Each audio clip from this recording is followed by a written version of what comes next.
international declared Israel to be an apartheid regime. Don't fucking stop me while I'm cooking, you baboon in a suit! The chef is in! About to give you a fucking Chelsea Green! You donkey! Donkey! Donkey!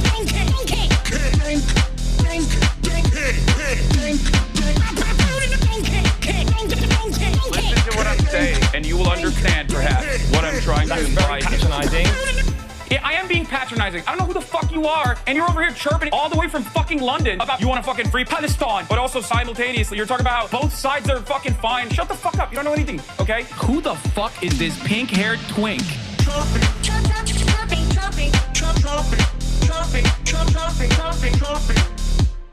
Dissolve the apartheid So what would you like to allow see happen, Palestinians. Hassan? Do you not understand the English language? What's going on, everybody? I hope everyone's having a fantastic evening, afternoon, pre-noon, no matter where you are in the world. I'm Hassan Piker, and this is Dawson. Our broadcast coming to you live from rainy California, Los Angeles. Folks, we're live and alive, and I hope all the boys, girls, and enemies are having a fantastic one because today's a beautiful day. Today's a wonderful day.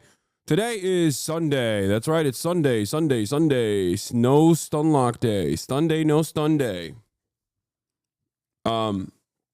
We are live. We are alive, and I hope everyone's having a fantastic one. It is 3/30/2025. It's March 30, 2025. It's almost done. The month is done. It's over. March is out. Hide the pimple now. I can't. There's just nothing I can do about it. It already has a fucking thing on it. It already has a pimple patch on it, and it's over. That's it. One we got from One Piece coming back. Are you ready? I don't know if I'm ready. I need to get like a thing. I need to get like an actual thing to fix it. I think it's called like lancing or something. It's like a cystic acne situation. Pop it, please, and please zoom in while you do it. I can't. All right. Anyway, yeah. Where was I? Personal news wise, it's part of the broadcast where I tell you about my personal news. It's 11:15, by the way. I'm early or on time, regardless. Even though it's like Sunday, and this is just free ball for you. Honestly, this is like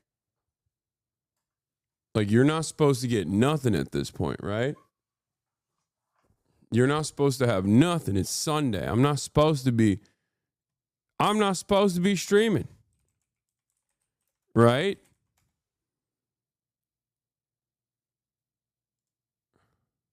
It's not supposed to be happening, but you're getting it anyway. It's called free ball, baby. If it needs to be lance, it's not a pimple, it's a cyst. Yeah, it is a cyst. It's like whatever. I don't care. Who cares? Yeah, I got my youthful face has a pimple on it, like a child. Why are we talking about this? What is happening? I feel like I have. I've shown you, my face. Welcome. Without any issues whatsoever. What is this? This is embarrassing. Dolan Darkus, Grum's popular gaming grifter, just exposed secretly running a very questionable site for 20 years. Oh yeah, it finally came out. Okay. I'll cover the Grums fiasco in a second. But, yeah, last night, what did I do? I ended the broadcast, and I went over to Jeff's house. I went over to Jeff's apartment. You guys might know him. His name is Jeff Whittick. He's responsible for this atrocity on the top of my head right now. Not necessarily the best haircut, but it is what it is. He's the man. He's my goat. Good friend. I love him, and he needed someone to do his podcast, and I'm, of course, always willing, able, ready to go. So I told him, hey, before I do your pod, come on the stream, chop my shit up, I'll go on your pod, we'll do it. Get a mullet, grow your hair long. I mean, here, look, I don't know, this is like a little bit like a mullet. He didn't go all around. He left the back to let it grow. But what happened to your hair? It looks thinner. It's because of Japan. I noticed this.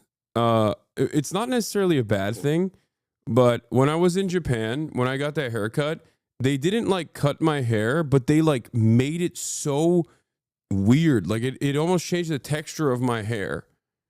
Like it made my hair straighter almost. Normally I have too much hair. Like they textured it so much that they thinned it so much that like my hair has kind of sat differently since then. In any case, I don't know what it is, but it hasn't grown back to its normal volume, I think, but it's fine. I don't really care. It's, it's still fine. But looks good. Beard trim seems short, but otherwise good. No, I trimmed it this morning. I don't like the beard. I grew it out again. I just didn't like it.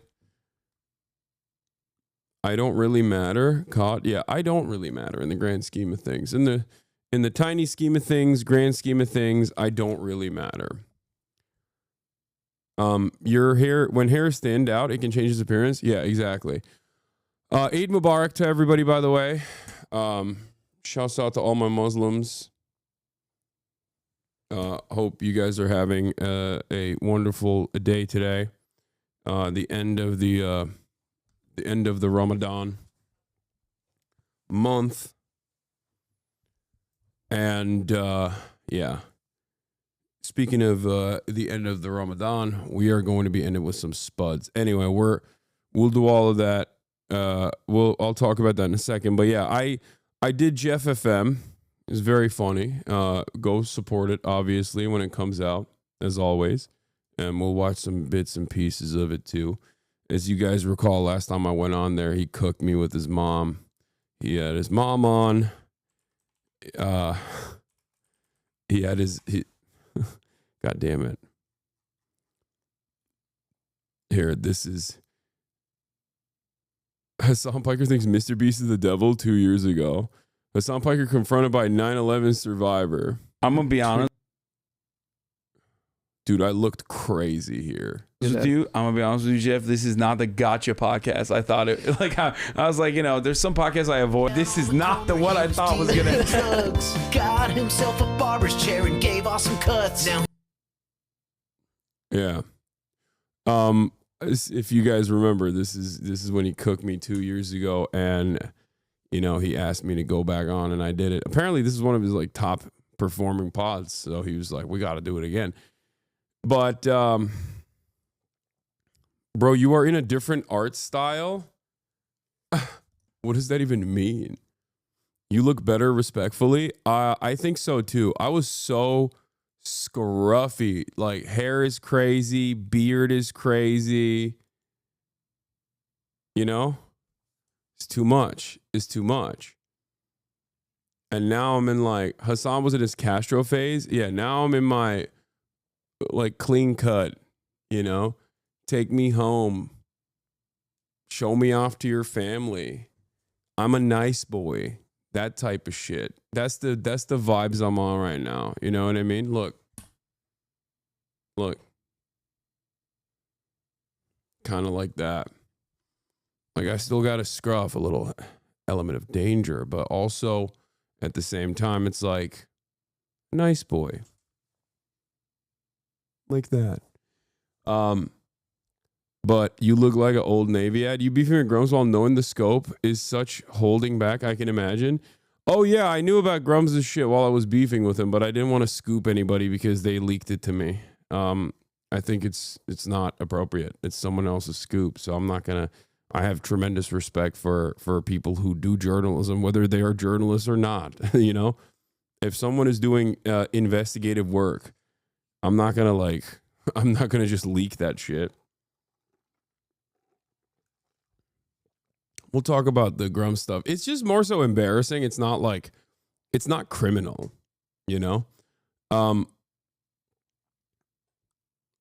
But we'll do it. We'll do it in a little bit. So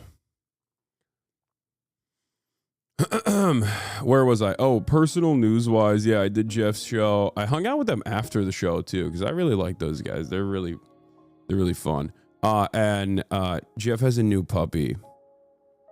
He has a new puppy. His name is Goose.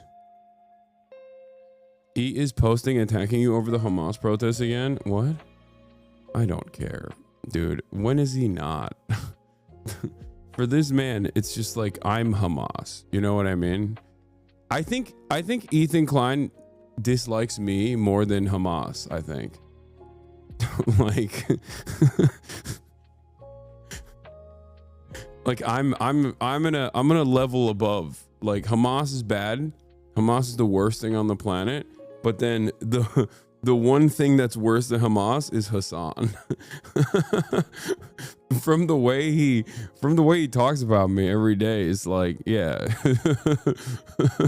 It is what it is. What are you gonna do? Another story has hit the timeline.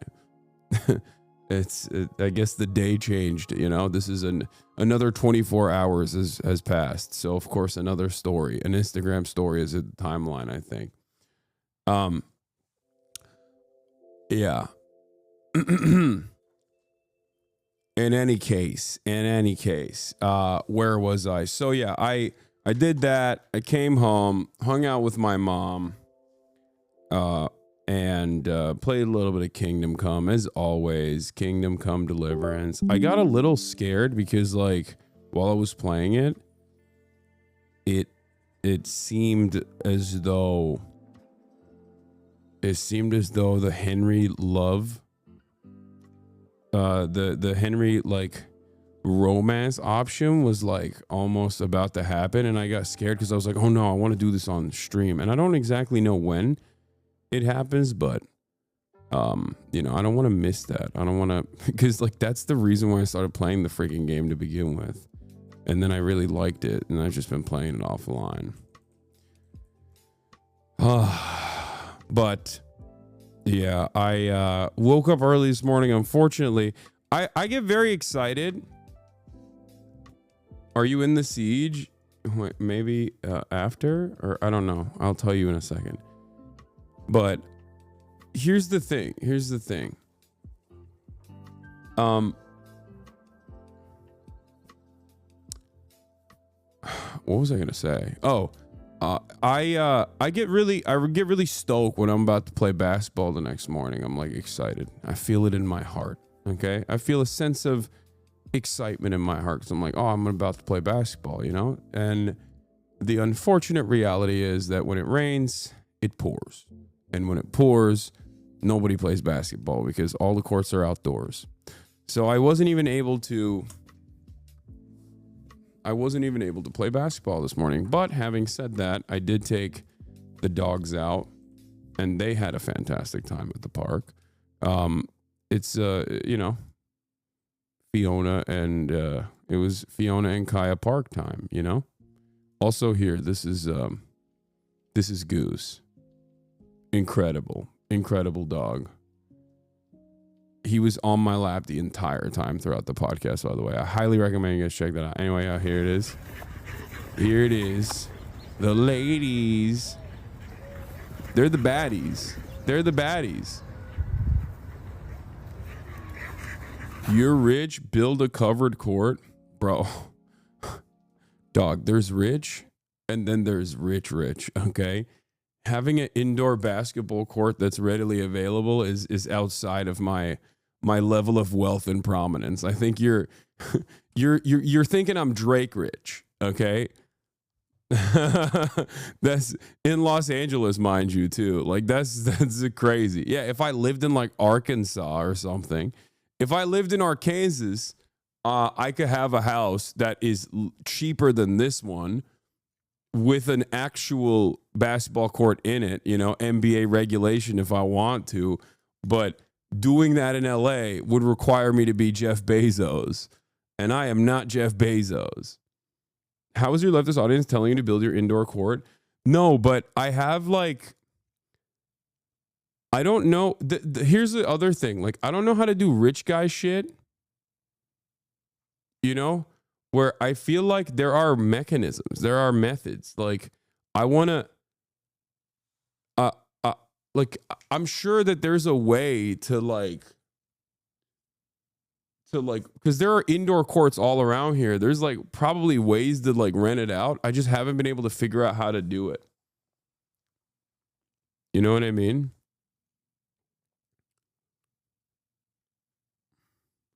because I feel like the ways in which you can like help the public parks, like I think about that all the time.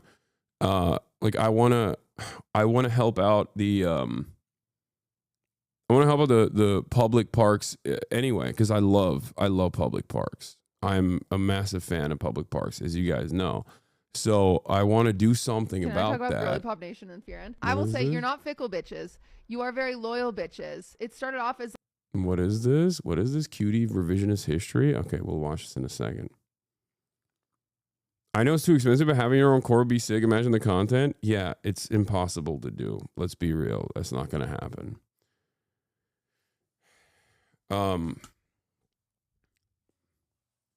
Your speed clip got 1 mil on Bilibili. Oh my God, let's go. Let's go. I feel like you could afford it though. Not like a stadium, but just a small basketball court with a roof, no walls. I've seen it before. I can't help but notice that your lifting form is kind of off from what I've seen in your Insta stories. Could it be because you have long limbs or something? Sorry, not trying to be rude. Whatever you're doing is clearly working out for you. So no, my lifting form is not off. But yeah. We did the park, and then it's. It feels like we're in England, bruv. What is going on then? It's fucking weather. Oi, mate. Feels like it's a good day to get a spud. Yeah, it's spud day. It's Sunday spud day. That's right. It's Sunday spud day. Quitter talk. If you ignore zoning laws, building code, and city ordinances, anything is possible. Annex your neighbor's backyard. Yeah, I'm going to pull it Israel. Okay? That's right. Chat, I've decided. I'm Israel now. My neighbor's backyard is mine now, okay? Sorry. I had valid security concerns. Listen, you don't understand. Yeah. I am Israel high. I had valid security concerns. Oh shit, so many different camera angles. I had valid security concerns. That's what it was. Okay? And one might even think that, my ancestors technically were I got it. Are you ready for this? What do I always say? Native Americans are Turks. Technically, they crossed over the Arctic plain or whatever when all the continents were together. So technically, Native Americans are Turks. Indigenous populations are Turks. Who else is Turkish? Me. Technically, not even 3,000 years ago. Technically, 10,000 years ago, my ancestors were in my neighbor's yard, playing basketball. Yeah. So, transitive property, technically it's mine.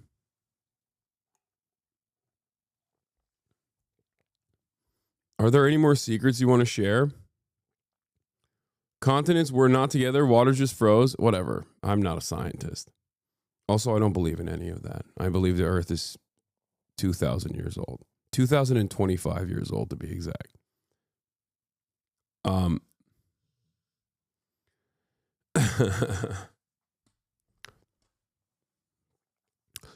Yeah. All jokes aside. So I took him to the park. I didn't get to play any basketball, unfortunately, but that's fine, I guess. It is what it is. We'll live. We'll survive. We'll live and we'll learn and we'll stay alive. What brand are those glasses, my man? Oh my God. They're Gentle Monster. They're Gentle Monster. I constantly find myself repeating the stuff that I'm wearing all the time on this broadcast. I don't know what's going on. I'm a goddamn fashion influencer, dude. But yeah, let's watch this Cutie Cinderella video. like, shut up, men. Cutie deserves her PTO. And then it turned into, okay, she is on sabbatical. Give her a mental health break sabbatical. And now it has turned into, can you come back already? Yeah, okay, first of all, This is not revisionist history. This is literally what it is. She just fucked off and never to return. Okay. What the hell is going on? This is revisionism of the highest order. I mean, she's been gone for months.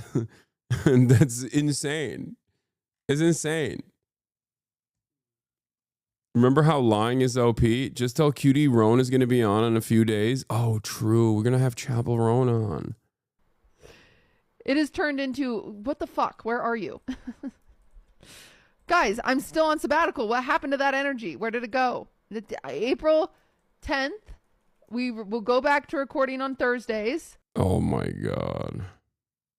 She really said 2 weeks. Now is April. Yeah, I feel like, listen, I've never had this in my life before. Like I'm very fortunate. Like my family's amazing. I never experienced the whole like dad went out to get a carton of cigarettes and never returned shit.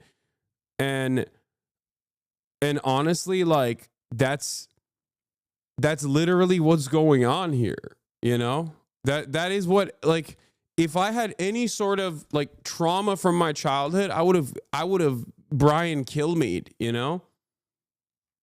Bro, you're privileged as fuck. Yeah, what do you want me to do, man? You want me to go fuck up my parents? Like, what do you want? Yes. Like, check your privilege. Shut up, bitch.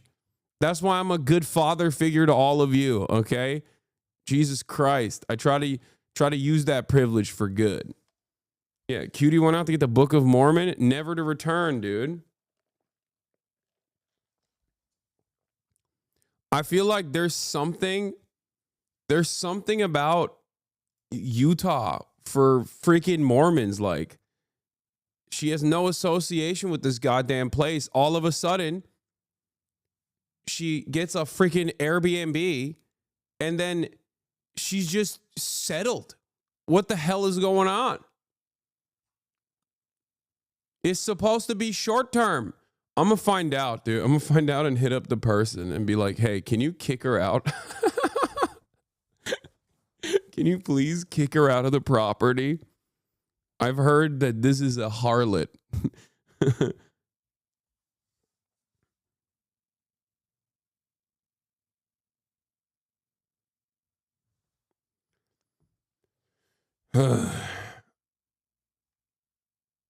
Cutie went to Utah for the what? Sundance Festival? You need to get a real ex-Mormon on stream. Cutie is fake ex-Mo, never wore garments. She's not fake ex-Mo. She's still Mo at this point. You can't be ex-Mo and then fucking be in Salt Lake City for this long and be this happy all the time. She's doing her Hajj. No, she went from ex-Mo to Mo again. She Momo. It's ridiculous. It's ridiculous. All right, Sunday, Spud Day, Fun Day, drama, news. We got it all. Get in it now. Phineas on the broadcast later. All right, do we have a blast off me? Oh, we do have one actually. I downloaded it earlier. Let's freaking go, fam. Let's freaking go. Stun locked. Sunday, Spud Day, Fun Day, drama, news. We got to all get in now. Phineas on the broadcast later.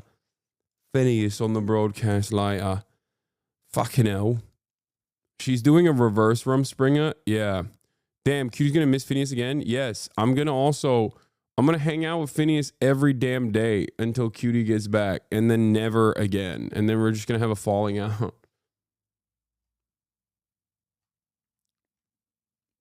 What is Am Israel High? Dude, so funny. It's I think it's a statement from the Torah, but a lot of people who love Israel, like people who believe that Israel religiously belongs to Jews, will say it. Am Israel Chai.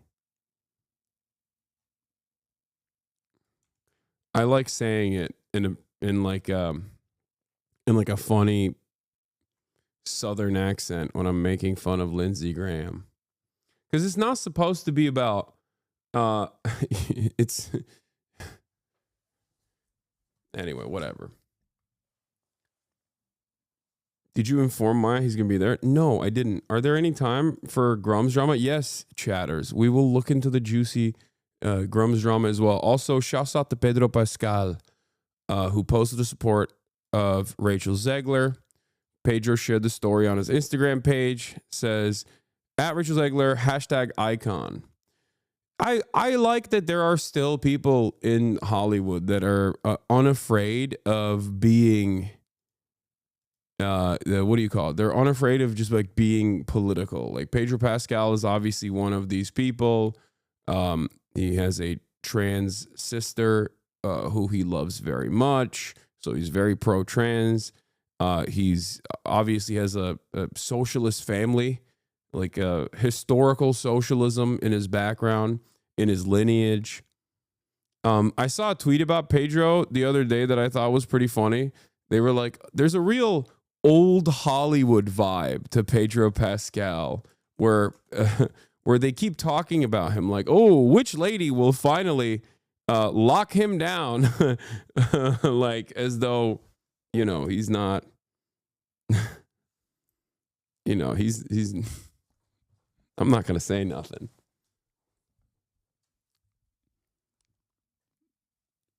Missed the blast off opportunity, Spudnik.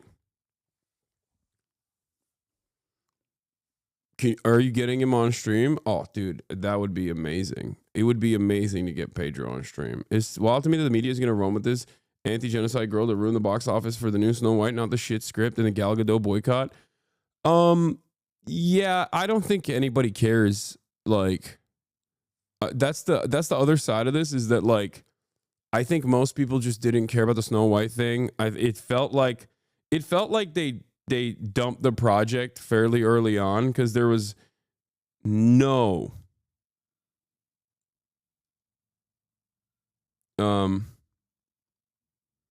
wait, hold on. There's no marketing for it. Like when a movie that is this big budget doesn't get like a lot of marketing attached to it, you can kind of tell that they don't care. They're burning it.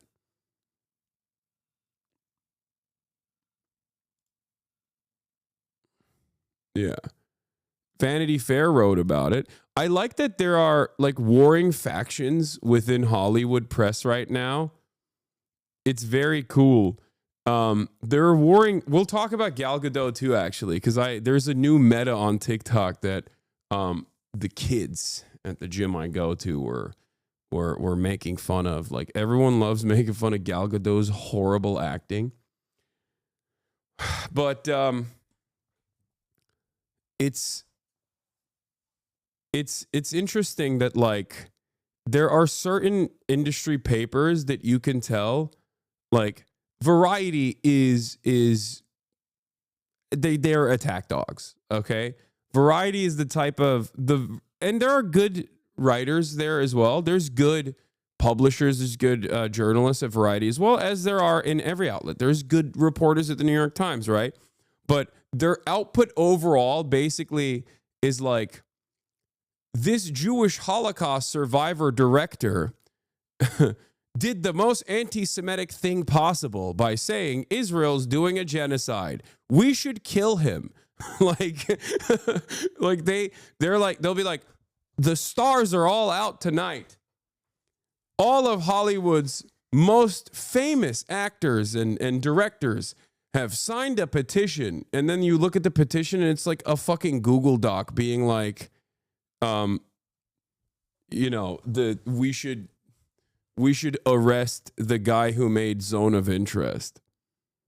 And it's just like an editable link of a Google Doc. It's like, that's not a real petition. And the Hollywood stars that signed on to it are like Michael Rappaport. That's not, you know what I mean? None of those people are Hollywood stars. Get out of here. So in any case, I like that Vanity Fair at least is reporting on this and being like, yeah, this is not working actually. But my speculation is they just basically dumped it like they dump the project. It's something that they do. It's something that studios do in general, where they'll turn around and be like, okay, we're not gonna be able to farm this. We'll just use this as like a tax, like we'll use this as a major loss, and then and you know, lower our tax burden, right?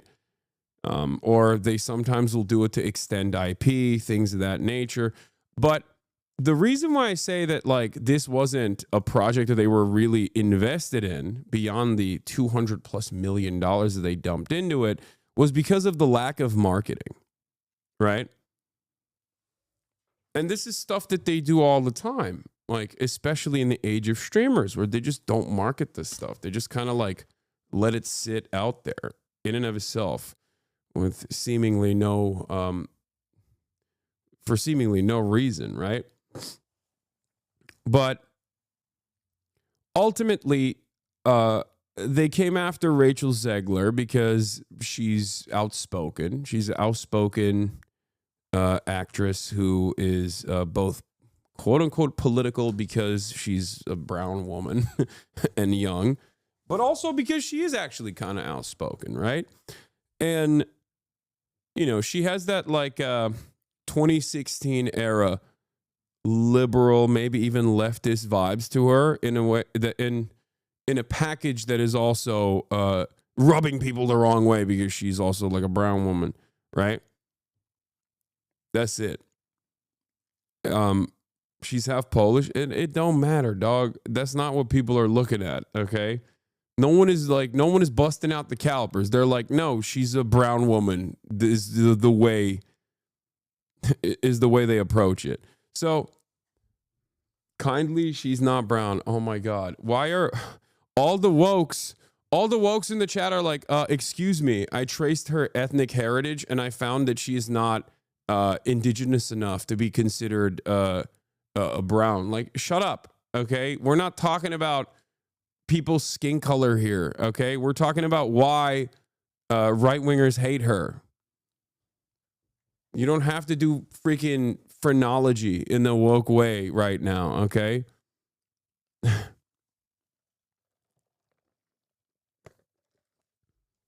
You're not brown, please shut the fuck up. Wait, what? I'm not. I didn't say I was. What does this have to do with me? Oh my God, this guy. I'm gonna fucking time you out for an hour. I can tell this is Cal is on one today. Okay? You're getting an hour time off for your own good, okay? For your own good, because you're being incredibly annoying this morning. Anyway, so yeah, she's outspoken. She says some shit. She says some shit about Snow White. She did like the classic, like, oh, it's not gonna be the old school Snow White, movie. It's gonna be something different, whatever. But what the studio wanted to basically. This project that they were already invested in dumping, right? They wanted to say there's a reason for this flop. And basically they pointed all those fingers at Rachel Zegler, partially because she's outspoken and partially because she said free Palestine.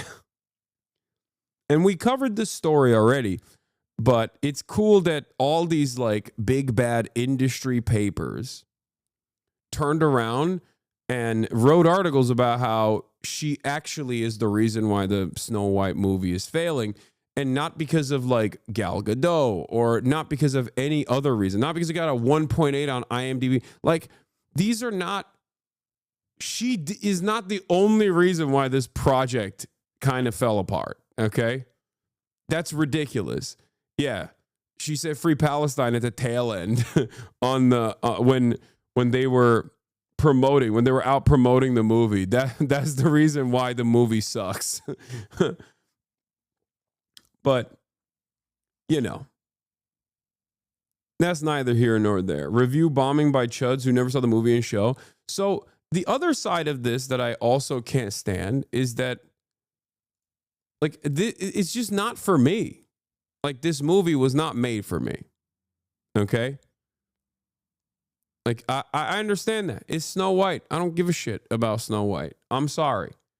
You know? Maybe if I had some daughters or something, like that would make sense. I would have to go and like begrudgingly watch it, but like, why are so many 40-year-old men, except for Benny Johnson, who is gay? Okay, so that's different. But why are so many like 48-year-old straight men, divorced dads, or just like people that don't even have daughters, right? Why are they chirping about Snow White not being like hot enough or whatever? It's such a strange thing. It does not make any sense.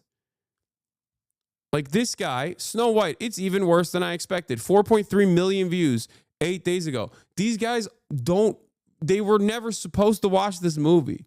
They don't want to watch the movie. They just want to shit about this movie. But the movie's not for you. It's like me freaking out about fucking Bluey, you know? That's what it feels like to me. Am I crazy? I don't know. Maybe I am crazy. Or maybe everyone else has become increasingly more insane. Where these guys just like lose their shit at everything. And it's supposed to be the most masculine thing you can do. The most masculine thing you can do is get mad at a Disney production made for children. What are you doing? Like, what are you doing? It's for girls. It's for children. It's for like babies and maybe some gay men, you know? Like what? It's not everything is supposed to serve you. Has Snow White ever, was the intention for Snow White to serve you well into your adulthood? Like, I don't understand. The movie was bad though. Rachel was good, but the movie's bad. I know. But even if the movie was good, I would still say it's not for me. I don't give a shit. And I think there's a level of freedom and a level of honesty in saying, I don't care about this. Okay? These guys, on the other hand, cannot do that because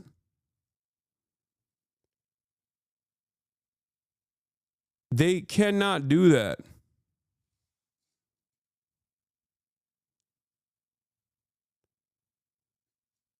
They have to make it.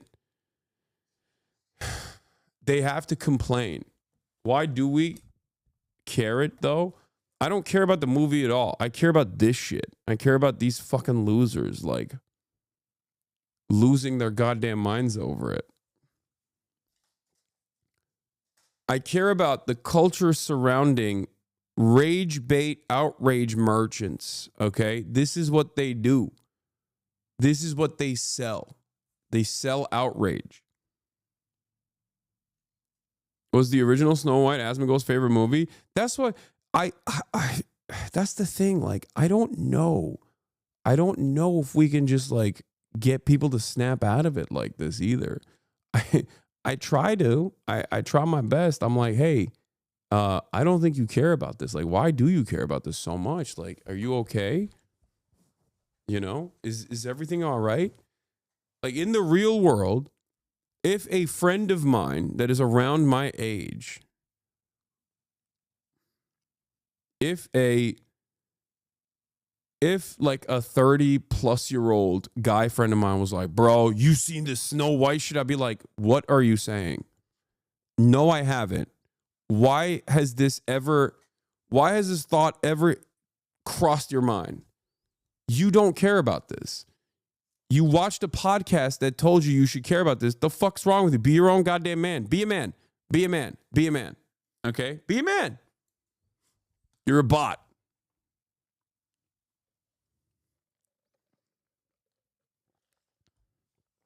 It doesn't make sense. Ask Cutie, she's a Disney adult though. Well, that's the other side of the story, is that the film is not also good in and of itself. So I don't even think the Disney adults are on board with this regardless. There's just nothing. I mean, there's no better situation for these Gamergate losers than to like, this is a perfect storm. Because it's also a dog shit product. Because when big budget production gets the crosshairs from the outrage merchants, right? But it actually does solid sales, or it actually reaches like critical acclaim or whatever, then they kind of have to throw it out. They just kind of have to move on to the next thing.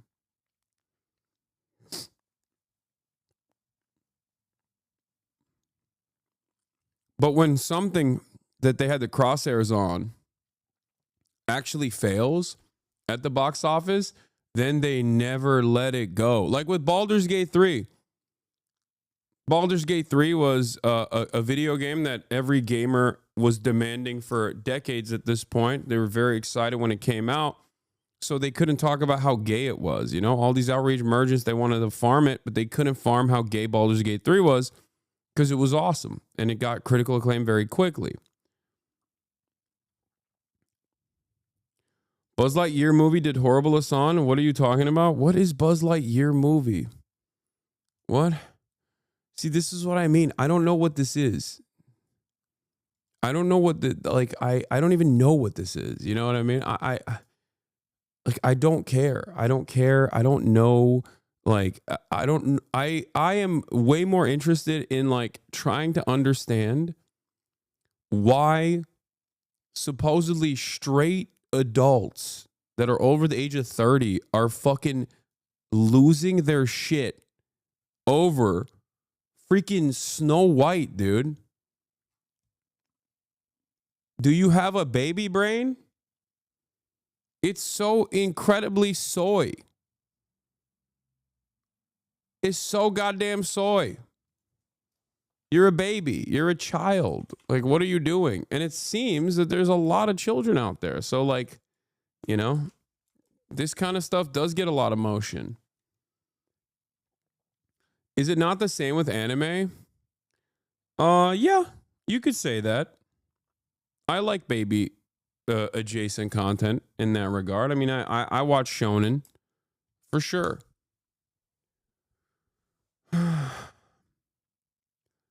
But to be fair, shonen is the target market for shonen isn't just for children. Like, it definitely is from children all the way to adults. Anyway, here's the blast off. Snow White exposed the soy, right? Yeah, I just don't get it when these guys fucking complain about, like, when they complain about, you know, video games not being good, or specifically target video games that are not for them, right? That were never made for them. You know, it just doesn't make any sense. Avatar: The Last Airbender is for everyone, not just kids. Yeah. Oh my God. Speaking of Avatar: The Last Airbender, I had a moment this morning where I almost teared up a little bit. I was on TikTok and this dude was like, this dude had an instrument and played this like song from Avatar: The Last Airbender with this like random, this weird instrument. And I got like emotional. It wasn't Leaves from the Vine. It was the other one. Dun, dun, dun, dun, dun, dun, dun, dun. Leaves from the Vine always gets me though. That one always gets me. Oh man, Uncle Iroh. War criminal on his redemption arc.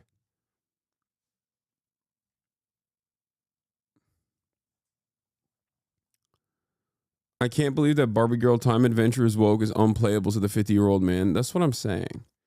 It's just like, if you find yourself complaining about this shit, that means like your life is too good, man. You're looking for shit to complain about. And it's like, it's loser shit. Complaining about this stuff is loser shit. You're a fucking loser. You're a whole ass loser, bro. Anyway, let's get to some light news, all right? Before we go out and add out with a fucking spud. It's a kalimba. I love Avatar Love, the song name. Yeah, kalimba. Yeah, this. Oh.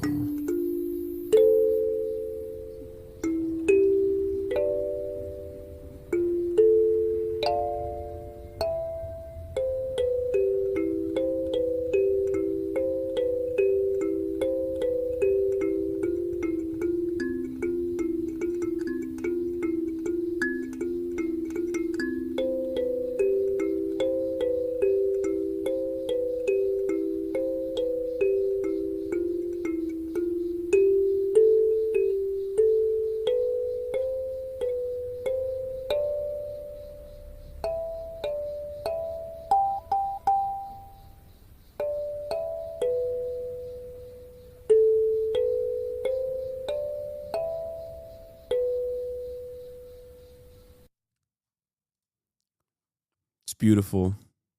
Classic. They don't make it like this anymore.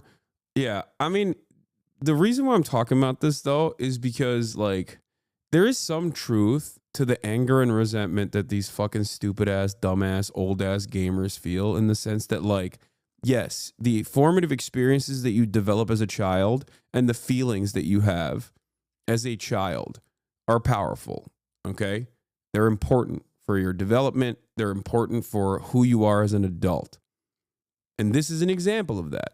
Why did this make me feel emotional? It's because it reminds me of the first time I encountered this song. You know what I mean? It brings back memories and the overall feeling that I had back then.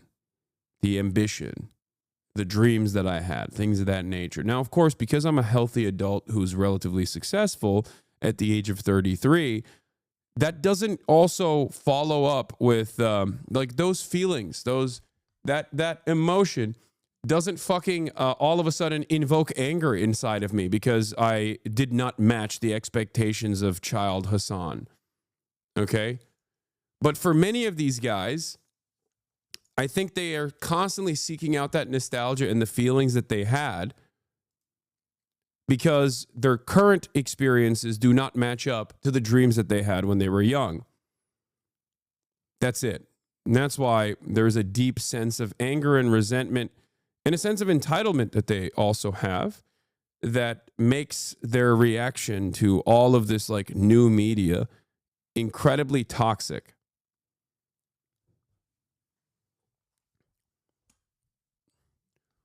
But we all have the power within ourselves to change our destinies. We all have the power within ourselves to just not be a fucking douchebag. It's pretty simple. So that's usually my modus operandi. That's what I try to advocate for, you know? There are things that are within your control that you can change. And I think a good starting point would be, don't be a fucking asshole. Don't be a whiny little baby.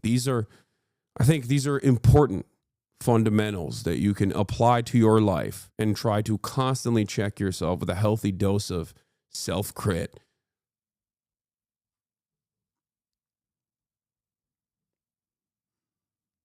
Anyway, speaking of people who are reaching new levels that their childhood self probably never thought they would, Donald Trump. Let's take a look at what Donald Trump is up to.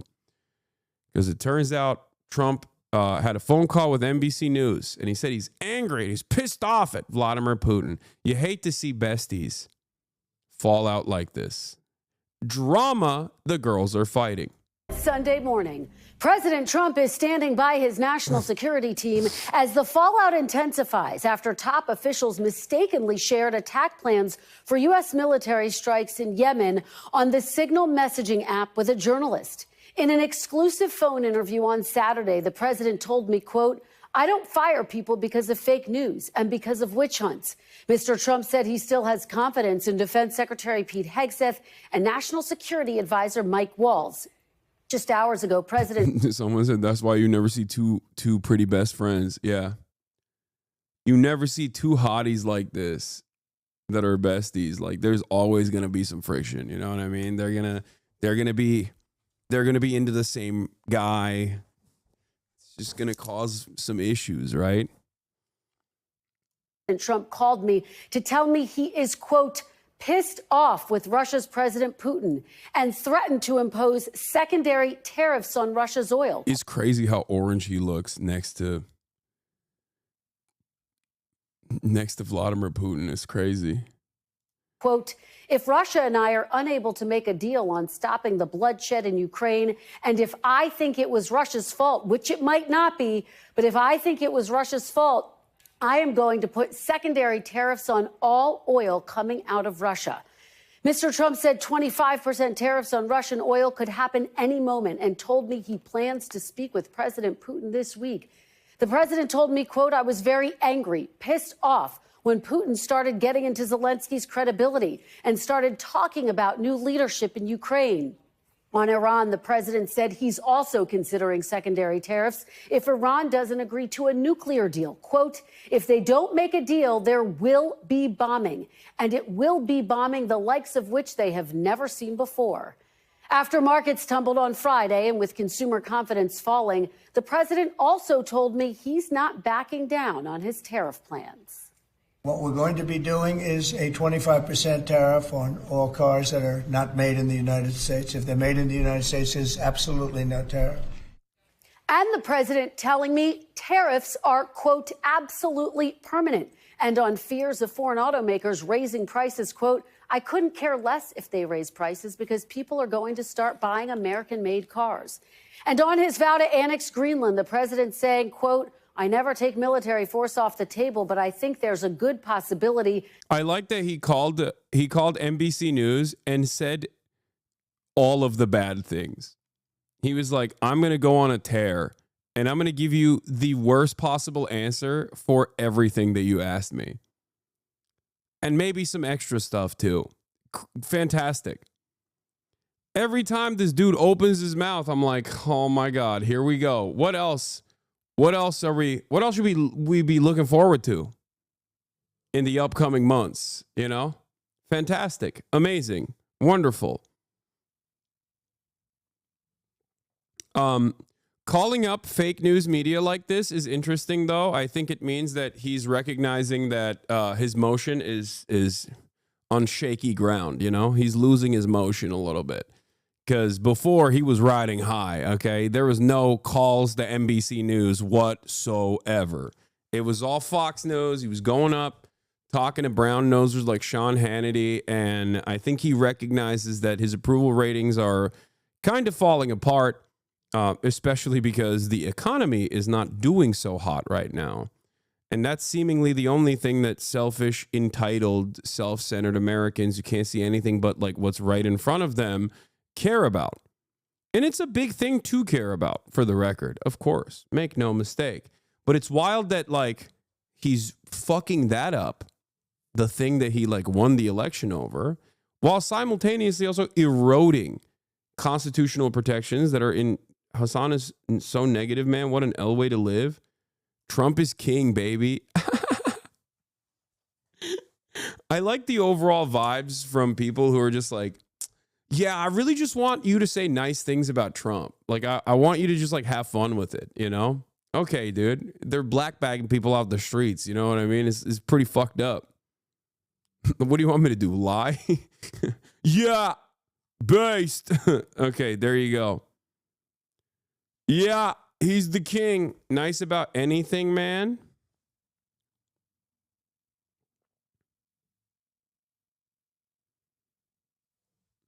Yeah. Yeah, based.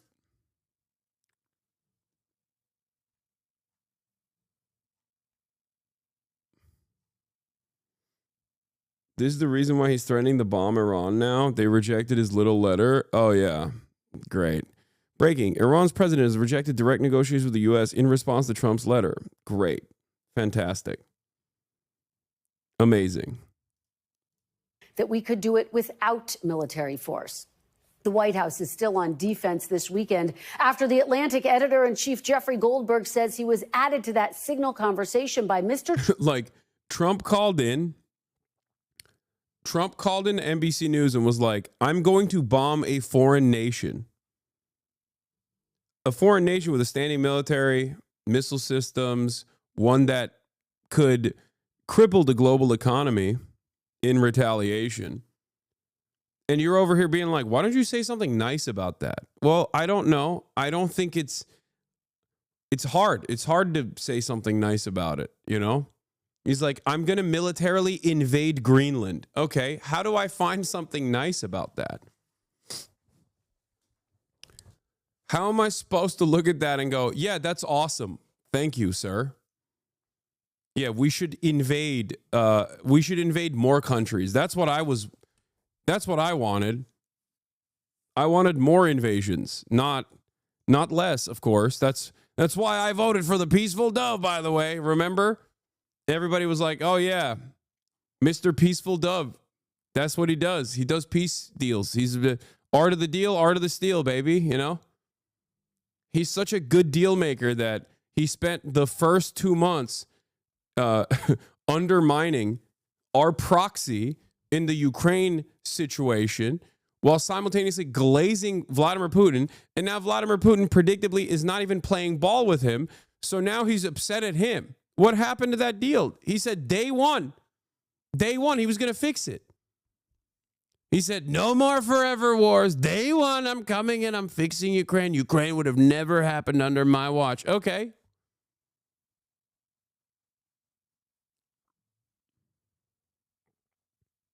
So what happened? It's no longer day two. We're entering the third month of the admin. What the hell? Trump's national security advisor, Mike Waltz, where details of the plans for an attack on the Houthis in Yemen were shared with him in real time. The chat included the vice president, the defense secretary, the secretary of state, the CIA director, and the director of national intelligence. The explanations for what happened and how serious of a security breach it was have been evolving. I'm sure everybody out there has had a contact where it was said one person and then a different phone number. But you've never talked to him before, so how's the number on your phone? I mean, I'm not an expert in any of this, but it's just curious. How's the number on your phone? Well, if you have somebody else's contact and then then somehow it gets someone sucked sent in, you that it gets contact. sucked in. Nobody was texting. It gets sucked in. That's just how it gets sucked in. Don't you hate it when it gets sucked in, dude? Yeah. Hasan, you're such a hater. Why don't you understand? It gets sucked in.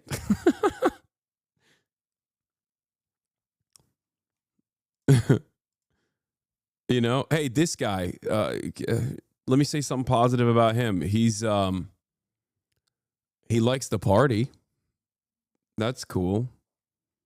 I like that the Defense Department is led by a guy who likes the party. I actually don't care about incompetence at this level, for the record. I do care about like the hatred that these people have in their hearts, but I don't really mind if the Defense Department is just weak. I don't mind that they're incompetent when they're making these sorts of decisions on Signal group chats or whatever. I do mind that our coverage over their ridiculous actions, like consistently bombing Yemen, for example, are not about why we're bombing Yemen at all, or bombing Yemen without congressional approval, or killing a bunch of civilians in the process and admitting it in Signal group chats. But instead, it's all about, like, why are they doing this in Signal group chats? They should have better operational security. It's like, no, I don't really care.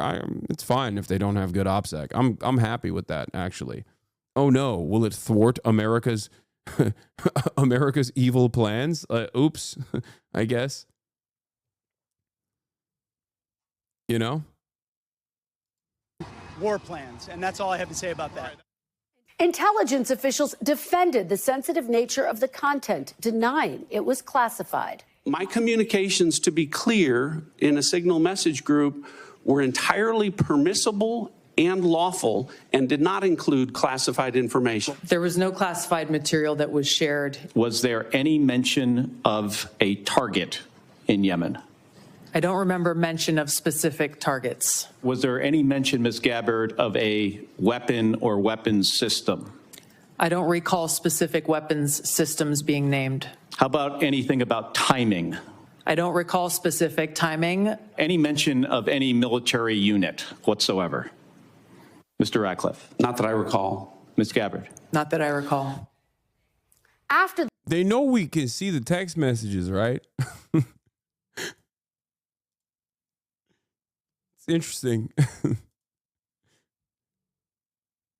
the administration insisted there was no classified information on the text chain, Goldberg released the messages that included Defense Secretary Hegseth sharing specific details about when bombs would drop and when U.S. jets would take. This was the day before they released text messages. No, I know, but they knew what the text messages were.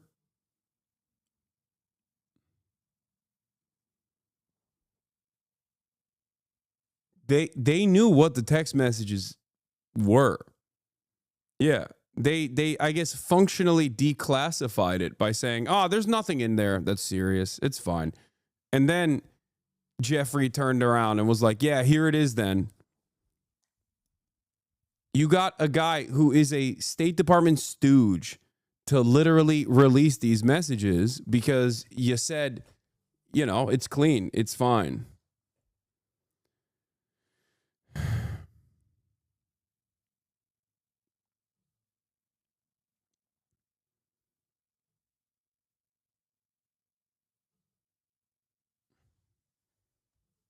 Off just 30 minutes before they launched the attack.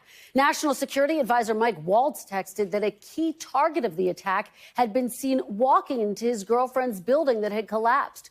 President Trump is privately angry with Waltz, 2 Republican sources tell NBC News. The Senate Armed Services Committee has requested a formal investigation from the Pentagon's Inspector General, but the FBI and the DOJ seem unlikely to investigate the matter, even as pressure mounts for more accountability. There was a crime here, and there should be accountability. Just click the damn video, bro. It's so funny. You were so close. I was searching around the internet. Okay, dude. Okay, boomer. White House lies. It's hypocritical. It's corrupt. So no, I don't trust the Fox to investigate the hen house. I'm also puzzled by some of the answers that were given by the DNI at the intelligence hearing. I think everybody has acknowledged, including the White House, that, yeah, mistakes were made. And what we want to do is make sure that something like that doesn't happen again. And voter anger is growing over the issue, on display at this town hall in Indiana. Will you demand the immediate resignation of Pete Hegseth? No, I will not demand their resignation. Thanks for watching. Stay updated about breaking news. We begin with what's expected to be tariff week and the impact on an already somewhat jittery economy, which could be significant. Retaliatory tariffs on countries who have imposed their own tariffs on U.S. goods are planned for Wednesday. And on Thursday, the president says he will impose a 25% tariff on all foreign-made vehicles coming. Trump tells NBC, no, I'm not joking. I'm not joking about seeking a third term. When asked whether he wanted another term, Trump responded, I like working. I'm not joking, Trump said, when asked to clarify, but I'm not. It is far too early to think about it. There are methods which you could do it. Remember when another I told you so moment, okay? A lot of other people also said that this was most likely going to happen, but I'm telling you, dude, I 100p, dude. I told you.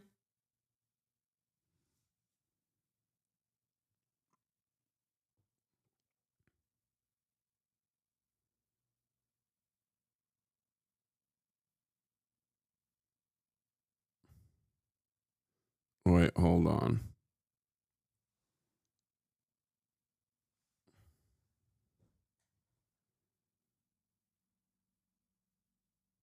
Wait, hold on. One second.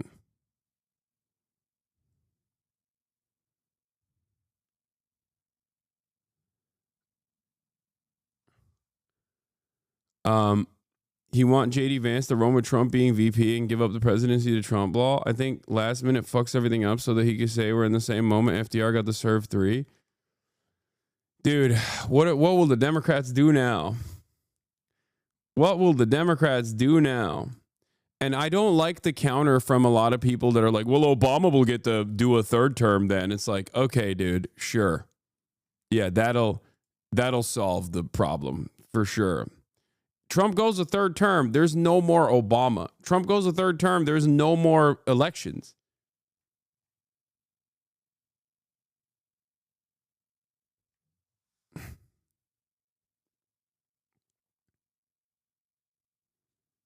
You feel me? You feel me?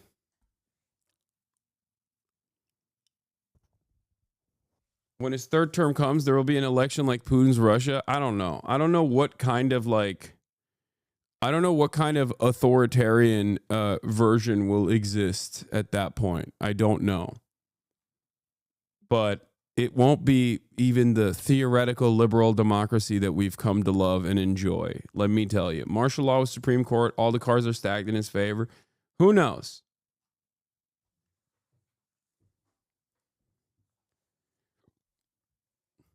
Also, in the process, Democrats carrying water for this admin will become so weak that I don't believe. Oof. I don't know what he's going to do, man. I don't know. There's so much.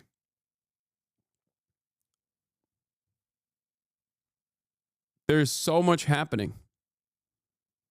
And not in a good direction. That who knows how this man will continue undermining this country, destroying this country. The resistance. Only 34 Democrats sign letter on ICE making students disappear.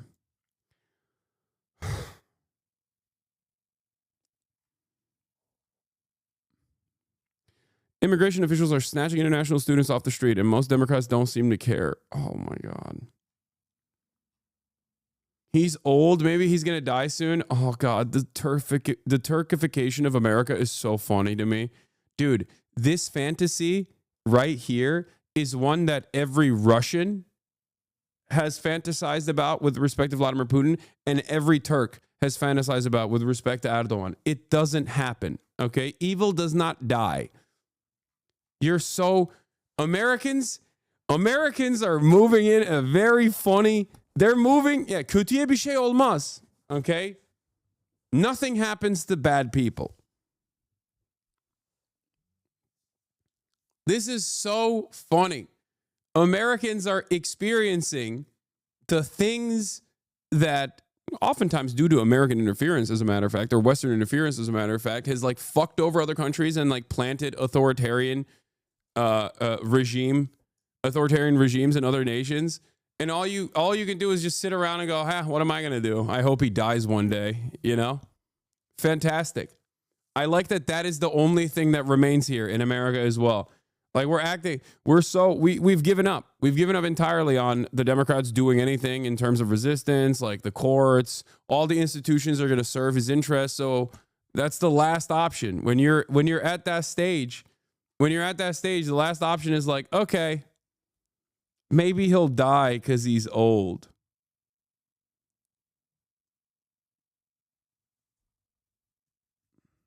You know?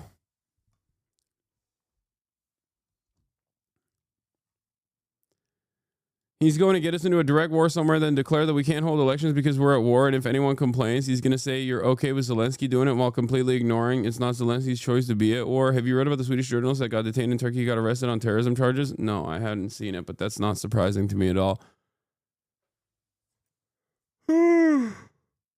Bro, you guys are so crazy. Trump almost got assassinated and he survived, dude. He's got the heavens mandate, okay? The golden hand.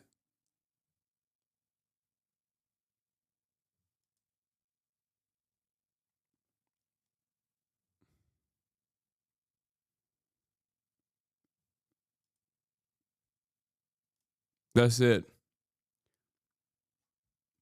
Oh, God. Shit is so fucked up. Kamala and Biden more than doubled the amount of people abducted by ICE after taking over from Trump. Liberals just stopped caring for 4 years. Welcome back. Yeah, there is... I don't even want to get into this, but... What do you think of Ezra Klein's new abundance book? What do you think of him in general? Is he a Zio Lamau? Ezra Klein is definitely more critical of Israel than the average liberal Zionist is. But that has nothing to do with the abundance stuff anyway. The abundance stuff is just like repackaged. It seems like it's like repackaged neoliberalism, but I haven't read the book, so I can't. I mean, he talked to Ta-Nehisi Coates. He has a major platform, and he offered like a non-contentious and pretty positive interview to Ta-Nehisi Coates. So I think that he is not, I think he's wrong, but maybe not intellectually dishonest, if that makes sense. Like, I think his worldview is incorrect. He's just a liberal, man. That's it. He's a liberal who is, I guess, more open-minded than than the average liberal. Yeah, I listened to Matt Brunig talk about the book. He read it on Chapo, and it just seems exactly what I thought it was. But then again, like I said, I didn't read it. I can only speak on the way that people are talking about it, the way that they have presented the book, and the way that people are defending the book, and the ways in which people have criticized the book, those who have read it. And you know, the problems are obvious, and I think that they recognize it as well. Except their solutions are more deregulation, it seems, and I don't know.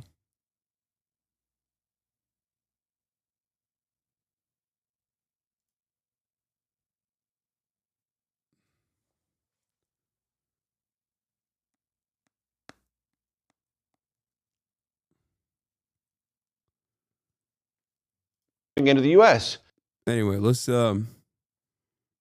watch. Americans want focus on prices, not tariffs.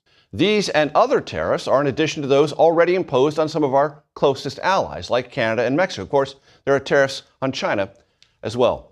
Our new CBS News poll reflects some of that underlying economic anxiety. So we bring in our Executive Director of Elections and Surveys, Anthony Salvanto. Anthony, I'm going to be very scientific here. On the economy, what gives?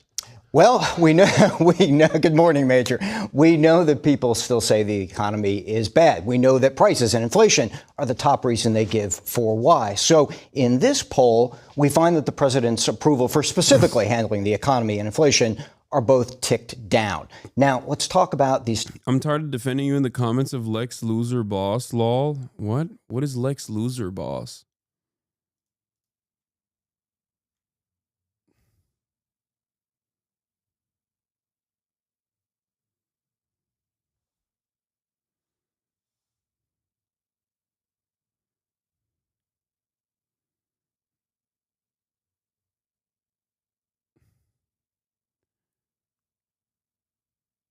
Hold on.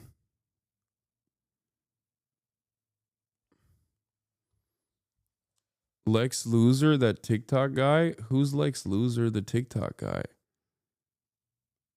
Bro, I have no idea what you're talking about. Tariffs, because look, it's early in the administration, so I think the key gauge is what do people think he's trying to do? And here we see a mismatch. They think he's... No, don't tell him. Don't tell that chatter to stop fighting these battles. It's good. Keep fighting those battles, brave soldier. Putting too much focus on trying to put in tariffs and not enough focus on trying to lower prices. Now, the mismatch there is the administration argues, well, that'll have positive impact, right? So I asked, what do you think will happen when tariffs go into effect? People think in the short term that it'll raise prices, but also in the long term, there's a lot of people who think tariffs will raise prices. So the administration hasn't quite connected the dots on that argument yet. Now, what happens next is you get people think with uncertainty in the stock market that his policies are having a negative effect there. I should add this. He does not entirely own this economy yet. Speaking of it, why did you skip that Kamala Biden deportation article? Is it true? Is it untrue? Or does it negate the need to demand answers from Trump's administration for deportations? No, I didn't skip it. It wasn't an article. It was first of all, it was one graph. Secondly, it's not untrue. And the reason why I quote unquote skipped it is because I don't want to fucking talk about deportations again. I've talked about it every single goddamn day. It's like breaking my fucking brain. And it's also things that I've already brought up before. In terms of, now you're getting me to talk about it again. Oh my God. Just let me fucking live, dude. Let me live. Let me cover the stories that I want to cover, okay? Please. Oh my God. Oh my fucking God.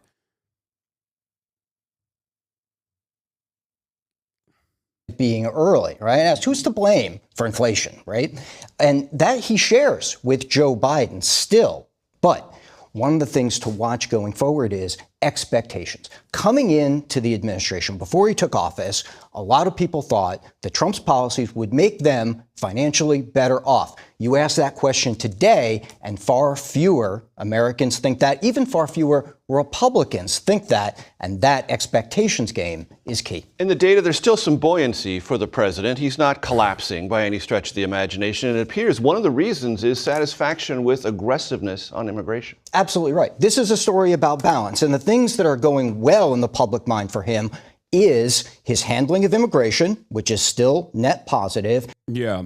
The Democrats not contesting the immigration stuff that he's doing, unironically, is part of the reason why people just don't care about the immigration shit.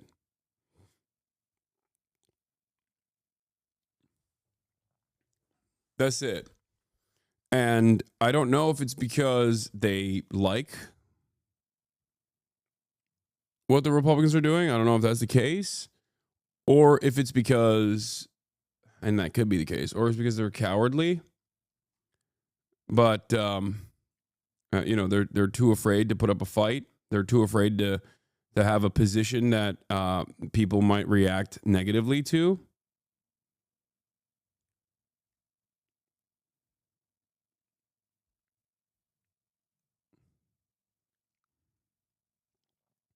But, yeah.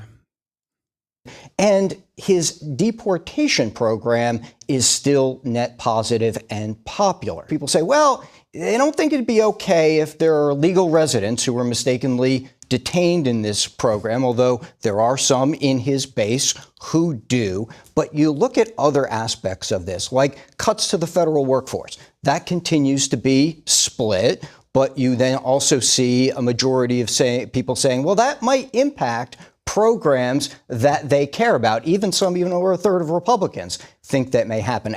My point is, if there's they just showed 58% approval for deportations. Yes.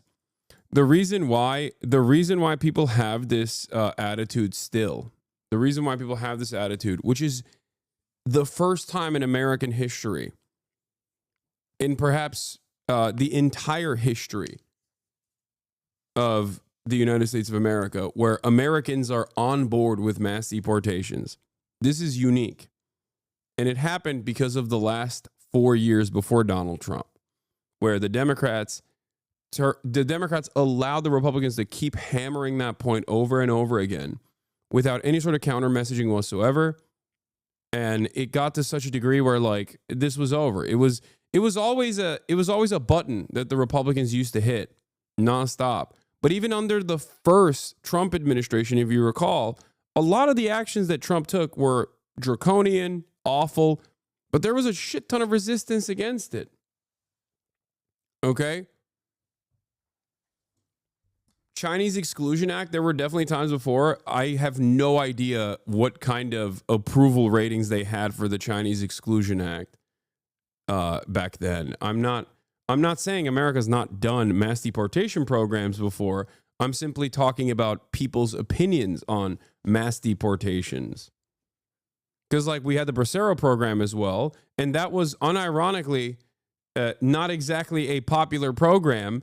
You had back then Texas ranchers gunning down people that were trying to grab Mexicans or people that they thought were Mexicans.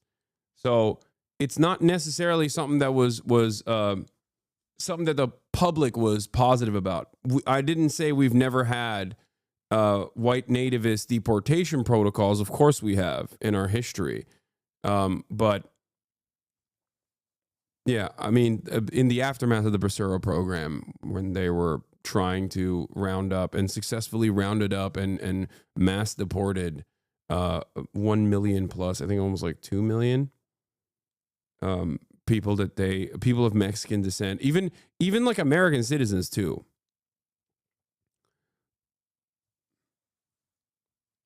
Ranchers in Texas were so disapproving of the measure that they would gun down marshals that were trying to round up Bracero program workers. Like, that's the level of unpopularity it reached for Americans. Yes, Operation W Back is the name of the operation. I just don't say it because I don't want to get clipped and then have people yell at me for saying a slur, but that's what they called it. My point is,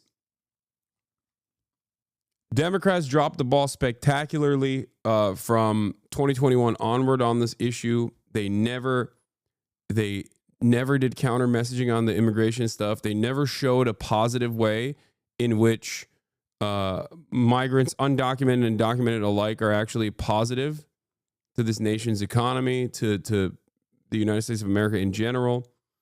And and here we are.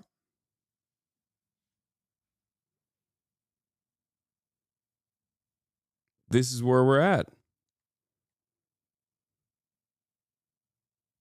I think that I would say that Americans are very malleable,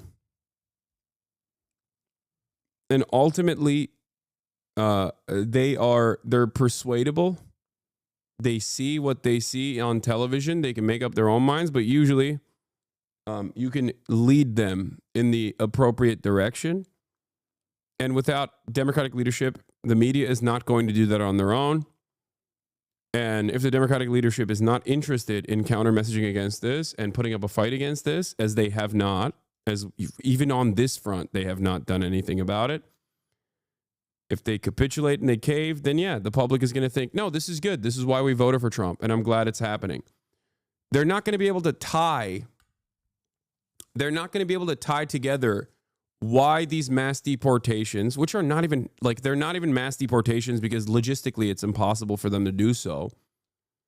But the no due process deportations that are taking place already, which is supposed to like open up the precedent for mass deportations as it stands. If the Democrats are not going to push back against it, then people are gonna think, no, it's fine. And they're not going to realize why the economy is not getting fixed. The Republicans lied about tying mass deportations to the economy. The economy is not getting fixed. Deportations are happening. So if the Democrats don't actually recenter and refocus the message back to the economy and talk about how these kidnappings are completely unjustifiable and eroding what remains of the Constitution, then people are going to think, oh, I guess we just haven't deported enough Mexicans. That's it. What's happening right now is the same exact liberal capitulation that took place in Nazi Germany. That's it. It's identical. It's almost 1-to-1. It's crazy how similar it is. It blows my mind.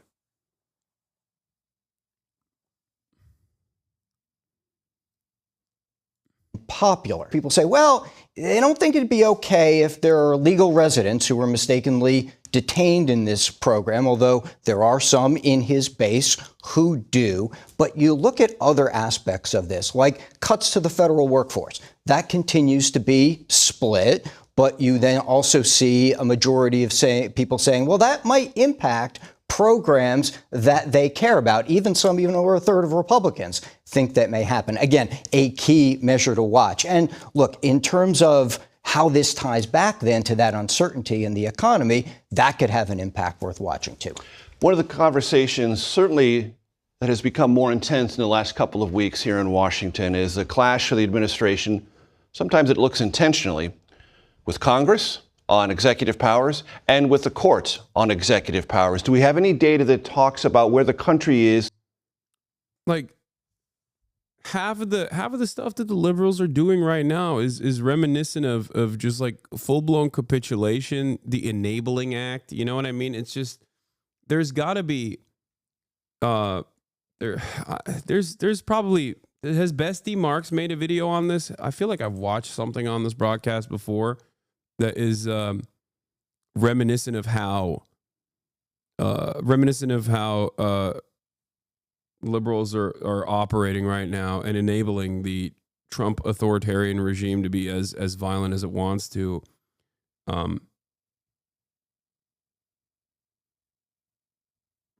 New here, but saw the absolute bitch slap he gave Elon on his own platform and had this up. Congrats on your success as a fraud. Yeah.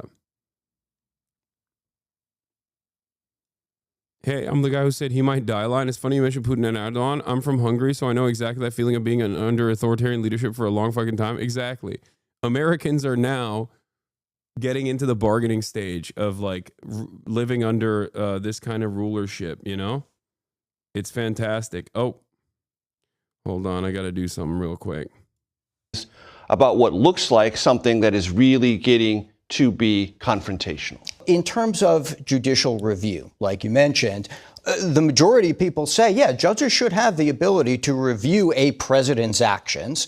But there is some talk on the right as well, should they try to impeach judges who rule against the president? And while most people don't say so, there is a bulk of Republicans who would favor such efforts. And that's, again, part of this larger push, especially from his base on items like this. Look, other things, you know, DEI, ending DEI programs, marginally popular, but not cutting off funding to organizations that still go ahead and practice it. One of the interesting factors in all of these is where independents are. And independents are a little bit more troubled about the confrontation executive powers than Republicans. They are. And again, this speaks to a current politics, which is, are you pushing for things that the base wants? One of the things about the Republican base right now is that they say that those immigration efforts are just important in their evaluations as the economy is. And that sets up one of the key differences. Anthony Salvanto, always a pleasure. Thank you. Thanks, Major.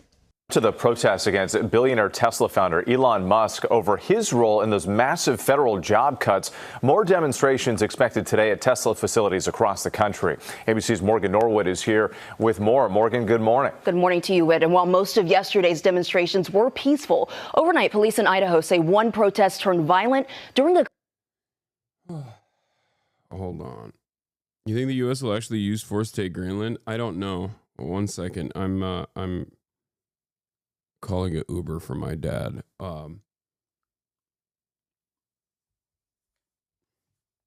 America's Coming Weimar Moment by Three Arrows. This was 2 years ago, but this is not what I'm looking for. This is not what I'm looking for. I'm looking for simply a YouTube video that at least has like some visuals and stuff, because no disrespect to Three Arrows, who he's amazing, you know, friend of the show. But I'm looking for a video that exclusively talks about like liberal capitulation in the buildup to Nazi Germany from a socialist perspective.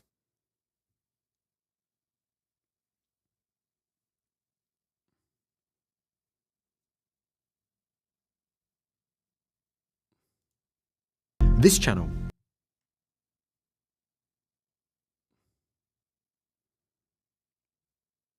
The Betrayal of the German Revolution Part 1. Oh, we watched this before, but that's not exactly what I was looking for either.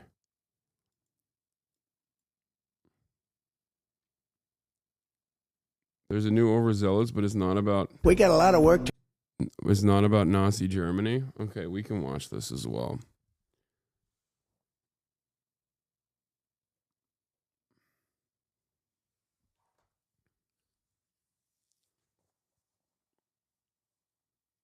The liberalism, the fascism. We got a lot of work the liberalism, the fascism pipeline. Okay, we'll start off here. This might be good.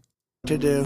Americans are being squeezed out of the labor force and their jobs are taken. But all over the world, they're coming into our country from Africa, from Asia. And you know who's being hurt the most by millions of people pouring into our country?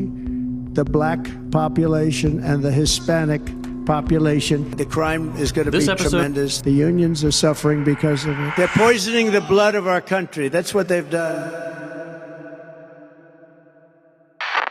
You would think that at a time when economic stratification and marginalization are running rampant, a time where the rich grow richer at the expense of everyone else, politicians would tailor their rhetoric to tackle the real issues at hand and not just stir division amongst races, genders, creeds, and religions. But no. Why do figures like Donald Trump point the finger at immigrants as though they are the reason for economic instability and not oligarchs? Will he ever mention the fact that in 2022 alone, undocumented migrants paid nearly $100 billion in tax revenue, while being shut out of the very programs they helped fund? Why is the blame for a failing economic model rarely placed on the model itself, but instead transferred to groups who are already having a hard enough time? Why does this economic instability lead to divisive in-group, out-group rhetoric? Link the vid of him, or I'm making a call-out video about you on TikTok. What?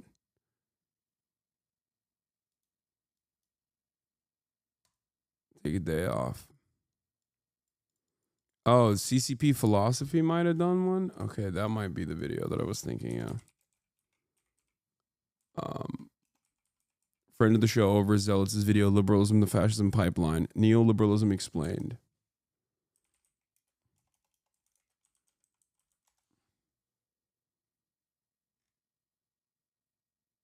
It wasn't CCP Philosophy, it was a cuck philosophy, right? Or is it cuck philosophy?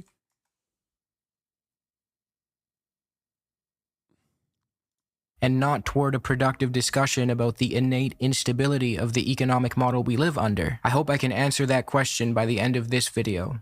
But first, we have to go back in time just a bit. CCK philosophy. In the aftermath of the Second World War, Western governments and economists alike were scratching their heads trying to come up with economic reforms that would prevent a calamity like the war they just endured from ever occurring again. The Great Depression still lingered in the minds of many, with unregulated capitalism widely seen as its cause and an unstable economic model. Western governments didn't want to scrap capitalism altogether, but they believed that by guaranteeing their populations basic dignities and social safety nets, it would prevent them from entertaining alternative economic and political ideas. Keep in mind, it was the disillusionment and suffering of the German citizenry post-World War I that allowed for Hitler's rhetoric and ideas to flourish. By preventing that level of economic instability from occurring again, Western governments believed that they could prevent fascism from gaining traction in the future. They also wished to prevent socialist or communist sentiment from strengthening. It's important to note that post-World War II, the socialist bloc was guaranteeing employment, healthcare, and housing to its citizens. If the capitalist West didn't try to appease its populations in a similar way, it feared that revolutionary leftist movements would flourish, and in the eyes of many liberals, fascism and socialism are totally the same level of evil. One for one. And that brings us to this dude, John Maynard Keynes. Keynes was an economist who stressed the demand side. To put it very simply, he believed that when people have more money to spend, especially workers who make up most consumers, it drives demand, keeps businesses running, and helps the economy stay healthy. And when that doesn't happen naturally, he argued, the government should step in to boost spending and keep things moving. Think of it as a kinder form of capitalism that Keynes was advocating for, one designed to prevent catastrophes like the Great Depression and keep the economically downtrodden from revolting against their governments. After the Second World War, in the 40s and 50s, Keynesian economics began to rise to prominence. Western governments embraced Keynes's ideas and enacted policies that built the foundation for what we now call social democracies. They were done with unfettered capitalism and knew that a mixed social democratic type model was the way to not only keep their populations happier, but keep both fascism and socialism at bay. Because again, those two things are totally morally equivalent. One for one. Now, I have my issues with social democracy. We'll get into that later in this video, but one thing that's for certain is that the social democratic model was an improvement to the unregulated capitalist hellscape that preceded it. As the Western world continued to embrace Keynesian economics and shift toward social democracies, there was a very notable man who was just not fucking with it. This guy, Friedrich Hayek. Hayek was an Austrian economist who believed that an overemphasis on collectivism would fast-track a society to totalitarianism. He believed that social democracy and expansive welfare states would erode the individual and eventually morph into authoritarianism. In 1944, Hayek published a book called The Road to Serfdom, in which he made his argument, and it did not take long before this book of his was picked up by business communities and wealthy, powerful people who saw his ideas as a way to champion a reversal of the Keynesian era. While Keynesian economics improved financial stability for the average person, the ultra-rich resented it because it limited their ability to maximize profits. The business communities and the ultra-rich saw in Hayek's ideas a chance to reverse labor protections, taxes, regulations, and usher the world back into an era where unfettered capitalism ruled supreme. An era where they could grow their wealth exponentially without having to worry about who or what they exploited. But convincing the world of an ideology that is objectively dog shit just because it would be friendly to the rich and powerful wasn't easy. This was going to take a lot of money and resources, so rich, moneyed interests immediately got to work promoting Hayek's book. DeWitt Wallace, the anti-communist editor and founder of Reader's Digest, published a condensed version of Hayek's book in an attempt to make his ideas more digestible for casual readers. 1 million reprints were ordered, many of which were at the requests of companies trying to indoctrinate their workers. Look magazine adapted Hayek's book into a cartoon which was distributed by General Motors to its workers, and Hayek was being booked for well-paying speaking gigs in America, so his Thanks for watching, Hasan. Hell yeah, Overzealous, another banger. Ideas could be propagated further. In 1947, Hayek went on to found the Mont Pelerin Society, which was an organization where he and other like-minded individuals went on to promote his theories of free market, deregulated capitalism. The ideas propagated by Hayek and his organization have come to be referred to as neoliberalism, and this doctrine of his was financially backed by some of the richest, most powerful interests on Earth. Forces such as the Koch brothers, William Volcker & Co., General Electric, DuPont, and many, many more. What was the second thought one on Nazi Germany? If there's a second thought one, then is the second thought video this one? Were the Nazis socialist? I think this is the one that I was thinking of, right? Saw in Hayek's neoliberalism a way to liberate themselves from the regulations and responsibilities that Keynesianism imposed on. For the record, ironically enough, this kind of neoliberal attitude only works because it's just more in line with the pre-established capitalist hierarchy. Okay, it's ironically what the Nazis claimed the Frankfurt School was doing in the socialist direction, but it doesn't work in that way if there isn't enough material instability that is ripe for revolutionary sentiment. It doesn't. You can't just like educate people in the direction of socialism under a well-established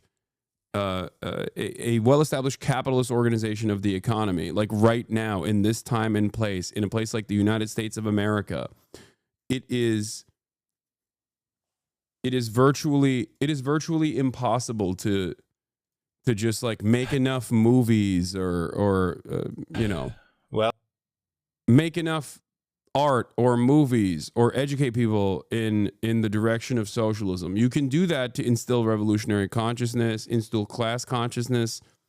Having said that, you can't just like undermine and destroy the pre-existing hierarchy just from, movies and art and cinema and culture and education. You can, however, do this with think tanks and with education. You can move it in the direction of more capitalism, I guess, not less capitalism.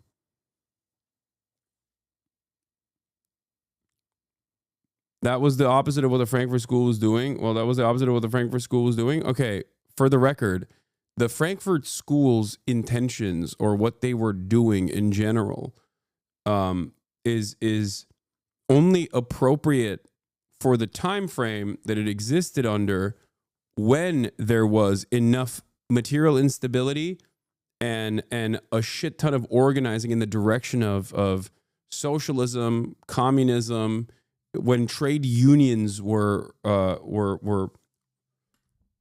significantly more powerful. And the reasons as to why they were significantly more powerful are both because of the assembly line and because of the way that commodities were being created. Like commodity production. Adorno and Hork were shitting on leftists who thought revolution was going to come from music. Yeah, my point is that even if there was any kind of class consciousness that you could instill upon the public through education and through art or through culture or whatever, that would only work in a situation where people are working side by side in assembly lines and the commodity production is not so globalized in the way that it is now. That's why I always say that in the United States of America, for example, it's very difficult to organize, and it's very difficult because like the capitalist structures that we exist under are so calcified at this point. People take it for granted. People are like, this is the only way. That's why Fisher famously said, it's easier to imagine the end of the world than to imagine the end of capitalism, because absolutely zero people can even, like zero normies can envision a future where capitalism is no longer the existing hierarchy. All of capitalism's enemies have been killed. The anti-capitalist sentiment has been effectively squashed, and successful methods of organizing have been destroyed as well. So for that reason, there isn't even for that reason, and because we don't have for those reasons that I mentioned, and because we don't have a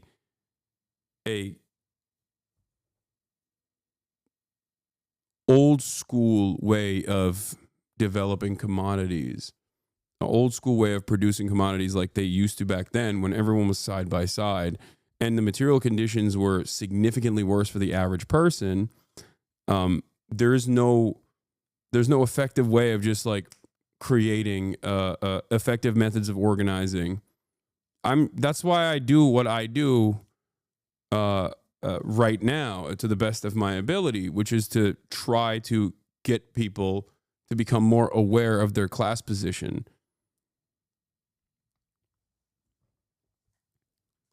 Because Americans are, at the end of the day, far too comfortable. And beyond that, there's no alternative that is presented to them at all. They don't even think about it. Like it's just outside of the question. When it comes to Frankfurt School scholar here, PhD, agree with your assessment on the ground conditions, but the school was also creating new language for all the humanities, creating intellectual conditions for a future movement that could deliver on the promise of socialism. Yeah. My point is, intellectual thought could only unlock the revolutionary potential of the working class.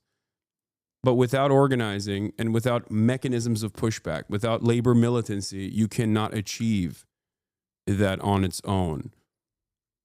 Like, capitalism has evolved throughout the years. It's gotten lifelines over and over again through the welfare state, through both suppression of dissent, but also through, I think more importantly, the expansive bounties that the labor aristocracy gets, that they take for granted, that they don't even question how they get it. That's the issue with even social democracies to begin with, because the Western world and liberal social democracies could not exist without hyper exploitation of the global South. It just would not exist in the way that it does. So, yes, atomization of labor is huge and understated too. That's what I was trying to say. But you put it into better words than myself. Like, we are so hyper connected online and yet so far away from the people that we work alongside at every aspect of production. There's no, like, think about it. I'm technically a wage. I'm technically a 1099 wage employee for Twitch, right? This entire structure is built on top of. This entire structure is built on top of a completely globalized and completely financialized economy, where the computer that I'm using gets its different parts from different parts of the world, with laborers that I will never encounter, laborers that I will never see, the minerals necessary to build some of these things that are inside of the computer is mined in horrifying conditions of hyper exploitation, with, again, faceless figures that I will never encounter. And then when you think about Amazon in of itself as a ginormous corporation, and even the workers that work within Twitch or the AWS structure, I don't know where they live around the planet. I don't know how they work. I don't know what their working conditions look like. And all of that system is what allows me to do what I'm doing right now. Whereas back in the day, I think like commodity production was much simpler. Sure, there was still resource extraction happening in other parts of the world, but you worked at a factory where you went in every single day to that factory and you were standing next to other people on the assembly line. It was much easier to organize in a process like that. One, because they did not have the Amazon methods of disrupting labor organizing, right? In the way that like Amazon distribution facilities, which would be the closest to that assembly line structure, but Amazon does a lot of turnover deliberately in an effort to make sure that no one is there for more than 2 years. Because if you know your comrades really well, inevitably you're going to start recognizing that they have the same pains that you do. Every day that you spend in those conditions is another day where you recognize that your managers are actually antagonistic towards you. That creates class consciousness. So this entire system is designed in a way where we are so far away from other laborers that have similar perspectives, similar needs, similar wants. It's also partially why right-wing reactionary sentiment that is inherently divisive is so successful. Oh, shit. Wait, did he? Okay, he did. All right, good.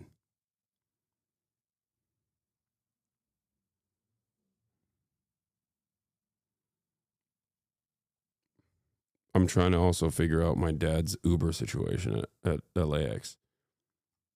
Sorry.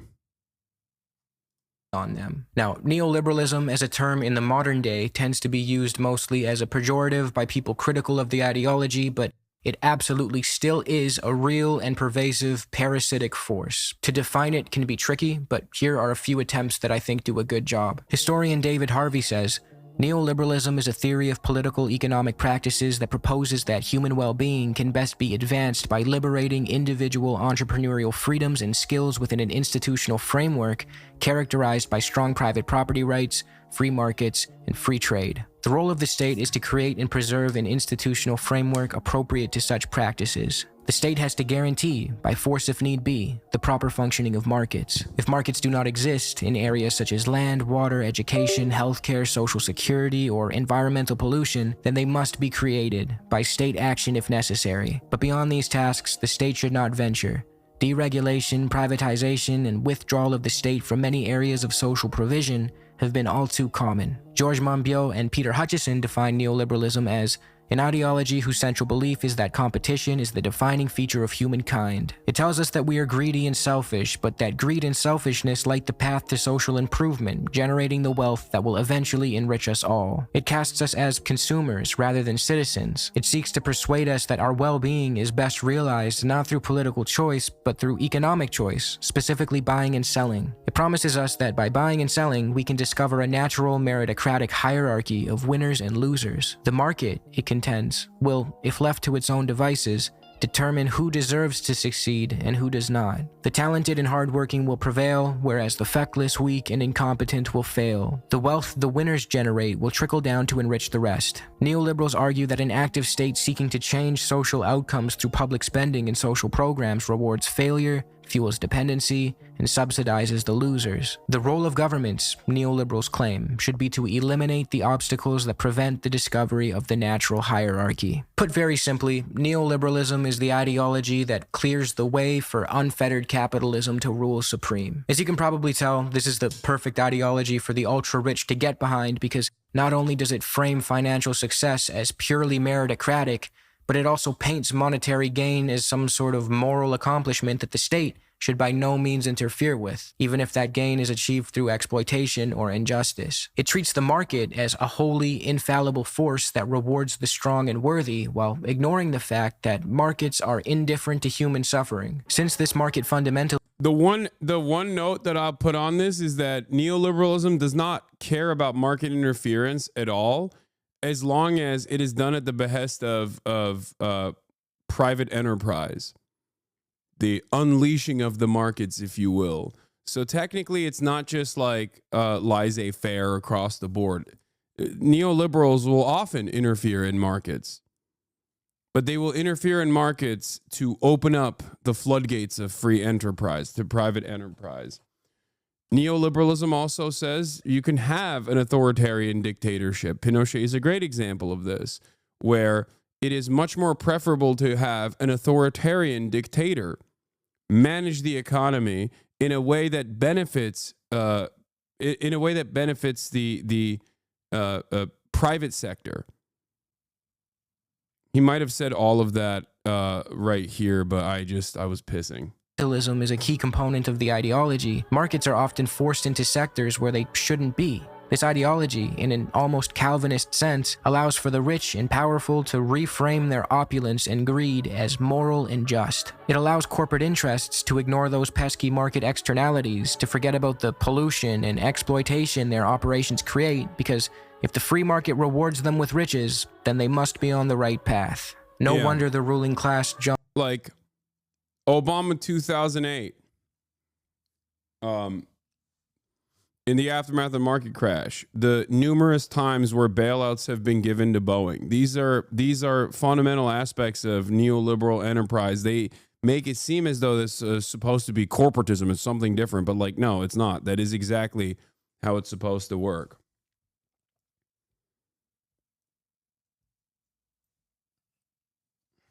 Yeah, Milton Friedman openly said he preferred a dictatorship with economic liberalism versus a democracy without that. Jumped at the opportunity to push Hayek's ideas. But again, they were faced with the obstacle of democracy. Neoliberalism, to most normal people, is not a very enticing ideology, and they sure as shit wouldn't vote for it if they knew what it was. Despite the millions of dollars that went into promoting the ideas of Hayek and his cohort, Keynesian economics remained as the mainstream economic consensus, but that was soon to change. The neoliberals knew that it would be hard to implement their policies domestically without first testing them out abroad, and the country that they set their sights on was Chile. Throughout the Cold War, the US government was very involved in Chile. They did not want it to turn communist, and they did everything they could to exert economic and political influence over it. The US even brought Chilean university students to America to study economics at the University of Chicago because it had a reputation for being anti-left. This operation came to be known as the Chile Project, and as author Naomi Klein put it, the goal of the Chile Project was to produce ideological warriors who would win the battle of ideas against Latin America's pink economists. As this battle was taking place, there's never been a moment where this kind of stuff has not been enforced without violence, by the way. There's no peaceful pathway towards like getting Chile to recognize the entrepreneurial spirit. It might seem like it now in the aftermath of many, many decades, if not half a century of direct violence, and then the additional subsequent violence that comes after you place your dictator in a position of power, where you slowly but surely erode civil liberties and erode even the alternative pathways to a successful socialist revolution. At a point where it basically becomes like a self-sustaining mechanism, in the same ways where in the United States of America, for example, you see a lot of backlash organically develop against socialist thought and any sort of anti-capitalist sentiment. Or if you're wondering how people become so stupid, how people are so resentful and so angry towards a different organization of the economy that they've never actually encountered, one that actually, in theory, at the very least, directly benefits their living conditions, this is how it happens. That's why I said it's calcified. It becomes natural. and therefore it turns into something that is self-sustaining, where the government doesn't have to actively interfere in these events, especially if they've completely eroded any sort of mechanism of pushback in the form of destroying labor unions, for example. Place on the ideological front, Chile in 1970 had elected a socialist leader, which was not gonna fly with the Americans. The US spent millions of dollars and used every available resource to destabilize Chile and create the conditions for a coup. They wanted that pesky leftist out so they could replace him with someone else and test out neoliberalism. In 1973, that wish came true. Chile's Marxist president was overthrown and replaced by a military junta, which eventually consolidated under the rule of Augusto Pinochet. Pinochet was a brutal dictator whose fascistic regime was marked by mass murder, torture, sexual violence, kidnappings, and the persecution of leftists. He rid the country of any socialist or Marxist influence, and in the eyes of the Americans, he was the perfect man to implement neoliberalism in Chile. Those same students who studied economics at the University of Chicago were now fully equipped to return home and put their lessons of mass privatization, deregulation, and market fundamentalism into practice. University of Chicago professor Milton Friedman played a key role in indoctrinating these young men, and he was also a prominent member of Hayek's Mont Pelerin Society. Remember that? As the years passed under Pinochet's brutal dictatorship, Chile's wealthy elite thrived, along with American corporations which were free to exploit Chilean resources without the threat of nationalization or government regulation. Pinochet allowed them to operate without restrictions, and if the Chilean population had a problem with that, he would kill or torture them into compliance. Nothing was to get in the way of the almighty invisible hand of the free market. Friedrich Hayek even had this to say about Pinochet's Chile: "My personal preference leans toward a liberal dictatorship rather than toward a democratic government devoid of liberalism." Need I remind you, this fucking guy built his entire career by fear-mongering about how welfare programs were a slippery slope to tyranny. But as soon as he was faced with a tyrannical despot who just so happened to promote his economics, suddenly all that talk about freedom and liberty wasn't so convenient, and he didn't mind a dictatorship all too much, as long as it was, quote, a liberal one. Unlike the corporatist blend of state and business seen in fascist regimes of old, such as Mussolini's Italy, Pinochet's regime maintained the hyper-militaristic, ultra-nationalist authoritarianism intrinsic to fascism, but repurposed the state to clear the way for corporate dominance. This model has laid the groundwork for what some have referred to as neoliberal fascism. Which brings me to one of the main points of this video. Free market economics and fascistic regimes are not mutually exclusive. They go hand in hand throughout history. As we can see, fascistic despots like Pinochet were propped up solely to protect capital, exploit labor, and enforce what Hayek would call liberalism. By that point, Hayek had distanced himself from the term neoliberalism due to its... That was an example of like obvious foreign interference, which was a necessity in the minds of capitalists for a place like Chile at the time, because the people were demanding change in the socialist direction. But this also happens without foreign interference in countries that are somewhat sovereign, right? Nation states that are sovereign, or at least like what you would understand as a sovereign established nation state. The reason why I'm making that distinction is because I'm thinking of Germany and I'm comparing it to an established nation state like the United States of America, with no outside interference that can technically disrupt it or destroy it or push it in the same way that this like large, powerful country like the United States of America could do to Chile. So in the absence of that foreign enemy and foreign interference, you arrive at economic instability, economic volatility, and how that creates, or even like the unfettered greed in the United States of America that has caused so much wealth inequality and so much economic instability that there needs to be some kind of control, some kind of enforcement to not necessarily breathe life back into capitalism, but to ensure that the capitalist order remains. And that is precisely where we're at in the United States of America, where when contradictions heighten, under a capitalist organization of the economy, and these contradictions are baked into the system, and welfare expansion or some additional benefits programs and whatnot are not enough, or there's no appetite to do so. There's no appetite to even deliver those projects. It inevitably erodes into barbarism, fascism. Fascism is the tool to make sure that the natural disruption that comes from the contradictions within capitalism are maintained, are destroyed, are squashed by force.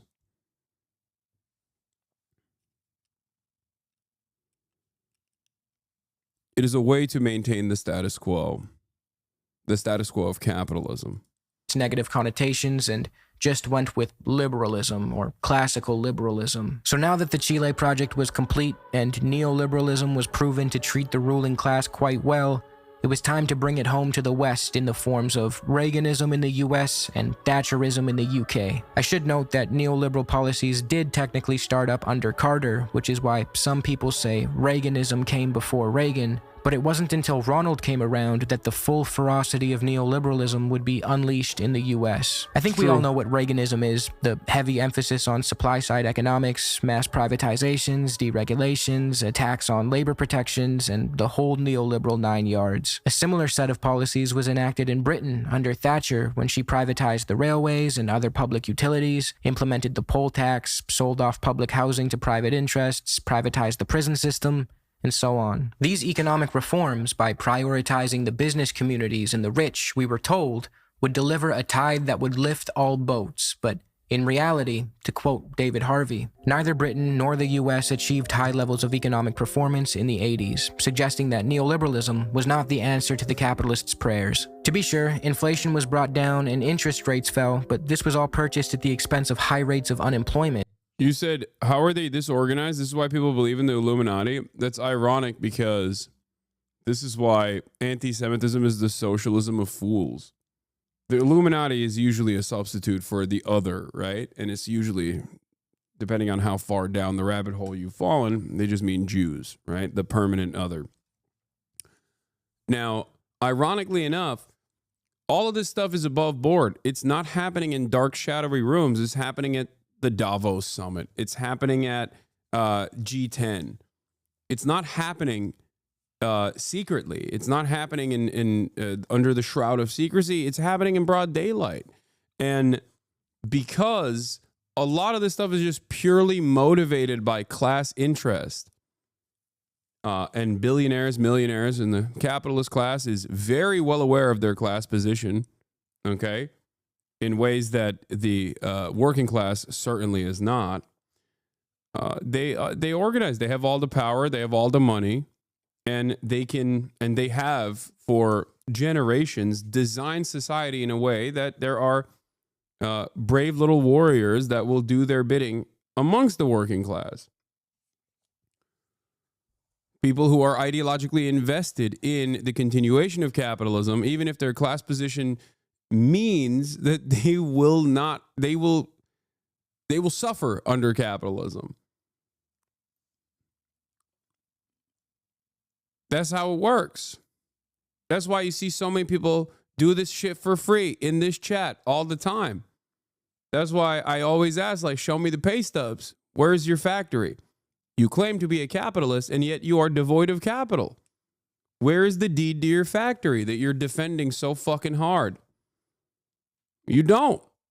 People say, Hasan, you claim to be a socialist, and yet you are rich. And it's like, okay, well, you claim to be a capitalist, but you're broke as fuck.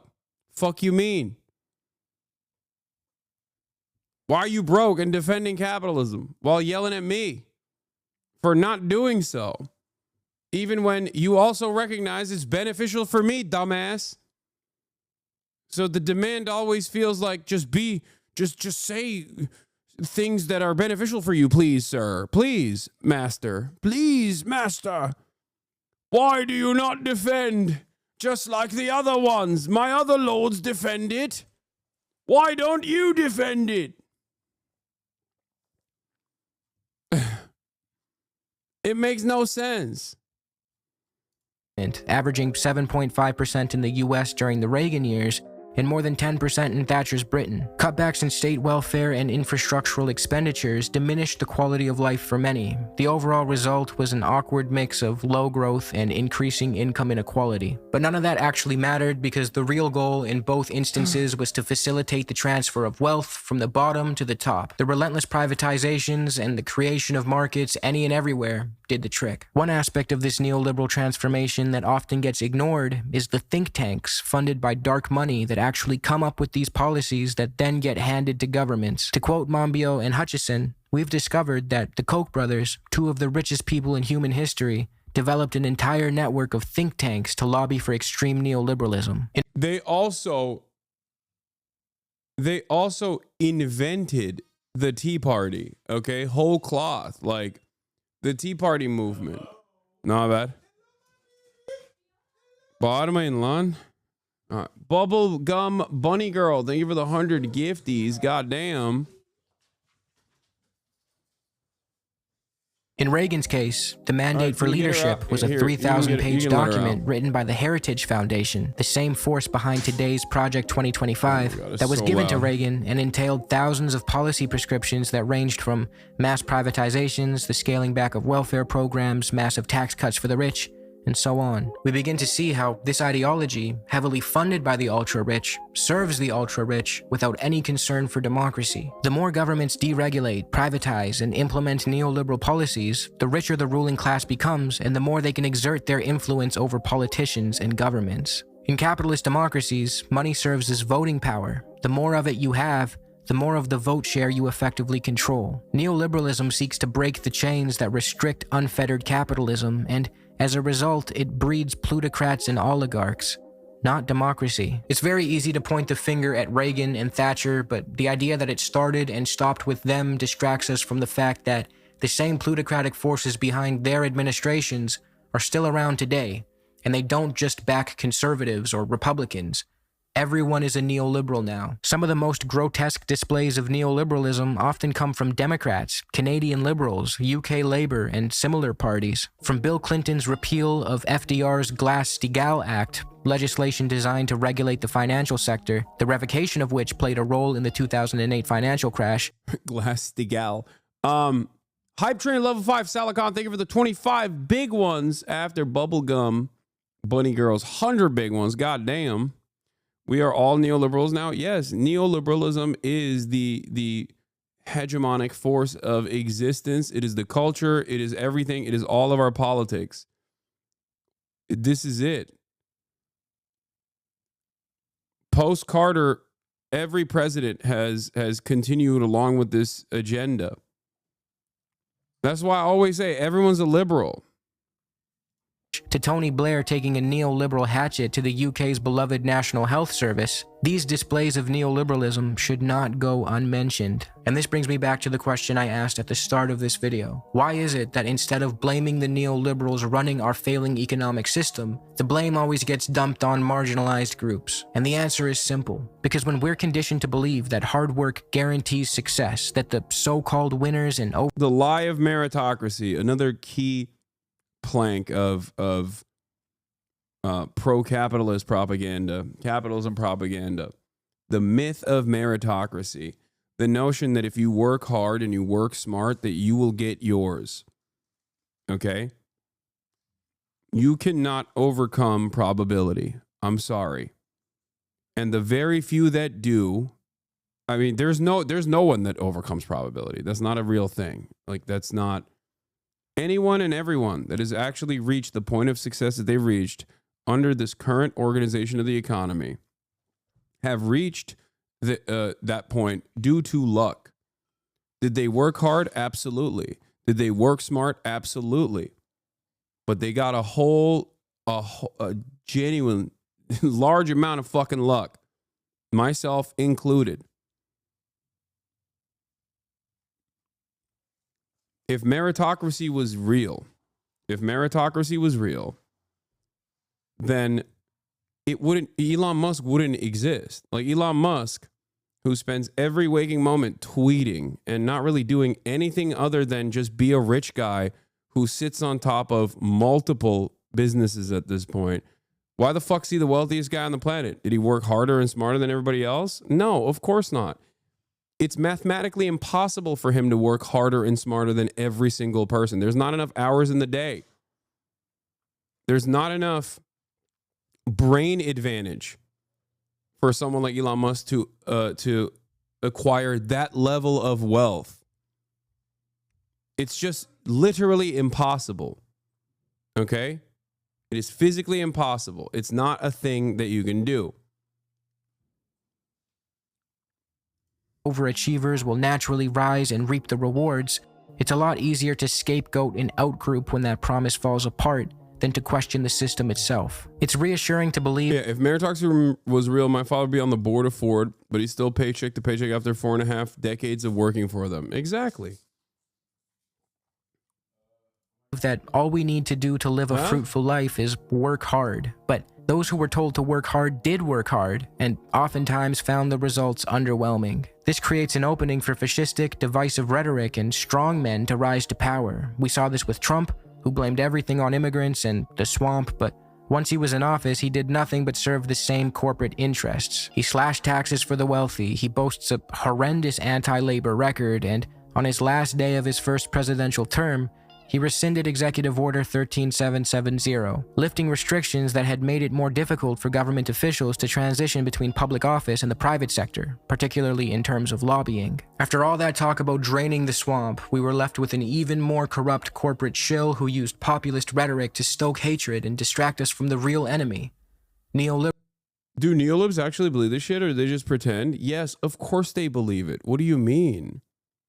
It is infinitely easier for someone like myself who has achieved a real amount of success under this current organization, the economy, to say, yeah, I got here because I fucking worked hard, baby. Because I'm brilliant. Because I worked smart and I worked hard. The fuck? No, people in positions of power truly believe that they earned it.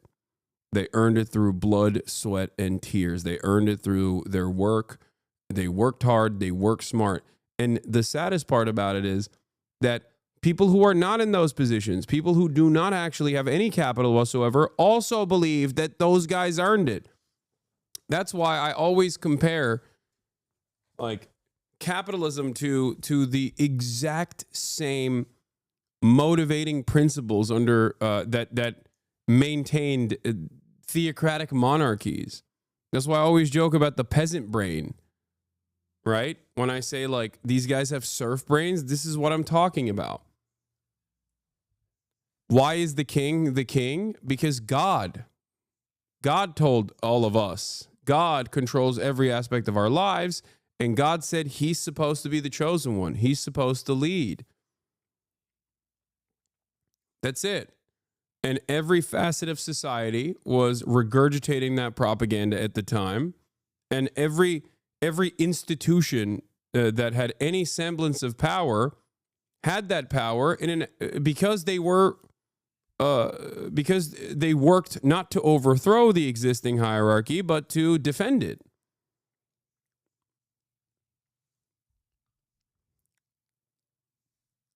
All the lords were also chosen by the king that was chosen by God.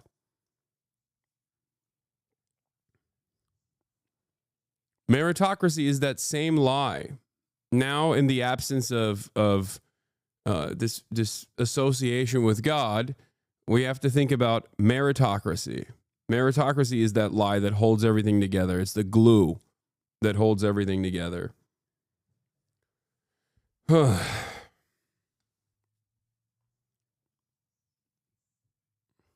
liberalism. If you think this video is going to end with me calling for a return to Keynesian economics or a push towards social democracy, then you would be mistaken. Social democracy would undoubtedly improve the lives of many people living within it, but it does not adequately address the underlying issue. It's still capitalism, and therefore it is still animated by the profit motive and not human well-being. If we look back at the era where Keynesian economics ruled supreme, say in the US for instance, yes, the quality of life domestically was better. However, it's very easy to forget the fact that That way of life was paid for with the blood and sweat of the developing world. Capitalism, fundamentally, is a system founded on colonial looting and the transformation of natural resources into private property. As President Eisenhower was blessing his population with a 91% top marginal tax rate and a 52% corporate tax rate, his administration was overthrowing democratically elected leaders in Guatemala, Iran, and more, just to turn those countries into outposts where American interests could siphon away the wealth and exploit the labor and resources. So yes. This is why,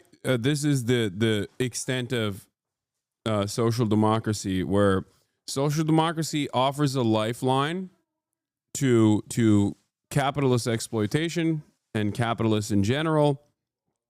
But we don't even need to dream about that future in America, because obviously unfettered greed has created an environment where these guys don't even want to do that anymore. Like old libertarians used to call welfare riot tax, okay?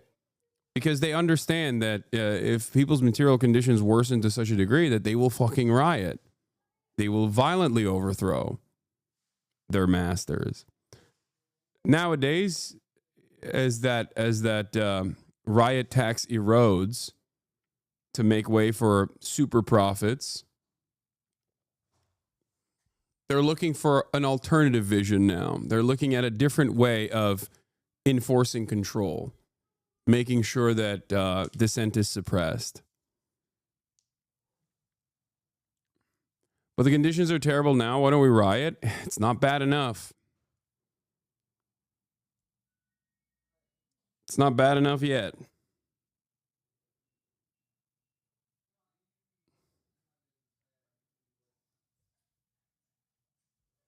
As long as you still have your treats at a relatively affordable manner, then you're not, you're not there yet.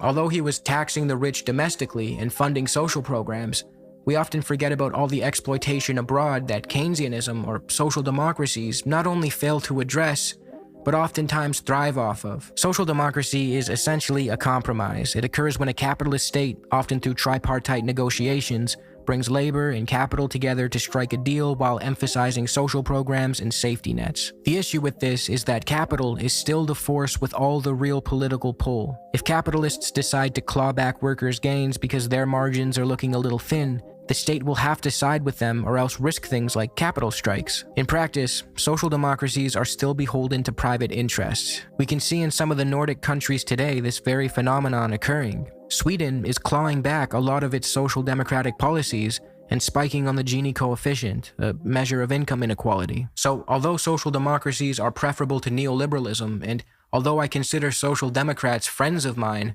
I think we can do a little better. Social democracy, at the end of the day, is still capitalism. The plunder of the third world will be and has been at the heart of the capitalist mode of production. Yeah, and as long as capitalism remains, imperialism will also remain as well. There's no way to continue capitalism without consistently enslaving the global south. Just not anything you can do. And that structure exists at the domestic level as well. That's how social democracies fall apart at the domestic level too, because capitalism is endless greed.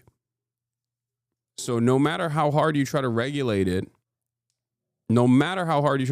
ultimately those with a tremendous amount of power are going to turn around and force deregulation down the line, force austerity down the line.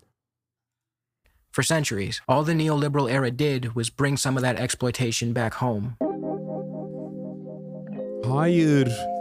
When I talk about liberalism leading to fascism, it's not because I think all the ideas from liberal thinkers or the Enlightenment era are bad. I don't. Concepts like empiricism, anti-dogmatism, rationality, and freedom are great. However, the economic model that emerged from the Enlightenment era was capitalism, which I believe jeopardizes the very principles I just mentioned. Whether it takes the form of Keynesian liberalism, where the majority of the burden is placed on the developing world, or neoliberalism, where that suffering makes its way back home, the embrace of capitalism by liberals will lead to the demise of the very ideals of freedom and democracy they claim to uphold. We've seen this in Pinochet's Chile, where the interests of capital were protected by violence. We've seen it during the Reagan-Thatcher era, where the will of moneyed interests began to brazenly take priority over the will of the majority. It's not what a healthy democracy is supposed to look like.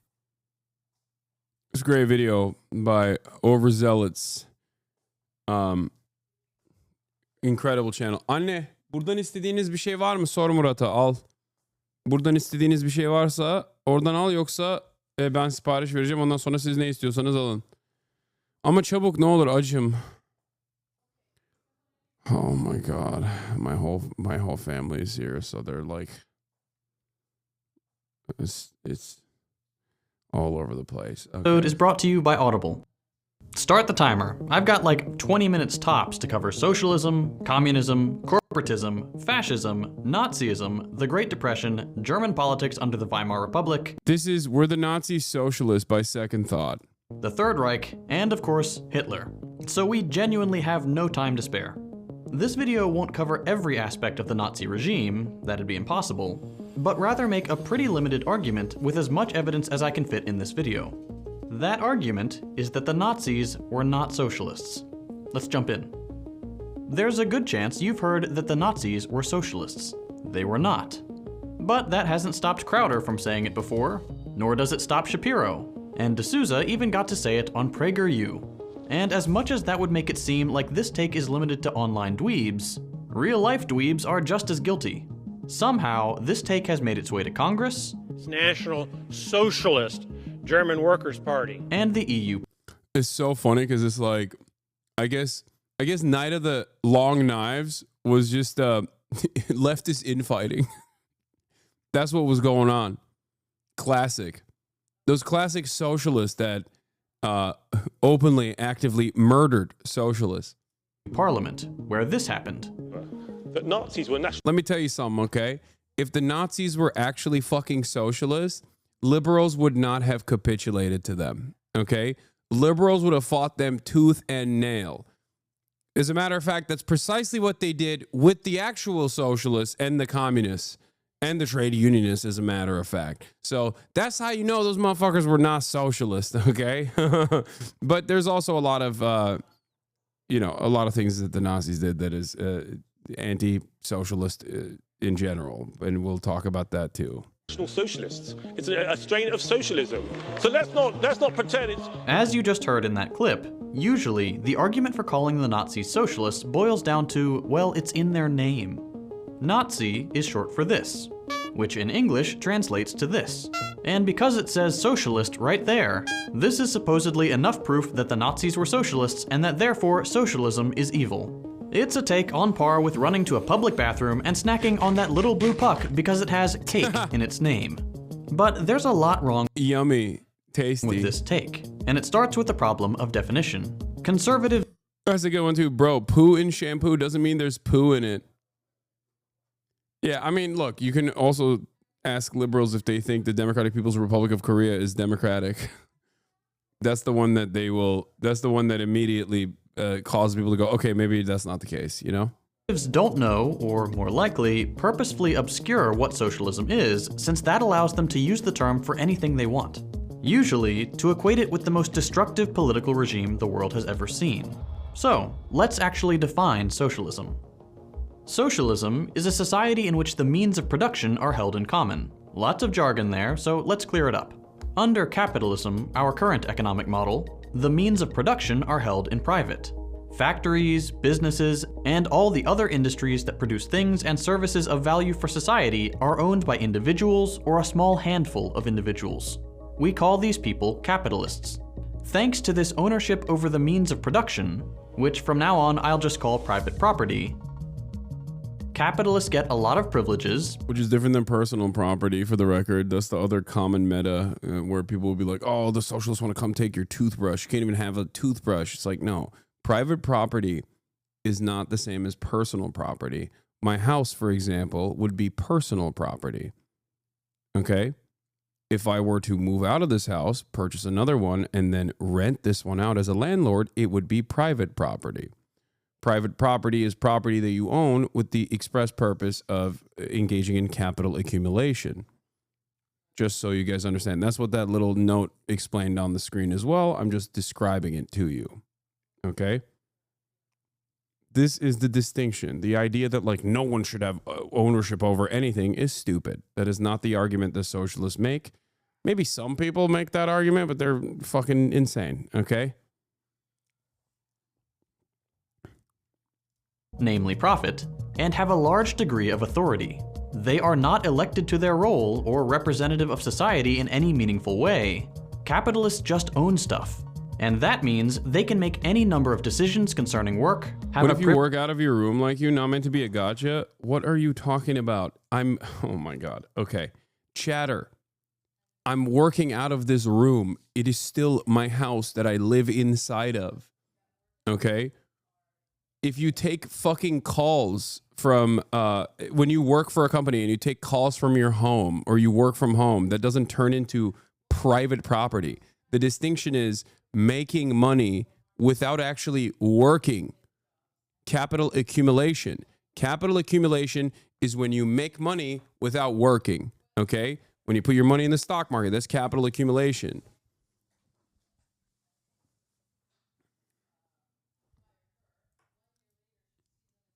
Why are you always so angry? Because it's like a super basic, it is a super basic designation.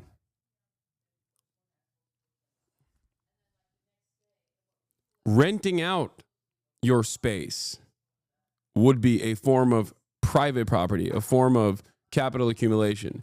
And there's also room for that as well. The difference, of course, is landlords over like regular real estate that people need to survive. This would be a great example of, this would be a perfect example of capital accumulation through private property.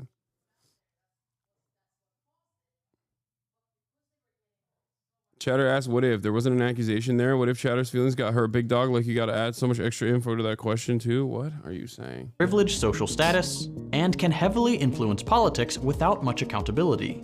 At the end of the day, the only yeah, it is accumulating value regardless of being rented out or just say your fucking TV or gaming PC. Exactly. Your car is your personal property. Purchase a fleet of cars and rent them out to people. You're not working. It's just it's generating value for you. It turns into private property. But even then, it's not. Even then, it doesn't. I'm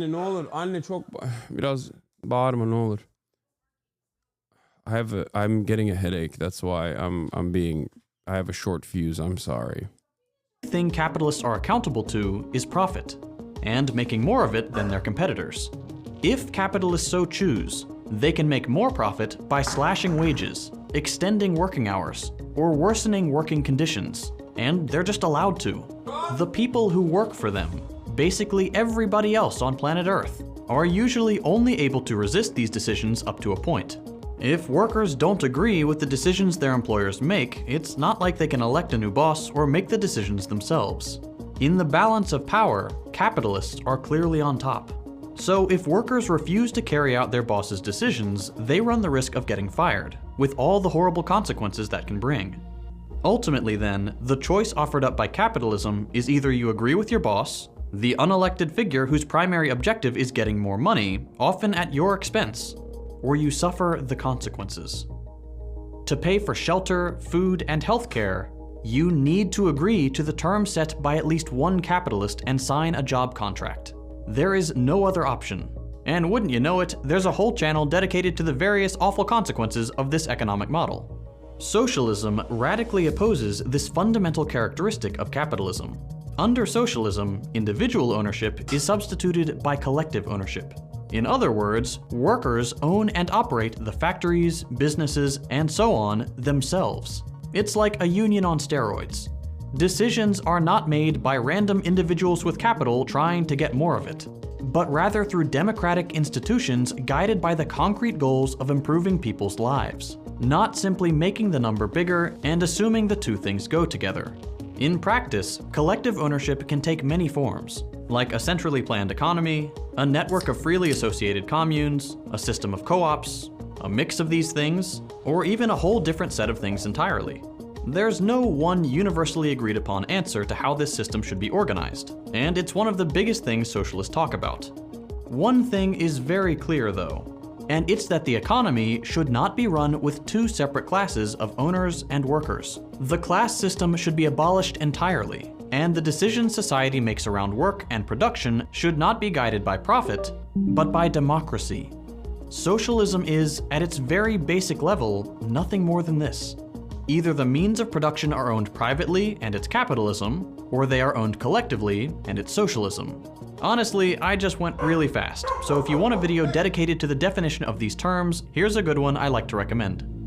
There, that wasn't so bad, right? With this definition, we now have a test. To figure out if the Nazis were socialists, we can examine their discourse and their actions, and determine if they supported socialist causes, resisted capitalism and sought to abolish private property, or on the contrary, if they supported capitalism. But first, the obvious stuff. One of the first things Nazis did when Hitler took office as German Chancellor was get rid of the socialists. Using as a pretext a fire in the German parliament, Hitler triggered a state of emergency and kicked into high gear his repressive politics against both Jewish people and communists. Members of the Communist Party, which they also saw as like, you know, Jewish. That's the other thing, which was that, you know, communism was seen as like Jewish trickery. were tracked down and imprisoned by Nazi police. The party itself was functionally outlawed, removed from parliament, and its members were pushed into either exile or prison. In fact, the sudden boom in prison populations from targeting the communists led to the creation of some of the first concentration camps, filled with socialists before becoming one of the Judeo-Bolshevism, Jewish communism, Jewish socialism, Jewish Marxism, cultural Marxism. Interesting. Interesting. How did that? Wow. Language evolves, you know?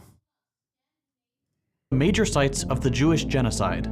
Soon enough, this repression of political opponents would go beyond the communists and extend further right to the Social Democratic Party. In the end, both parties that represented labor in the German parliament, whether revolutionary or reformist, were cut out of the political process entirely.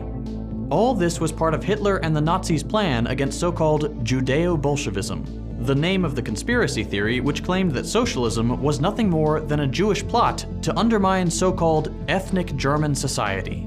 To complete this effort, Hitler also cracked down on organized labor. Union leaders and prominent members were hunted down in much the same way the communist politicians were, and were beaten, killed, and imprisoned en masse by Nazi stormtroopers.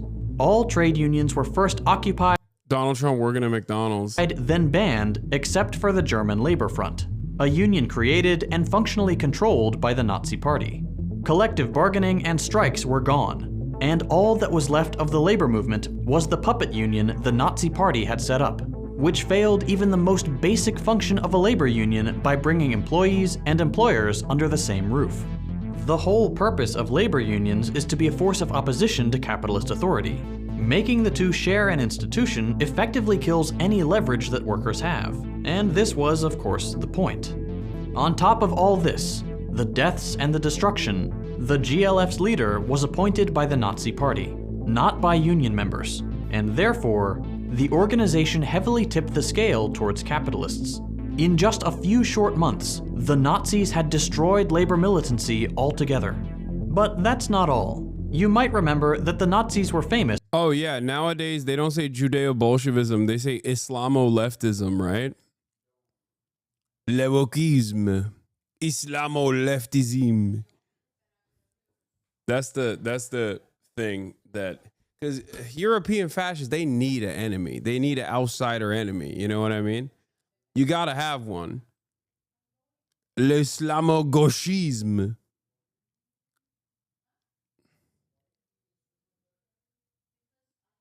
That's what it is. As for their book burnings. Unsurprisingly, these same anti-socialist politics were obvious there too. Many of the authors whose books were burned were central figures in socialist politics. Wait, I thought they were My favorite political commentator said that they were burned because the books were written in Jewish. I don't know if I agree with what this guy is saying. Like Karl Marx, Friedrich Engels, Vladimir Lenin, Rosa Luxemburg. Wait, so these guys didn't write in Jewish? Leon Trotsky, and many others. A conscious effort was made by the Nazi Party and their sympathizers to destroy socialist literature because, generally speaking, the Nazis were desperate to destroy just about every outlet for socialist politics. All told, these measures are why that famous poem starts with the line, "First they came for the communists." That is just what the Nazis did. They crushed the parties that championed socialist politics, the books that legitimized these politics analytically, and the labor movements that brought these politics into the world by giving workers power. But all these events have been brushed under the rug or presented by conservatives as nothing more than socialist infighting, based on evidence? Heard left-wing brothers say shit like, if Muslims and brown people come here, that will turn Europe fascist, so I'm against them. Yeah, that's a liberal talking right there. Oh my God, a social fascist, if you will. Because that's the guy that says, look, I'm not racist, but other people are racist, and they'll be racist if more of the inferior race comes here. And then it will be impossible to combat these other races. Not me, I'm not. The idea that you shouldn't be actively combating that kind of rhetoric, but instead caving and capitulating to that kind of rhetoric and saying it is actually not the growing racist movement that is responsible for the racism, but instead people to be racist too, is ridiculous. Yeah, it's cultural Marxism in the U.S. and Islamo-Marxism in France specifically, and also with Persian Shah supporters.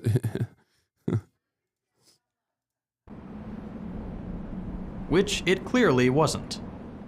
Socialists are usually not too keen on burning Marxist books or hunting down labor union leaders.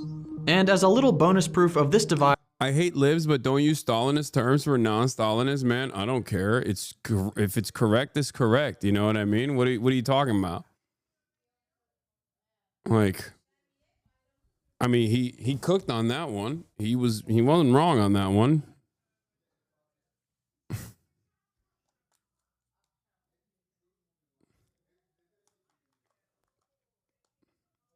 between socialists and Nazis, neither the Nazis nor the socialists ever considered themselves or each other to be part of the same political family, something they made very clear by their seats in the German parliament. But since this last point is only a little stronger than the "it's in their name" argument, let's go back to the more concrete stuff. The Nazis were both a tool of German capitalists and promoters of the capitalist economy. It's not simply that they crushed labor power and leftist politicians. They actively furthered the interest of capitalists at a time where capitalism was in a bit of a troubled spot, to put it mildly. The first thing we can look at to make these arguments is the institutional support from capitalists that the Nazis received. In short, quite a lot. German industrialists helped promote Hitler's rise to power in every way they could. Capitalists from some of Germany's largest economic sectors invested millions of Reichsmarks, upwards of $30 million today, to prevent the Nazi Party from succumbing to its financial difficulties and to help the party win elections. And to bolster their financial support with symbolic pressure, industry leaders also wrote and co-signed a letter sent to Hindenburg, then president of Germany, imploring him to appoint Hitler as chancellor to quell quote-unquote class antagonisms. In other words, large capitalists wanted Hitler's leadership to deal with the rise of socialism. Whether this support was decided. This is why sometimes liberals will get really horny and will openly state that it was actually the growth of communist and revolutionary movements in Germany that created ample ground for the Nazi regime to take power, which is kind of like what your quote-unquote social fascist leftist friend was saying about the people becoming more racist because, you know, Muslims are coming into the country. We can't let Muslims come into the country because we can't have these people become more racist. Okay, so you agree with what their agenda is, which is to not let people come into the country. that they have declared inferior. You might not think that they're inferior, but it kind of feels like kind of feels like you do think that they might be a little inferior, What liberals are saying that? What do you mean? Oh, dude. Back in the day, I used to do a lot more history or theory-focused streams where liberals would actively say that.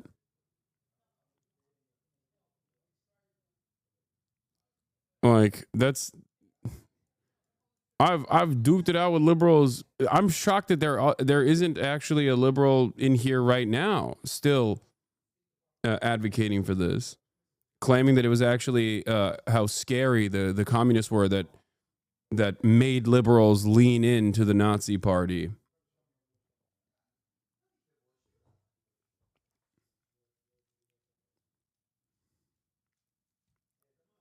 Decisive in Hitler's victory is up for debate. But what is undeniable is that it proves the close relationship between the two camps.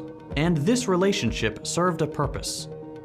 The Great Depression, the economic burden of the Treaty of Versailles, and the various bourgeois governments that ruled Germany under the Weimar Republic prompted more and more Germans to look for an alternative to capitalism.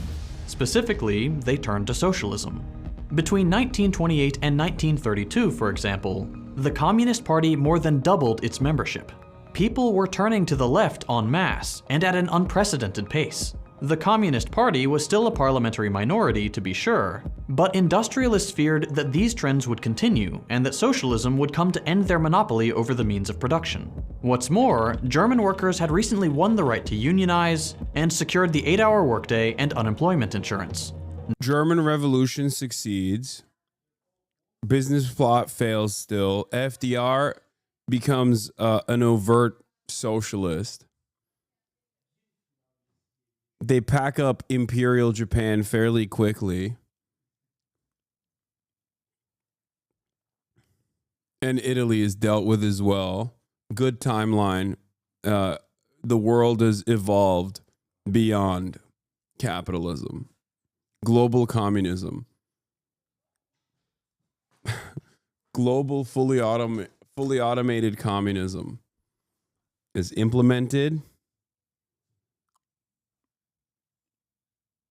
Stalin helped Spain. I mean,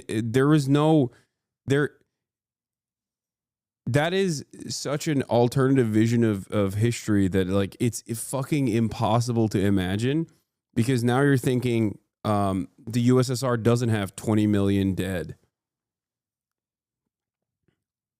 Like, the sky's the limit at that point.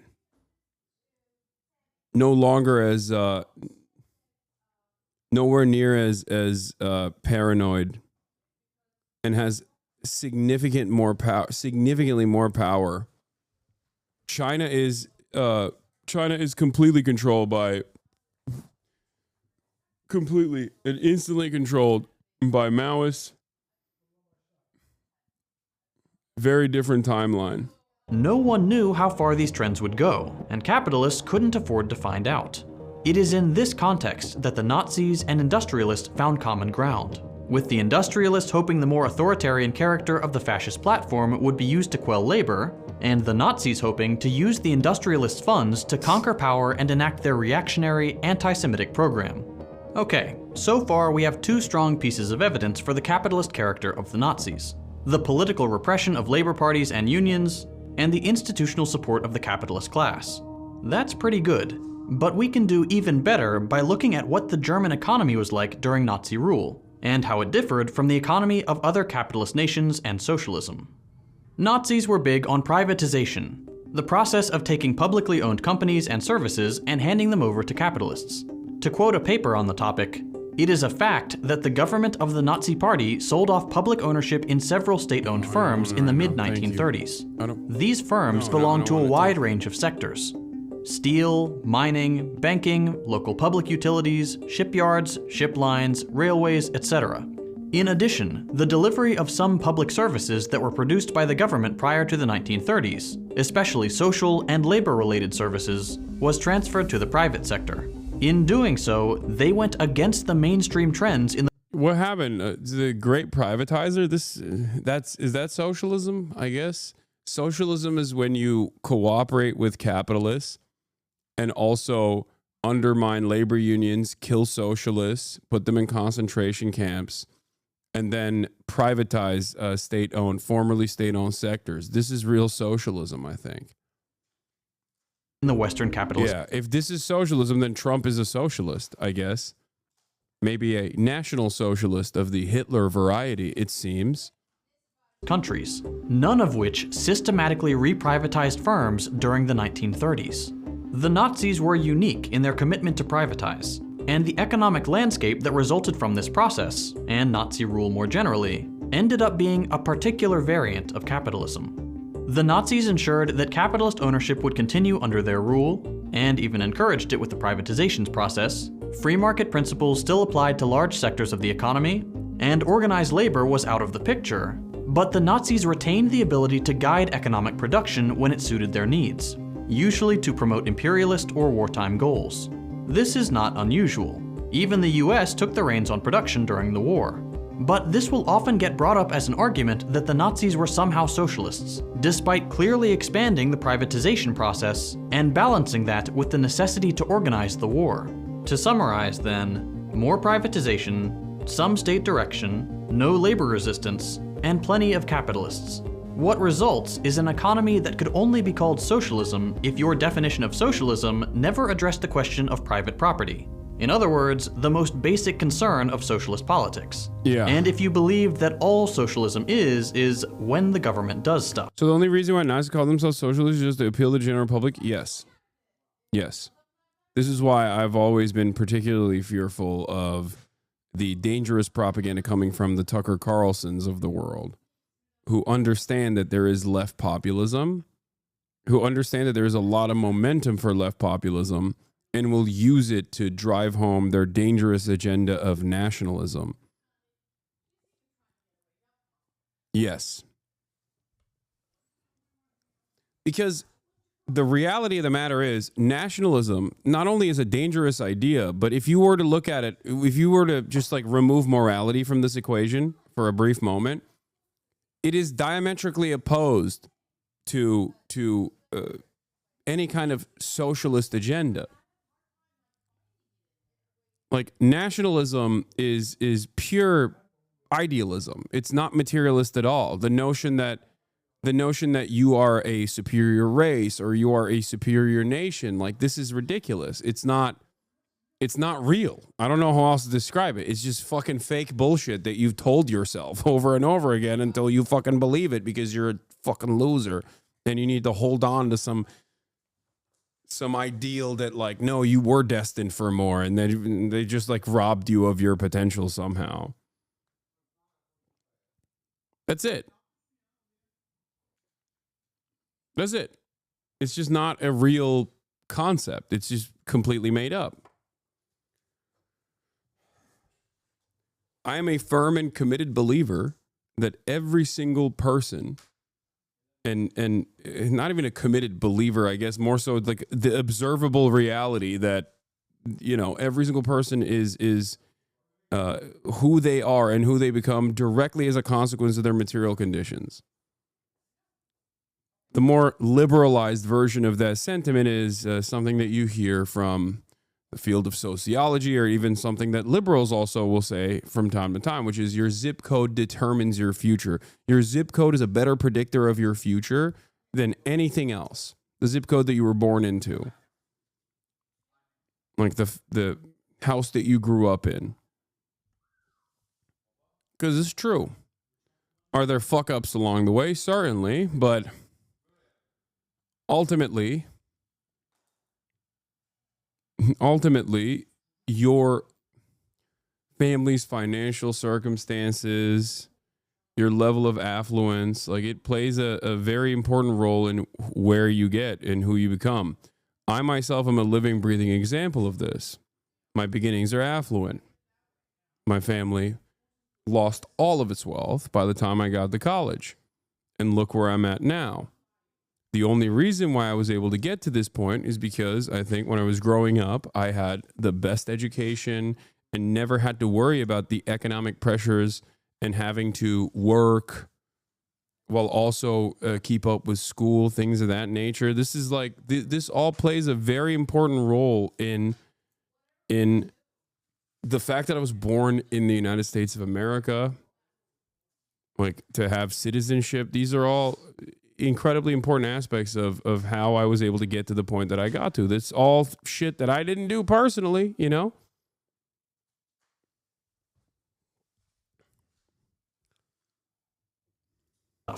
A grossly misguided definition of socialism that would make every society on Earth, for almost all of human civilization, socialist. Nazi Germany was capitalist, and the Nazis made sure of that. Of course, while this whole video has been making a strong case for the Nazis were not socialist argument, it's important to note a few— But you're still a wealth hoarder, so that means you're a part of the capitalist problem? Yes, I am a wealth hoarder. Yeah. You cracked the code, chatter. You did. Thank you for the 1 month that you have given me. $5. I'm your enemy. I promise. Dude. I'm the guy that you should be mad at. You're right. That was gifted. Okay, well. I'm curious if Hasan feels that the wealth they hoard is combated by claiming to be humanist. Would a humanist hoard wealth from other humans? People should not be afraid of their governments. Governments should be afraid of their people. MAGA is Rage Against the Machine. Wow, what the fuck? This guy's all over the place.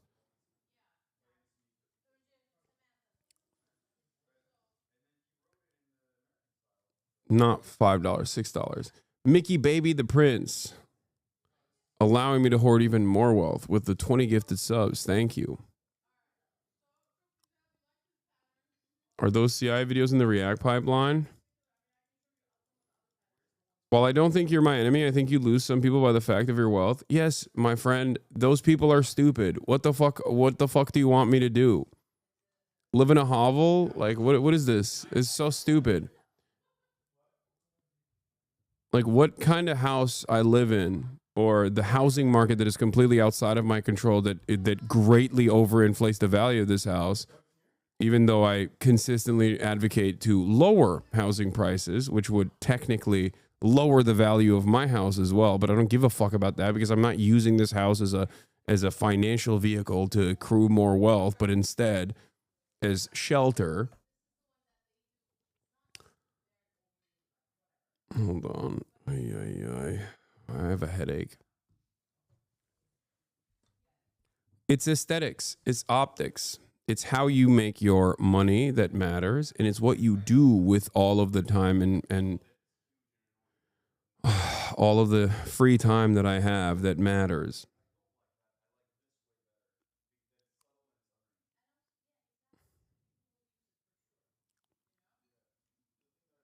And I don't know why people still do that over and over again. I don't know why. I mean, I guess I get it. It's propaganda. But it's so funny because people that say this, and I repeated this before, it's like people say, oh, dude, you claim to be a socialist and yet you have money. This is diametrically opposed to socialism. It's not, but let's just entertain that notion for a second. And yet here you are, a worker, defending capitalism, defending the capitalist system. Or even if you're not, your demand is that I advocate for what you declare is my class position. You're saying, hey, you should be like the other rich guys and demand that the system that gives you so much continue to give you more. Why are you not doing that? I'm not doing that because I don't believe that. It's that simple. Ludwig's friend Stans made a video about your wealth a few days ago. Wait, really?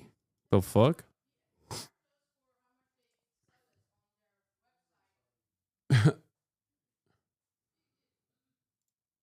I'll never forgive you for owning a home. House on Piker.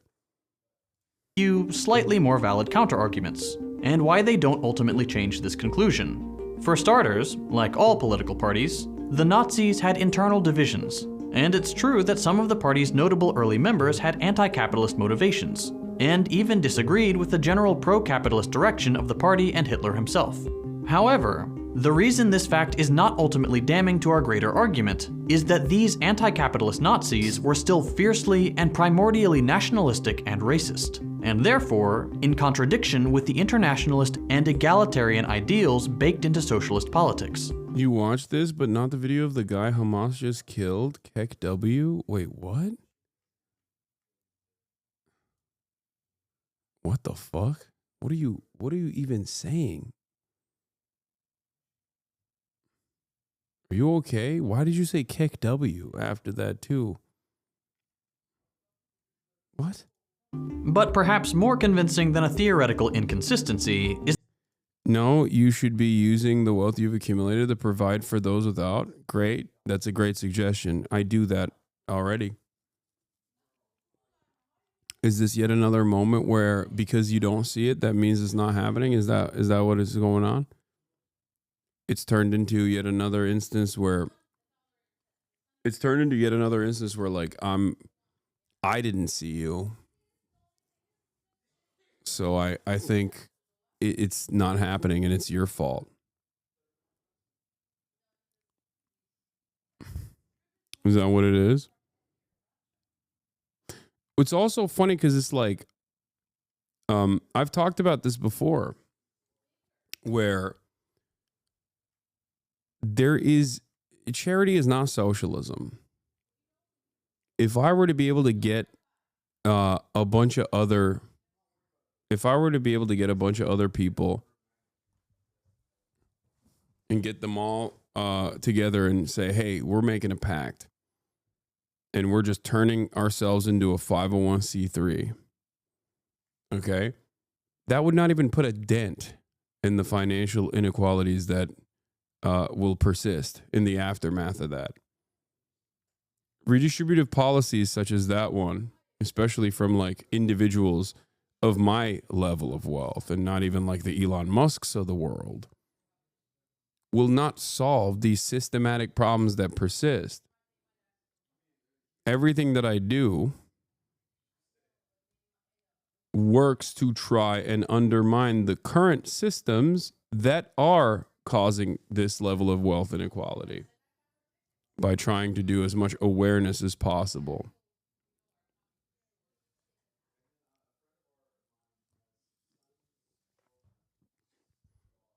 Having said that, I still do a good deal of that, a good deal of mutual aid.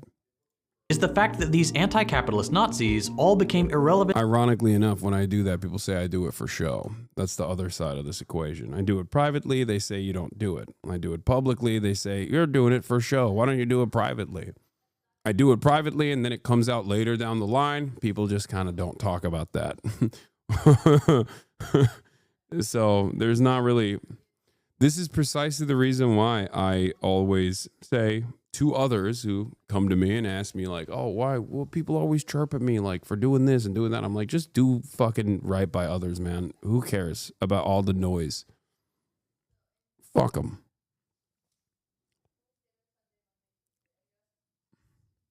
To the Nazi project almost immediately.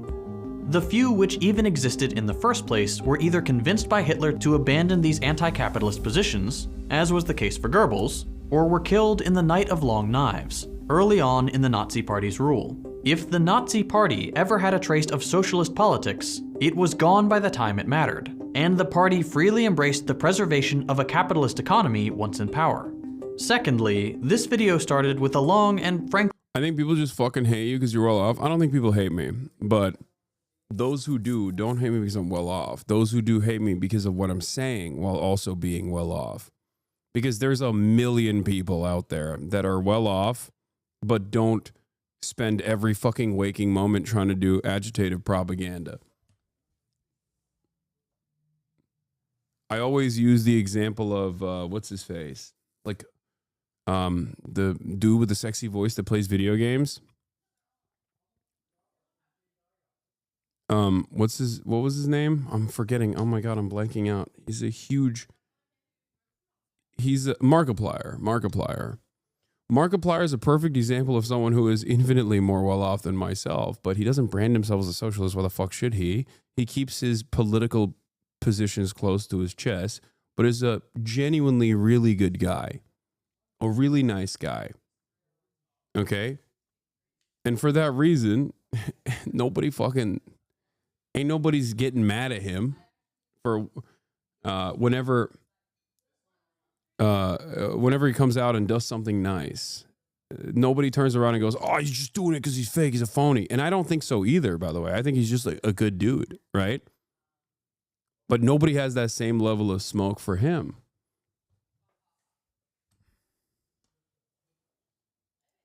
You know? Y'all can make any excuse and narrate to yourselves whatever insanity you would like. Wealth hoarding is the problem. Wealth hoarding is a problem. You're not wrong about this. But the solutions to wealth hoarding, you are wrong on. Wealth hoarding is a problem born out of systematic enforcement.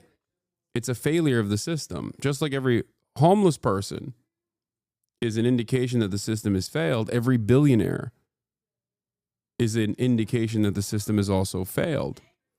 So your solution to this is to yell at a Twitch streamer who's trying to unlock class consciousness. So stop doing it. I'm not doing it. You're fucking stupid. I don't know how else to describe this to you. You just don't like the fancy, flashy shit that you see on screen. That's it. How is this yelling? I'm not. Wait, what?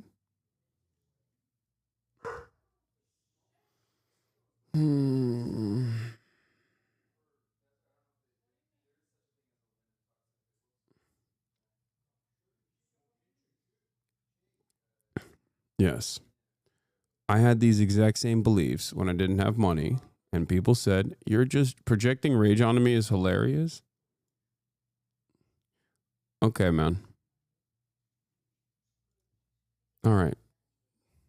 You're right. It seems like you're a little bit upset because you think you're suggesting that I'm doing this thing that I'm not doing. And you're doubling, tripling, quadrupling down and hyper-focusing on this. And I don't know how to get you to understand. I'm trying to be as charitable as possible to you. But I don't think it's happening. I don't think it's gonna happen.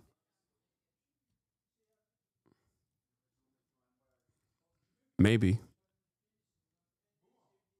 Anyway. As I was stating earlier, wealth hoarding and wealth inequality is born out of capitalism. It is a normal part of the process. It's a normal outcome of the process. Okay? So you have to undermine and change the way that the system works in order to tackle this issue. Have a good day, chat. Thanks for being so willing to have the conversations. I like that he's not even talking to me now. He's like, chat is having a good conversation with him. I'm not. Because I'm a bad guy. Boring definition of socialism for a reason. I did this on purpose because although Hitler had the word socialism in the name of his party, he also made every effort to distance this word from its original definition, a trick which we continue to see used today to try and associate the Nazis with socialist politics. Hitler wanted nothing to do with the actual definition of socialism, the abolishing of private property. So he made sure the word would only ever mean something else to his audience. Whether that was by calling real socialism a Jewish conspiracy, captured in the phrases Judeo-Bolshevism and Jewish Marxism. It seems like he's giving his heart out here.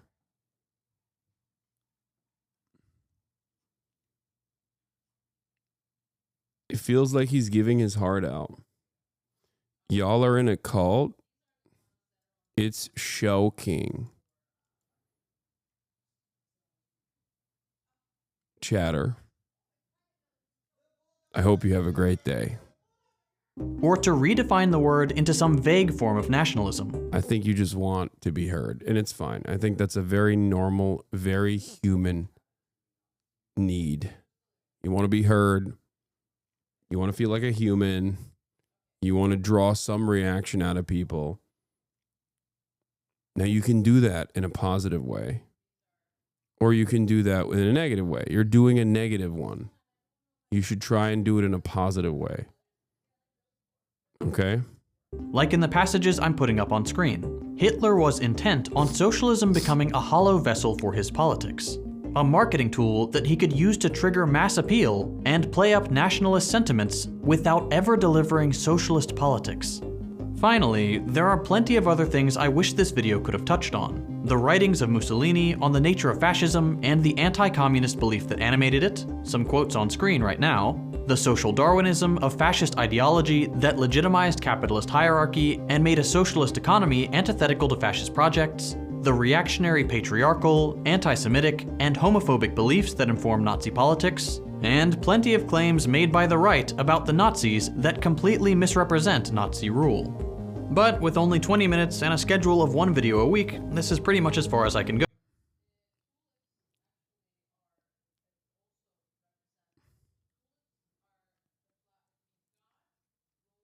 The Nazi dismantling of constitutional law. I kind of want to watch this as well, because I feel like this will be instructive. Maybe we'll see some analogs in this. In a step-by-step process, the National Socialist government dismantled constitutional law, usurped justice, and created a lethal totalitarian system that soon engulfed Germany and all of Europe.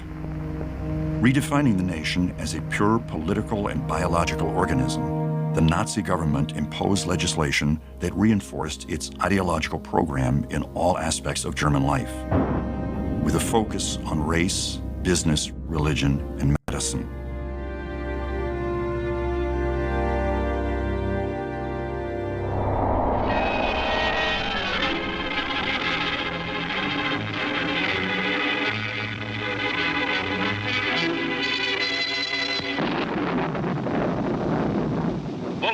Adolf Hitler is dead. He is dead, and how he died, the world little cares. For Hitler's death, millions have prayed, and millions are now thankful for justice. 1920, Hitler began. He was considered just a joke then, a raving crackpot. Who else was considered just a joke when they initially ran for office? You know, telegenic man who was also zesty, just like young Adolf. At the dawn of the National Socialist Party in Munich in 1923, a little-known Austrian political upstart by the name of Adolf Hitler naively attempted to overthrow the Weimar government of President Friedrich Ebert. Historically, the Bavarian beer... Sad to see people glad that somebody died. Oh, guys, it's really messed up that everyone is celebrating the death of Adolf Hitler. It's really messed up. It's, wow, so much for the tolerant left once again.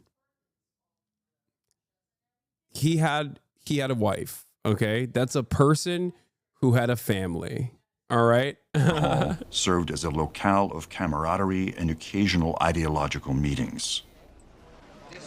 The beer hall putsch took place in November of 1923. The Weimar Republic, which started out in 1920, was in crisis. Certainly the Weimar Republic had all kinds of obstacles to try to overcome. Its leaders were seen as responsible for Germany's surrender in World War I, which no one in Germany expected. They were also seen as responsible for the Versailles Treaty, which all Germans felt was incredibly unfair, even though both the surrender and the need to sign that treaty were really dictated by the generals, who felt that Germany could not sustain further military action. On November 8th, with 600 stormtroopers led by Ernst Röhm, Hitler descended upon the Bürgerbräukeller and shouted out, "The national revolution has broken out. The hall is surrounded." After several speeches by putsch leaders, Americans got real horny when they heard the term burger. They got, oh my God, all the Amerifats in the chat rising up. They're like, man, what's going on here? These guys, did they have some good ideas? I don't get it. I don't get it. They said burger. I love burger. Hitler left, wrongly believing the revolution had begun. If you love history, then you will love History Hit, our extensive library of documents. Having created a political movement out of what was a very small German Workers' Party, Adolf Hitler, inspired by what Benito Mussolini had done in Italy, where he had been able to organize a march on Rome, which put him in a position of power, felt that he could do the same thing. Now, in his case, he had to start from Munich in Bavaria, which is where the Nazi Party had begun and built itself up. And his plan was twofold. He was going to coerce the leaders of Munich and Bavaria into moving out of his way, and he was then going to march on Berlin. At 11 a.m. on November 9th, Hitler and his followers attempted to take over Munich. Why is it always men who want to be a tyrant? I mean, there were girl bosses, you know. Margaret Thatcher comes to mind. Public buildings. Burgles, thank you for the 100 gifted subs. Oh my God.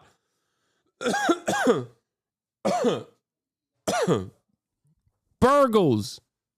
We got burgers left and right, dude. Everybody. And army, alerted to the Nazi Party's actions, fired upon the marchers.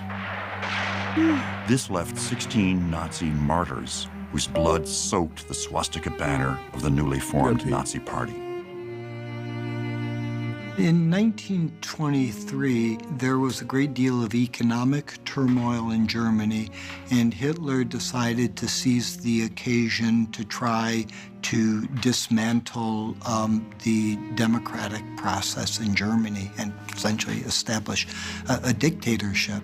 The interesting part of the beer hall putsch is that the putsch itself was so poorly disorganized that he never left the city limits, so that he ended up being tried in a local court. Had he made it outside of the city limits or even on his way to Berlin, he could have been tried for treason in the national court and in fact have faced a death sentence.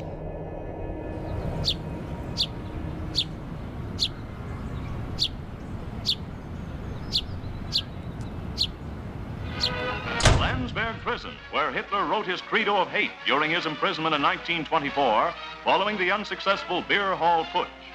This was a hallowed shrine to official Nazis, but to American GIs, it's just a jail that Hitler never should have left.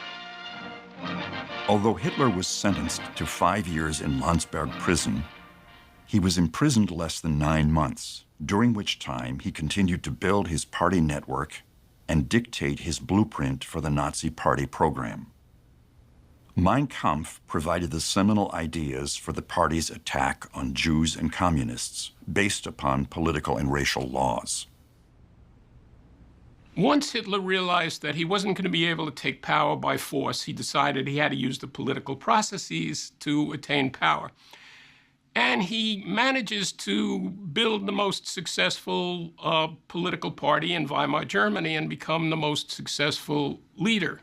And you know, it's amazing because up until the elections of 1930, it doesn't look like he's getting anywhere.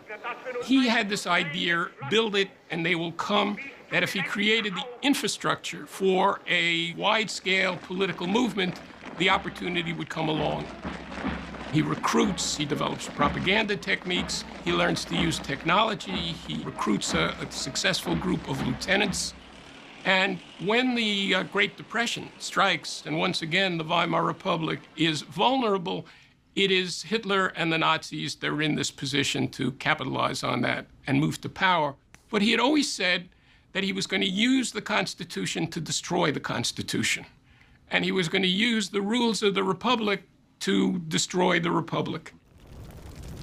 Certainly the Reichstag fire, which occurs in February of 1933, helps him.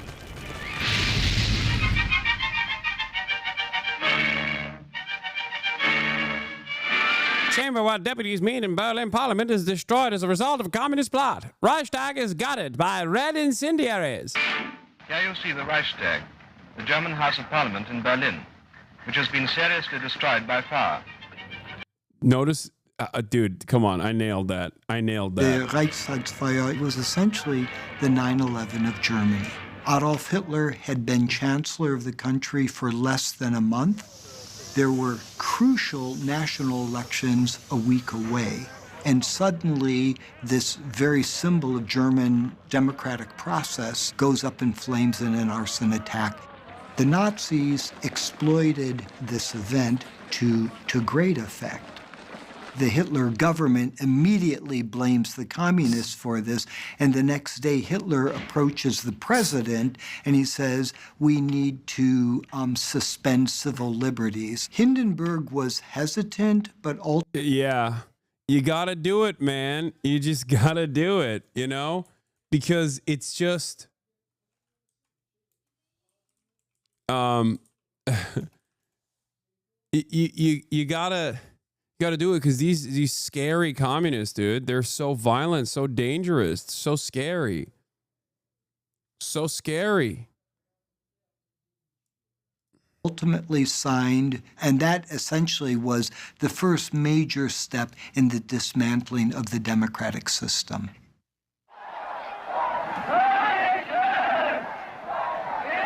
In the atmosphere that existed at that point, a lot of Germans were willing to sacrifice certain liberties for the sake of national security. And once again, I think, given what the United States went through after 9/11, I think one can understand that. And I'm not saying that the dynamics or even the situation was the same, but it can, if one wants to try to imagine what it was like in Germany at that point.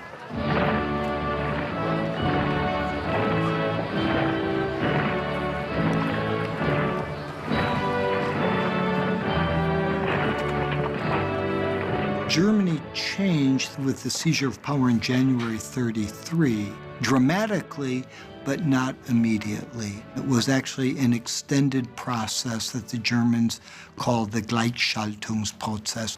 Huh. So it wasn't like erosion, constitutional erosion. It wasn't overnight. And it seems like there was a lot of liberal capitulation along the way because they were too busy fighting the common enemy. Why is this hard going to them? Yeah, a lot of Tesla lovers over here, a lot of Elon Musk fans over here, just doing my heart goes out to you over and over again, it seems. By labeling the Reichstag fire as a terrorist attack by the communists, Hitler convinced President Paul von Hindenburg to suspend all civil liberties. Hindenburg did not like Hitler. He could not even stand to be in the same room with the man, but the political constellations of things were such that he appointed Hitler as chancellor. Hitler then, along with the other... Okay, this documentary is like... This documentary is kind of wild in the way that it covers this process, because like the entire point that I wanted to arrive at, the entire thing that I wanted to drive home here was this, like him doing this, the capitulation from liberal opposition. And it's really fucking annoying that they just like kind of overlooked that. They just glanced over like, oh, he just hated him, but also he just decided to give him all the power. It is the compromise here that is a problem. And I think that many of these like mainstream documentaries and the way that people learn about this stuff doesn't actually feature this aspect of it. Like, this is just completely secondary, but it plays a formative role.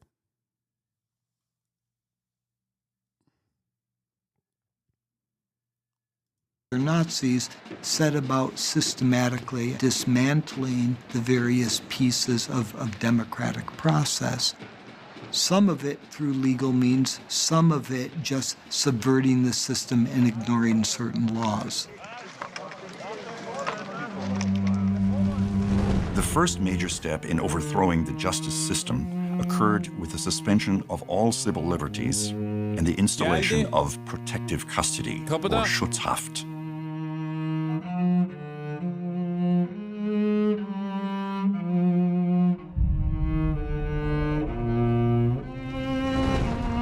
What happens in the enabling law is by this time, the Communist Party, as a result of the Reichstag fire, had been declared illegal. And that eliminates a powerful bloc of anti-Nazis from the Reichstag.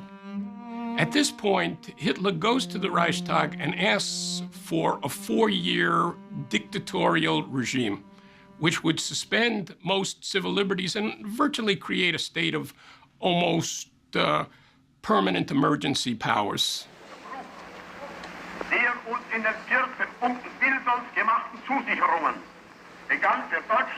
At the Kroll Opera House in March of 1933, Hitler proposed the law for removing the distress of Volk and Reich.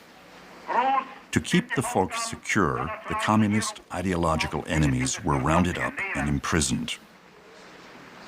Hier wird eingesetzt, alles Handeln bestimmen. Das Volk lebt nicht für die Wirtschaft und die Wirtschaft existiert nicht für das Kapital, sondern das Kapital dient der Wirtschaft und die Wirtschaft dem Volk.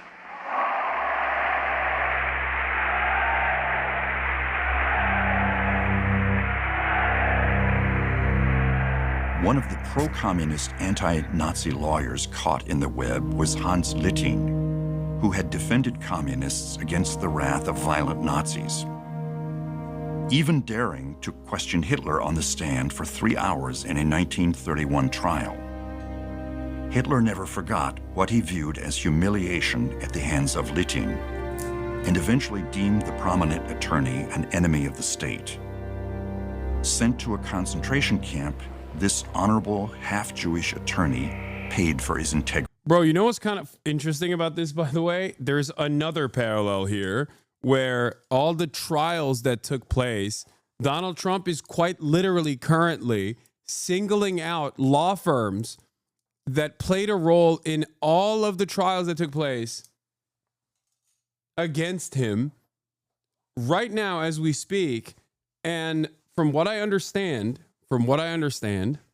some of these law firms are doing the exact same thing that Columbia University did, the exact same thing that fucking Harvard did, and they are straight up giving in to whatever his demands are, saying they'll do pro bono work for Trump and the administration, shit like that, ahead of time because they're fearful that they might get prosecuted. So instead of putting up a fight, they're folding ahead of time without any sort of pushback whatsoever.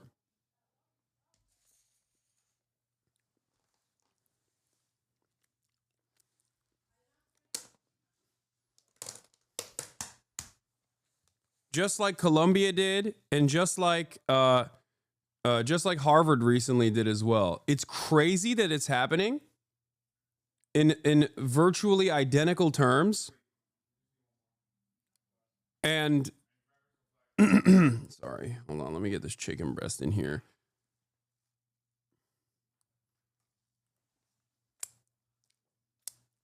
And it feels like it's worse than last time, because at least in Nazi Germany, in this entire process, there were 800,000 Germans that were arrested for resisting against the government. Now, many of those Germans were obviously, Jews, communists, socialists, and whatnot. And many of them were arrested specifically for the claim of resisting against the Nazi government, but they were, falsely branded as resisting against it for the crime of being Jewish or whatever. But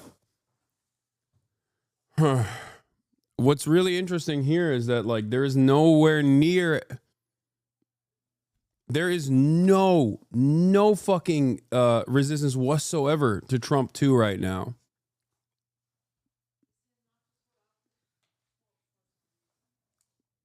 It's really horrifying. Integrity.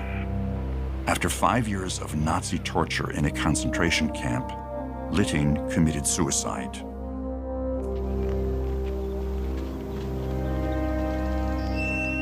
In March 1933, in an effort to confine the enemies of the state, an old munitions plant on the outskirts of Munich became the first Nazi concentration camp.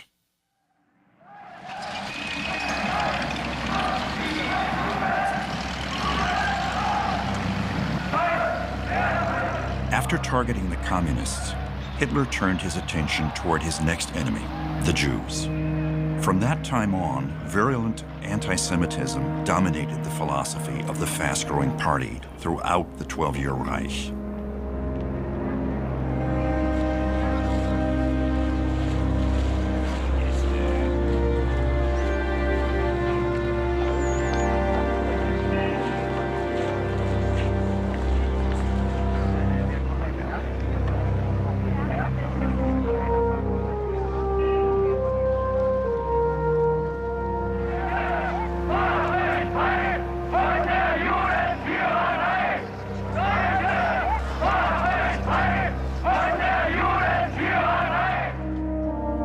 Hitler's 25-point National Socialist Party stressed the importance of segregating Jews from Aryan society and soon led to abrogating all of their legal, civil, and political rights.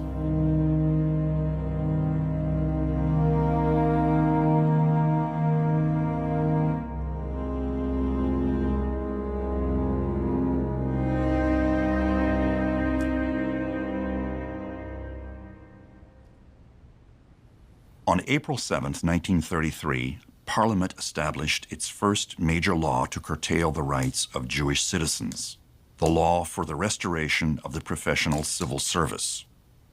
According to the Aryan paragraph, Jews were legally excluded from civil service positions. On the same day, a law was imposed that prevented Jews from admission to the bar. This legal assault had devastating consequences for Jewish lawyers. For the most part, Aryan attorneys were pleased, and few voiced any negative reaction to such violations of justice. The history of Jewish lawyers in Nazi Germany really follows an arc from the unification of Germany in the 1870s through the Nazi era. With the unification of Germany, Jewish lawyers for the first time were allowed to enter into the legal profession. And they flowed into the legal profession, and they became very prominent in the legal profession. When the Nazis came into power in the winter of 1933, they immediately tried to reverse the emancipation of Jews and the liberal legal order which had allowed Jews to become part of it and in which Jews had played such an important role. The Nazis round up its opponents. It arrested within several days 4,000 of its political opponents. Among them were Jewish lawyers. But at that point, the Nazis were arresting its political opponents, not Jews as Jews, not Jewish lawyers as Jewish lawyers. But within several weeks, it became clear that the Nazis were going to target Jewish lawyers as well. There were attacks on courthouses organized by SA thugs who would enter into the courthouses, or would throw out Jewish lawyers, would throw out Jewish judges. Violence served a purpose for the Nazis. They used it to its full extent. They used it quickly, and they scared people. But the Nazis also realized that violence had its limits, and that they could also use law in order to promote their agenda. Hitler claimed that Nuremberg was the most German of cities, with a tradition that aligned itself with the nationalism of the 1930s. Known from medieval times as a city that burned Jews at the stake, Nuremberg continued to fuel animosity during the Third Reich. The city hosted the party rallies and also served as the venue for the... Yes, not to freak you guys out, but delayed autistic Guppy is correct. Even in the 1933 German elections, a third of the electorate were either SPD, Socialist, or KPD, Communist voters, comparatively zero class consciousness in America in 2025. So the situation is worse. There is no like real revolutionary sentiment or class consciousness among the American working class, which is part of the reason why it's much easier for Donald Trump than it was for Adolf Hitler, even back then. That's why there is no fucking resistance whatsoever, and not even demands for resistance to specific erosions. When you ask me, like, Hasan, it seems like some of the deportation policies are very popular amongst the Americans. This is part of the reason why.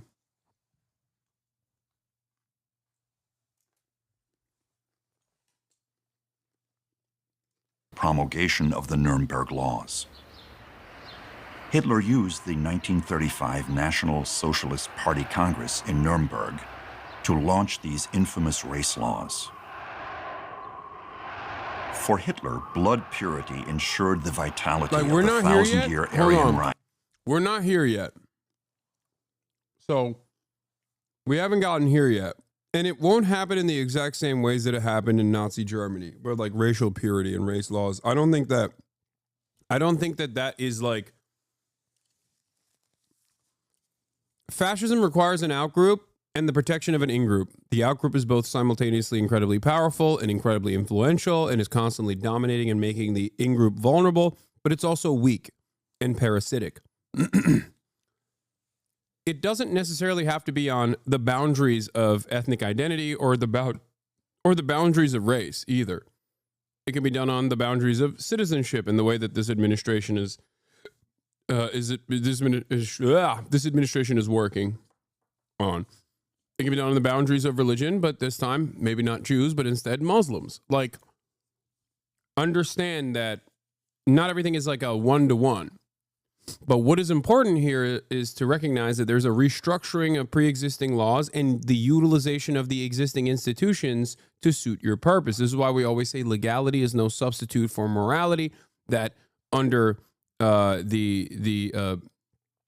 the South, under the Confederacy, before then, slavery was legal. Abolishing slavery was illegal. Freeing slaves was illegal. In Nazi Germany, after these race laws, you will see a whole bunch of insane things are considered legal, and a whole bunch of normal things that you would expect people to do, like sheltering Jews, for example, is considered illegal. So make no mistake, the new precedent-setting decisions that this administration is making is in a way utilizing the pre-existing system to change the court structure to one that suits their purpose. That is precisely the reason why I think these actions against the immigrant enforcement actions that this administration is taking are incredibly scary, because once the new precedent is set, then they can use the law to their benefit to say, well, this is criminal behavior. You're engaging in criminal behavior. You're sheltering an undocumented migrant, for example, or you've said something that we consider to be harmful and in opposition to our agenda. You've vandalized the Tesla. You've said something mean about Trump. These are all now enforceable criminal actions. As defined in the Nuremberg Laws of September 15th, 1935. Der Erde die Menschen nährt und aus der Fruchtbarkeit seiner Familien die Nation fort erhält. Hitler used the 1935 National Socialist Party Congress in Nuremberg to launch these infamous race laws. By the way, if you are a student of American history, you might notice something very similar that you have probably learned about. And that is because Adolf Hitler ripped this shit from the United States of America, as a matter of fact. Straight up. The one-drop rule, blood quantum shit, all of that comes from us. He stole it from us. Straight up fucking bar for bar copy from the Jim Crow apartheid structure. Just so you understand.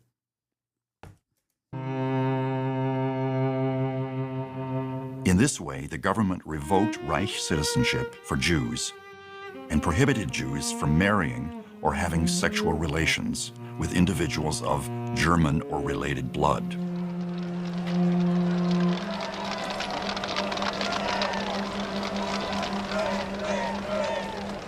These Nuremberg laws, they were the ones that really prescribed citizenship for Jews. Citizenship was something that would be granted, like a license. Only citizens had rights of citizenship. The second law was about keeping the purity of race. And it begins by prohibiting any kind of marriage between an Aryan and a Jew. It spells it out. If there is already a marriage, it's invalid. For the record, this literally exists in Israel too, which is kind of crazy. Like, Israel currently has this.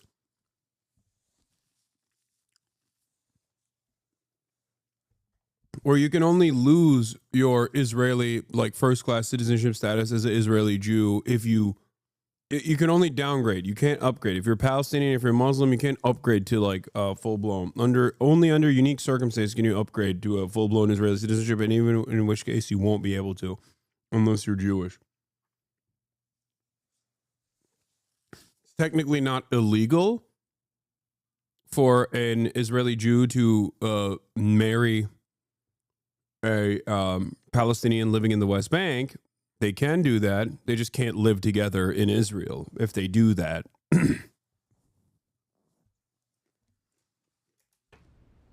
There were prescriptions, no kind of sexual relations. That was going to take a little bit of policing. And there was a provision that no non-German, Jewish or other. Yeah, here. Israeli Knesset passes law barring Palestinian spouses. Israel's parliament on Thursday passed a law denying naturalization of Palestinians from the occupied West Bank or Gaza married to Israeli citizens, forcing thousands of Palestinian families to either emigrate or live apart.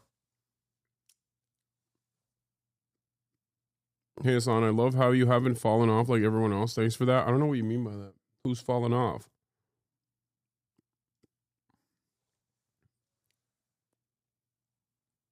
Like, that alone, that right there should be instantly. Like, if America were to pass a law such as that one, right? That right there is enough for people to be like, okay, this is fucking fascist. But when Israel has done it and has been doing it, no, most moral nation, moral democracy.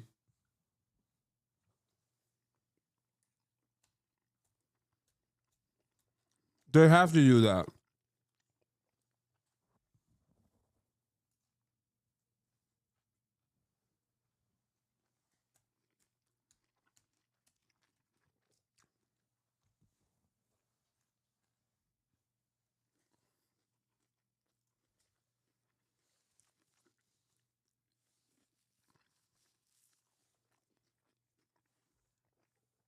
Israeli rules say West Bank visitors must declare love interest. Foreigners must tell the Israeli Defense Ministry if they fall in love with a Palestinian in the occupied West Bank. A female servant could be kept in the house of Aryans under 45. That was going to go into effect a little bit later. The bulk of the law went right into effect the next day. Ist der Versuch der gesetzlichen Regelung eines Problems, das im Falle des abermaligen Scheiterns dann durch Gesetz zur endgültigen Lösung der nationalsozialistischen Partei übertragen werden müsste. Hinter allen drei Gesetzen steht die Partei und mit ihr und hinter ihr die deutsche Nation. But yeah, going back to the citizen, non-citizen designation.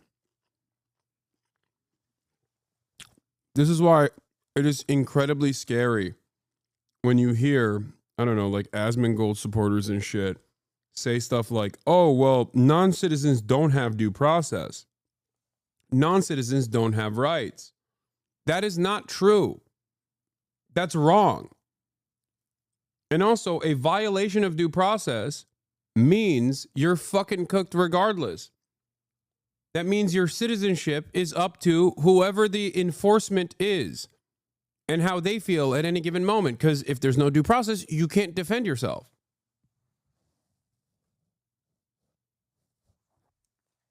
You can't even prove your citizenship. So that means anyone and everyone is a non-citizen.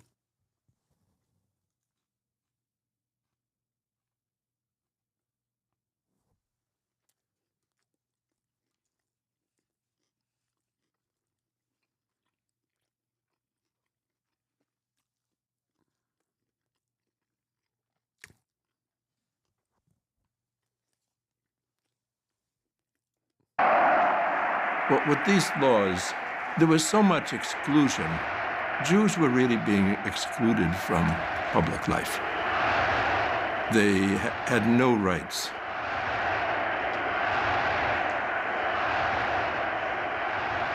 It didn't matter whether you were a religious Jew or not to Hitler.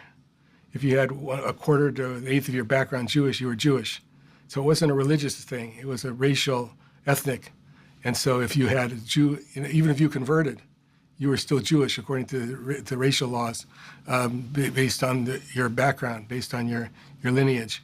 And so it was a eugenic and genetic and hereditary. And it was all caught up in social Darwinism, but it was a genetic, and that was a different kind of anti-Semitism.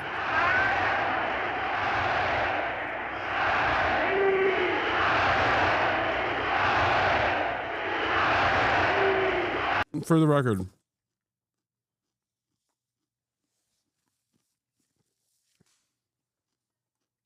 the reason for this evolution is also because that's just how fascism is. There's an endless thirst for domination. It needs constant enemies, which is why it's inherently a suicidal ideology. There has to, look at all these, by the way, look at all these people giving their heart out. Yeah. Why is Hitler doing the Elon salute? I don't know. I guess he also was a big fan of car manufacturing, which he was. Henry Ford, he did like him. Henry Ford, another American vehicle, a titan of industry. Henry Ford revolutionized the assembly line. Henry Ford. Hitler loved that guy, and he loved Hitler back. Let me tell you. Let me tell you. Henry also loved giving his heart out to people, just like Adolf Hitler is here. Maybe that's what it is. Maybe that's what they're doing. It's a secret handshake that autistic people love to do, I guess, according to the ADL. Through legal machinations, the Jewish community was also forced out of the medical profession and denied civil rights. Basically, starting out in 1933, it was made extraordinarily difficult, almost impossible, for Jews to... Yeah, not letting Jews be doctors and lawyers is such a fucking self-own.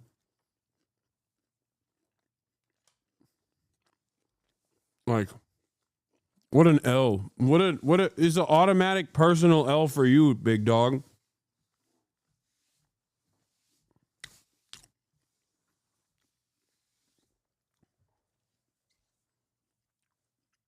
Yeah, what's next? Comedians, yeah. No more Jewish people in the field, in the legal field. No more Jewish doctors, no more Jewish accountants, and no more Jews in entertainment. There you go. Collapse your own entire economy. Key sectors gone.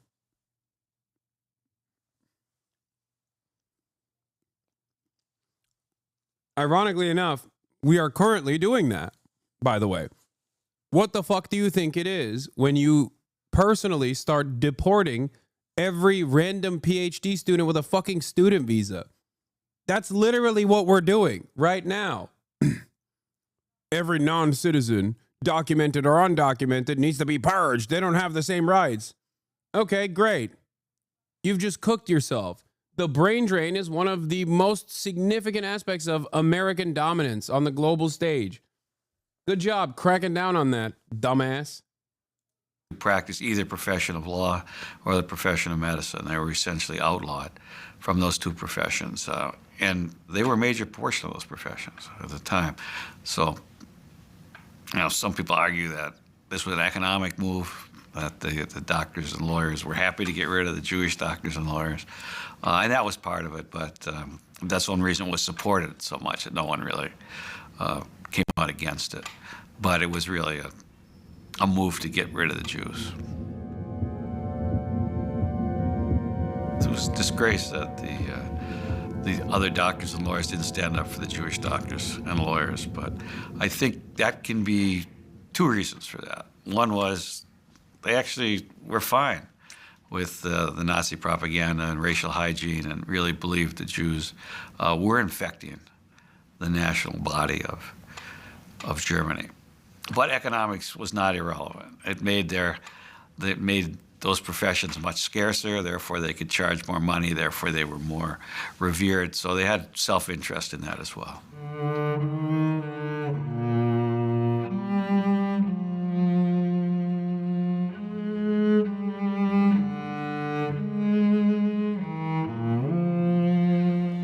In the Nazi blueprint for a healthy society, those with disabilities had no place.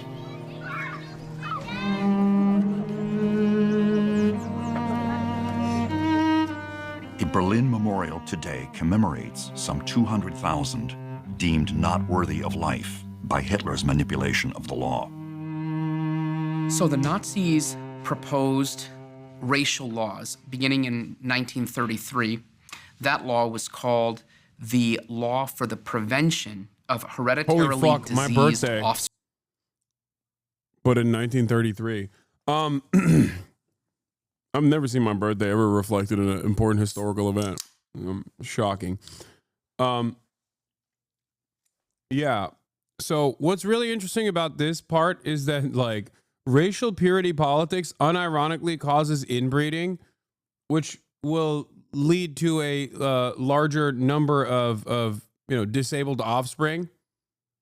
But then they simultaneously are like, oh, you're disabled, we're gonna kill you. It's insane. Again, death cult, suicide cult. Every part of this doesn't make sense. Now, I think even the language, the wording of that law is important. You're not preventing diseases, you're preventing diseased offspring.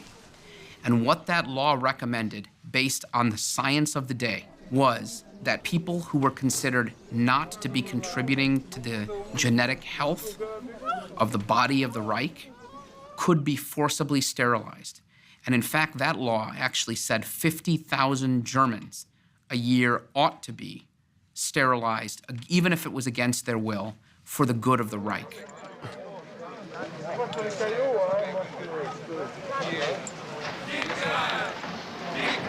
So many Elon supporters, even back then. That's crazy. This guy's got crazy motion, man. This guy's got motion for days.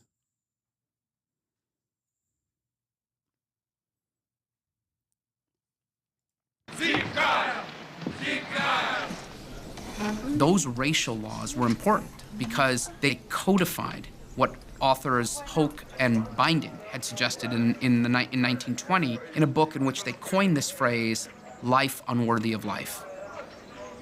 It began with the sterilization programs of Germans, of the retarded and the mentally ill. And so the sterilization program, 1933, the sterilization law. I'm sorry. It's not funny. That's crazy that he just said that. It's just like unexpected in a professional setting. It's like if you go to your OBGYN and he says, damn, your pussy looks great today. You know what I mean? It's just wild. It unexpectedly came out. I guess you can say it now, though. You know, Trump brought it back, baby. Comedy is legal now.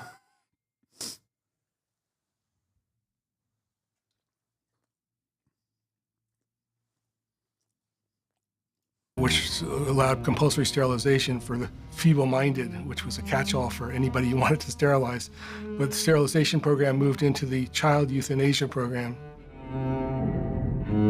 And the child euthanasia program moved into the adult euthanasia program.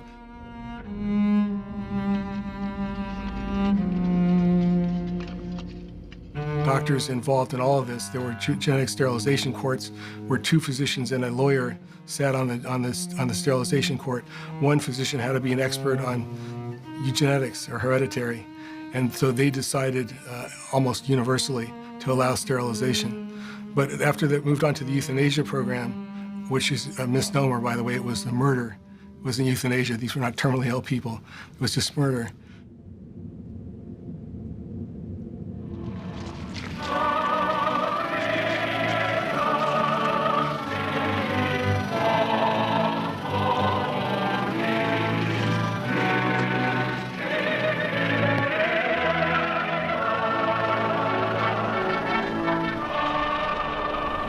The strategy of Hitler's political regime was to undermine, dismantle, and decimate all ties to traditional religion.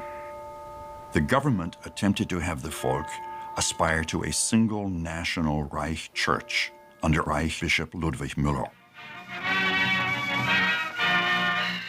Lieber Herr Reichsbischof, im Namen unseres Führers Adolf Hitler und im Namen der ganzen deutschen Jugend.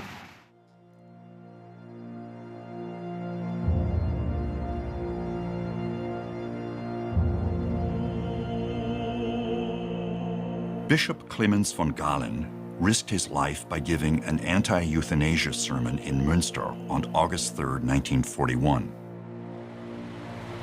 Due to his strong protest, the euthanasia policy was scaled back.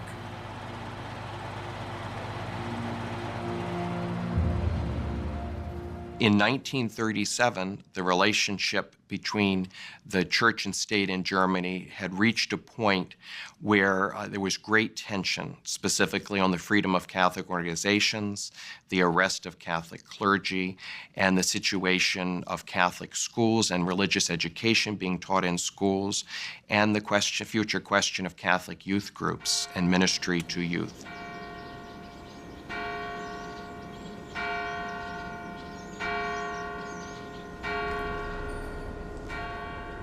And with that, the German bishops were so concerned that they petitioned the Holy Father, the Pope, to do something about that, to try to protest. The result, with input from... Not this specifically, but a version of this is ironically the Niemannroller, the fucking first they came for the communists poem is about basically this. It's the erosion of all living standards slowly but surely, as you think that, like, well, the government won't come after me, they're just going after those other guys. Niemöller, who wasn't a Catholic himself, but he was initially a supporter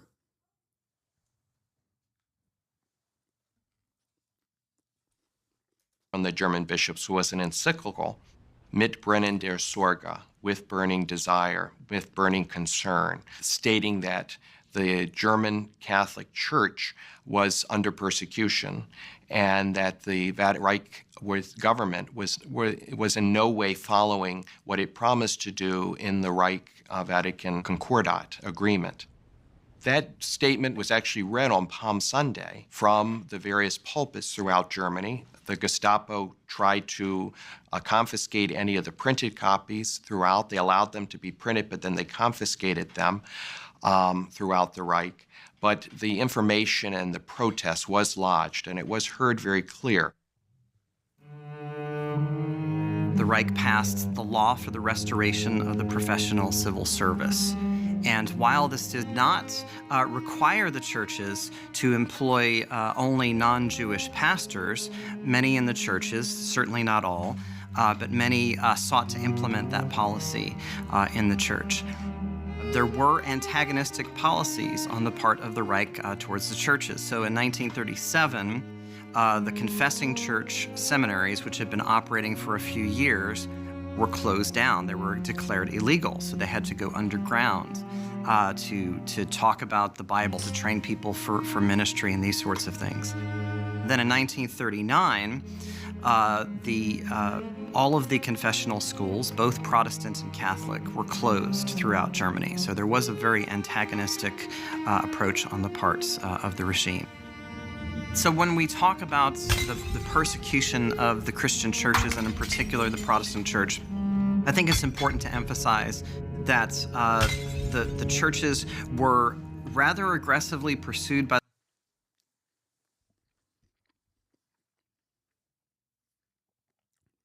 This is precisely the reason why I think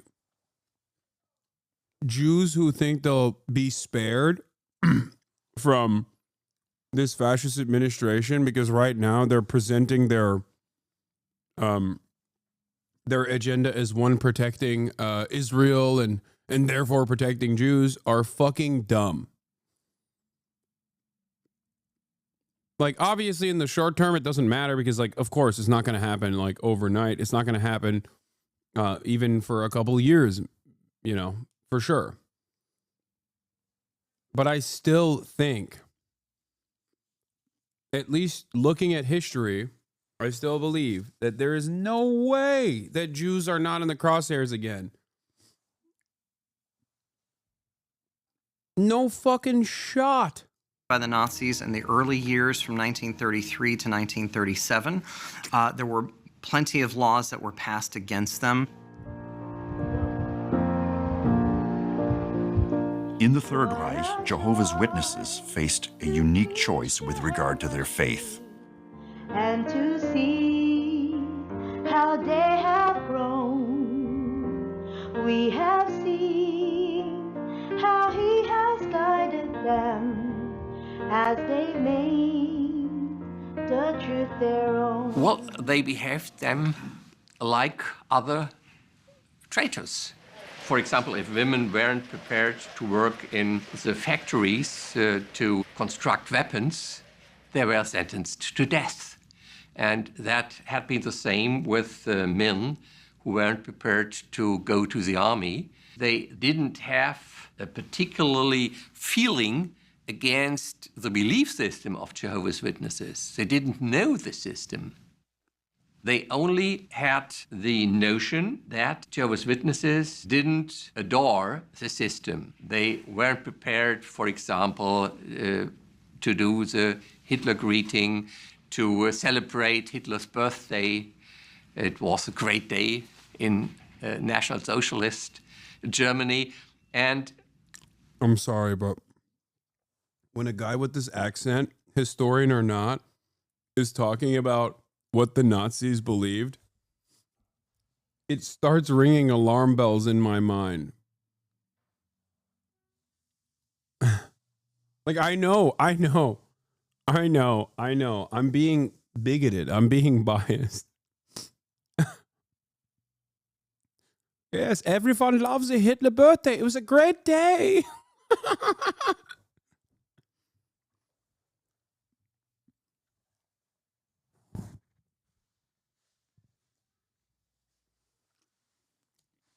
I know that's not the case.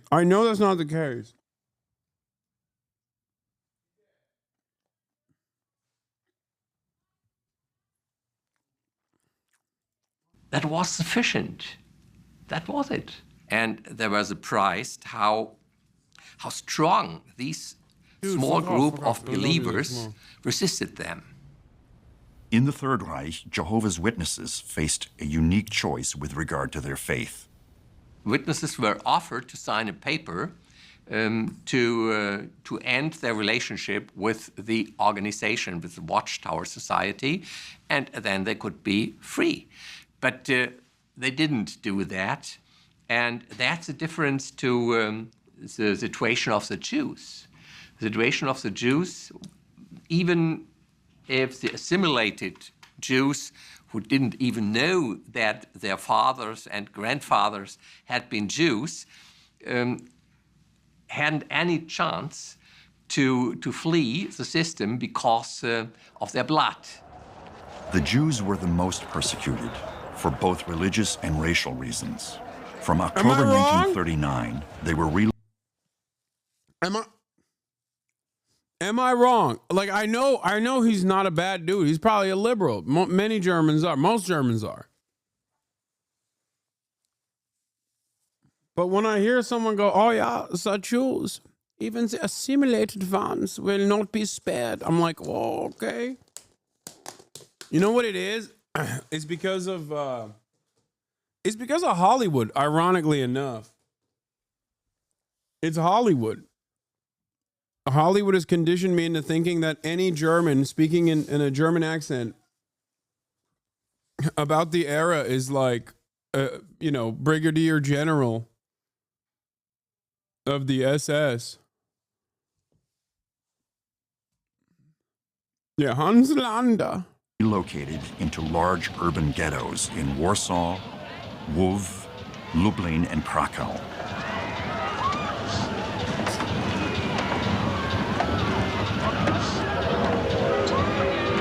To control these communities with a false sense of law and order, the Nazis established the Judenrat, a Jewish council within each ghetto. These forced liaisons between council members and Nazi overseers still remain a sensitive subject today. Once you are in the ghetto, you basically in the camp to die. All the laws, Germans start with the legal things. They come to the country and they say Jews cannot have a property, Jews cannot have radios, Jews cannot have fur. I mean, all the occupation laws function before the ghetto. Once you are in the ghetto, it's just waiting for death. There's no more law in the ghetto. There are law, but there are Jewish law by Jewish Judenrat. Jews were already deprived of the basic things, and then creating of the Jewish district, of the ghetto, was the final German occupation. By the way, this is Palestinian Authority in the West Bank, the ghettoization of Palestinian existence in the West Bank. It's in some ways Gaza as well. I watched the movie Come and See this winter for the first time. Holy shit. I want to watch it on the stream. A lot of modern German language was formed by the bad times, so they sound like that because the language in and of itself is modern.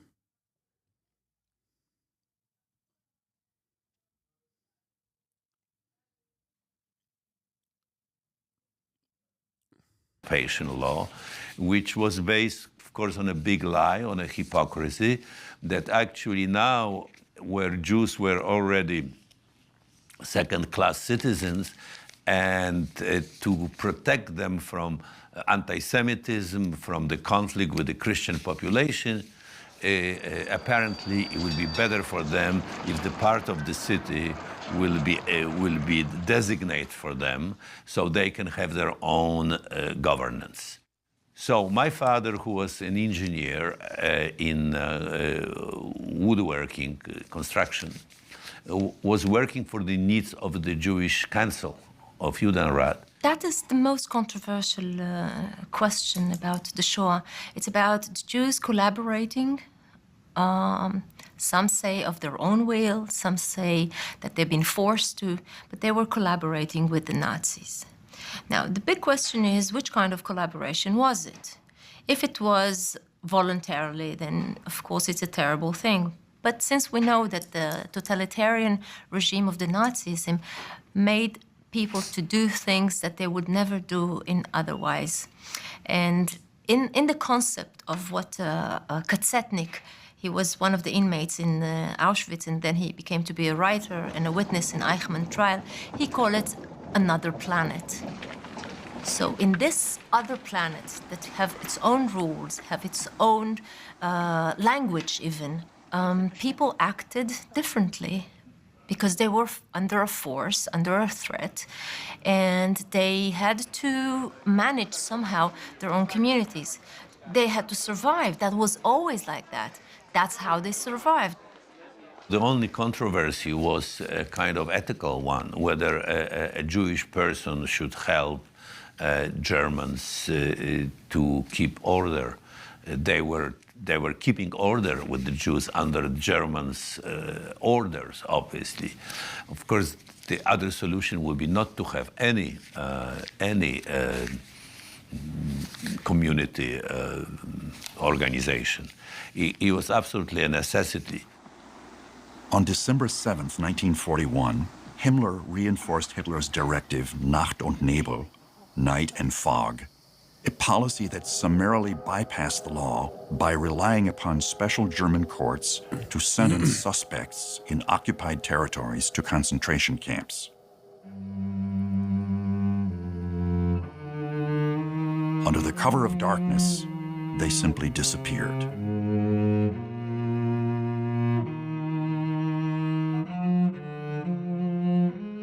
In time of war, treason was punishable by death. As chief judge of the People's Court, Roland Freisler, the hanging judge, frequently chose to enforce the death penalty for many of those who stood before him pleading for justice. Between 1943 and 1945, the People's Court sentenced approximately 7,000 people to death. Maniacal in his tone and harsh in his judgments, Freisler oversaw two historical cases: the members of the White Rose and the conspirators of the July 20th. Abi biri sana 3 hafta önce Türk düşmanı diye video yapmış. Öyle olduğunu düşünmüyorum çünkü her yerde söylüyorsun ben Türk'üm diye, seni takip ediyorum. Umarım en kısa zamanda Türkiye'ye gelirsin. Türkiye'ye gelemem maalesef ama Türk düşmanı değilim. Onu söyleyenler Erdoğan'ı sevmediğim için söylüyorlardır. Veyahut da onların partisinin eğer faşistlerse veyahut da sağcılarsa onları sevmediğim için, onların ideolojisine karşı olduğum için bana Türk düşmanı diyorlardır. Burada da bana da Amerika düşmanı da diyorlar. Herkesin düşmanıyım amına koyayım. 1944 assassination plot against Hitler.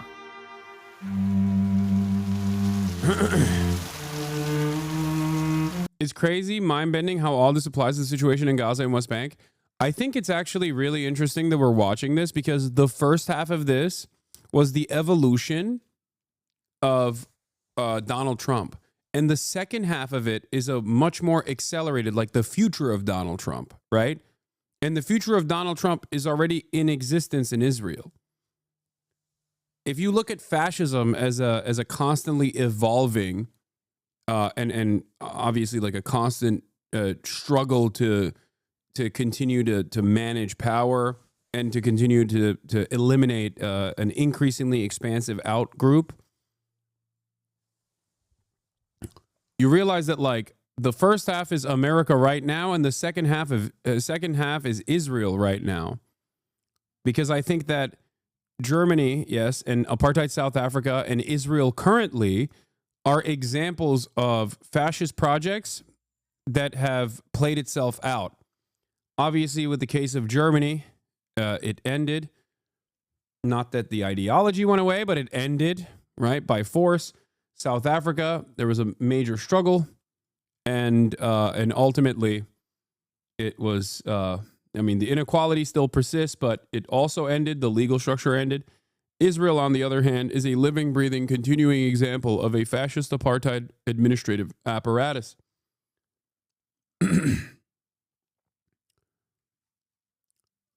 Much to consider here about what to avoid. Because if we're like here, because like I said, we're in the race laws era, like where the courts and the pre-existing laws do not completely suit the purposes of this fascist administration. That is precisely the reason why, as it stands, there's still like a back and forth on the legal battles.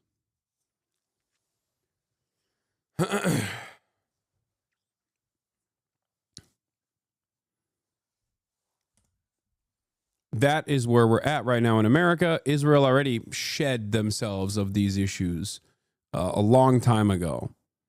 So they have accelerated to the position that we're currently watching right now. You already are in the anti-intellectual era, though, censoring science? No, that actually is a one-to-one verbatim identical thing to Nazi Germany as well. The academic receivership, I talked about it. Remember when he was talking about like how Hitler went after lawyers that directly played a role in trials against him? Donald Trump is doing that right now. Law firms as well are being forced to concede to the Trump administration's agenda. That's already happening. In terms of the anti-intellectual thought, or rather the control over permissible intellectual thought, is already taking place as well. The federal government actively strong-armed Columbia, made an example out of Columbia so that other colleges would follow suit. This is one-to-one identical to what the Nazis did as well. For the Nazis, their entry point into academic receivership, which is exactly what the Trump administration literally is doing right now. They did it. Columbia allowed them to do it as of this past week. What they were doing in Nazi Germany against the Frankfurt School, or rather in all of academia, was to go after Jews. They were like, oh, if you're a Jewish professor or if you have Jewish sympathies, socialist sympathies, you're done. You're out. Right? And just like in the United States of America with what Columbia did, the German schools at the time also capitulated to the Nazi government with hopes that they could maintain their funding. Exactly the same thing, like a one-to-one comparison, with the only exception being that this time the entry point is not Jews, but instead anti-Israel sentiment. Straight up. A demonstration of Palestinian sympathies. But the purpose there is not to simply squash any sort of pro-Palestinian dissent. The purpose there is much larger. It's complete and utter domination. It is to use the anti-Semitism task force as an entry point into eroding all the constitutional protections that are given to every citizen and non-citizen alike. Once they drop due process, and once they drop the non-citizens are not protected by due process or any laws whatsoever, then the crosshairs are on you. Because if you think that like not every single person that was put in concentration camps and killed were Jews, I hope people understand that. Isn't the collective total 15 million with Roma? With the Roma population, with 6 million of it being Jews, but the remainder being disabled people, gay people. Not 15, is it? I thought it was 15 million total, 6 million of it being Jews.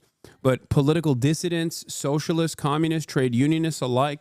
So understand that while we talk about the Holocaust from the perspective Slavs, that too, for sure, any kind of resistance, 800,000 Germans resisted against Nazi Germany.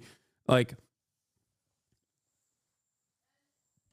a lot of people, the reason why I'm mentioning this is not to like undermine the crosshairs placed upon Jews, right?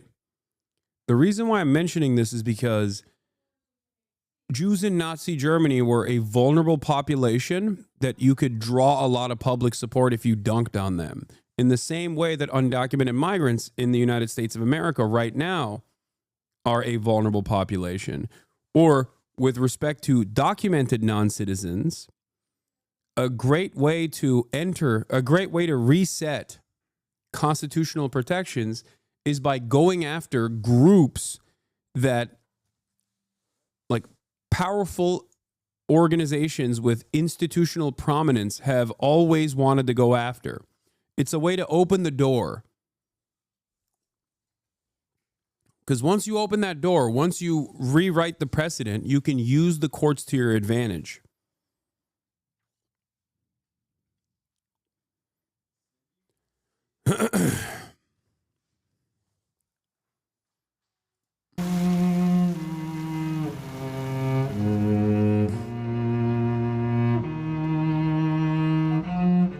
At the University of Munich, members of the White Rose Resistance produced 6 leaflets against the Third Reich.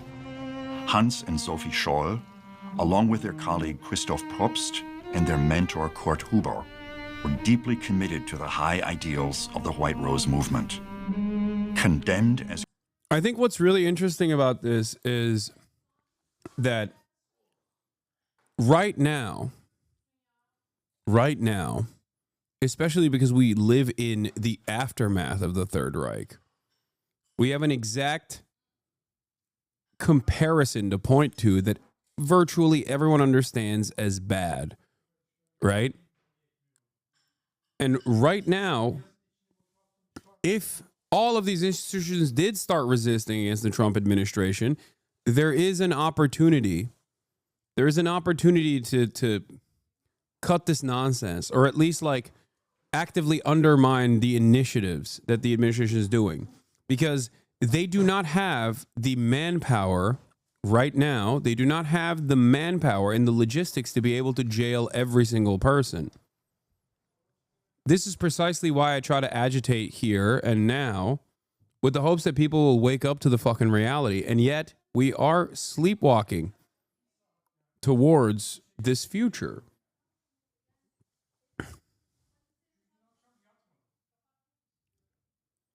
That's what's so terrifying about this, is that this is perhaps one of the last instances where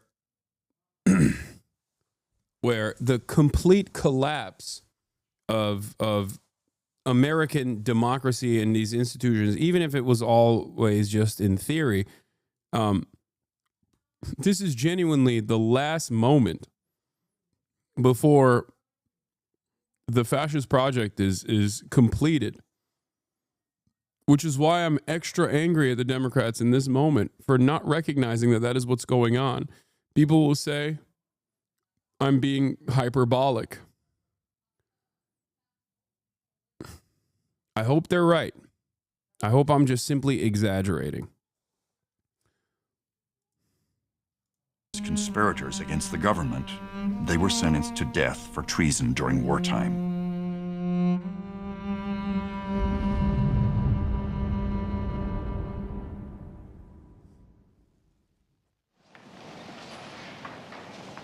Große Firma! Na, die gehört aber zur schwarzen Fraktion. Ja, das sieht man nicht an. Das ist klar, das kann ja nicht anders sein. Very charitable to think they don't recognize it? No, dude, come on. They don't. They don't recognize it. Even if they were alive in the 30s, they don't recognize it. Also, they weren't alive in the 30s. Come on. That would be someone who was alive in the 30s would have to be almost 100 years old. Like, what are you talking about? No, they do not recognize it. 100%. There are those who do. Make no mistake. There are those who do, and they actively champion it. Okay? That's why I say there are those who are goose-stepping towards fascism. There are those who are sheepdogging towards fascism, the Democratic Party, and the political apparatus that is supposed to be creating counter-narratives and resisting against this. And then there are those, the broad majority, that are sleepwalking towards fascism. Most people are in the third camp. They're just completely oblivious to this stuff. That's why it's not reflected in the polls, for example. And I think for them to recognize this, for the discontent to be reflected in the polls, you need to have leadership constantly making a big fuss. Yeah, liberals trying to preserve capitalism, taking the fascism pill.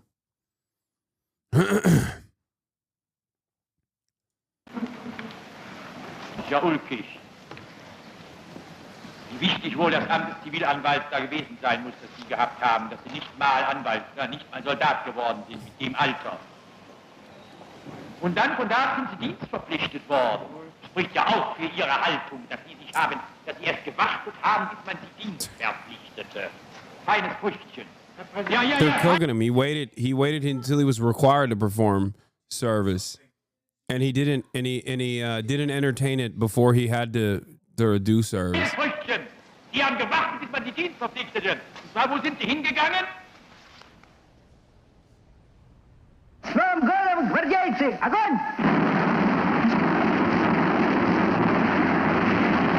If you go to the Vogelsang Monument here in Germany, you'll find in the museum a handout written by students that was a very critical about Hitler in a super clinical tone. Reading through this, pretty much every sentence would get you in trouble back then. It is crazy when you go through there and witness the fascist evolution, how many similarities you can draw to America now. Yeah.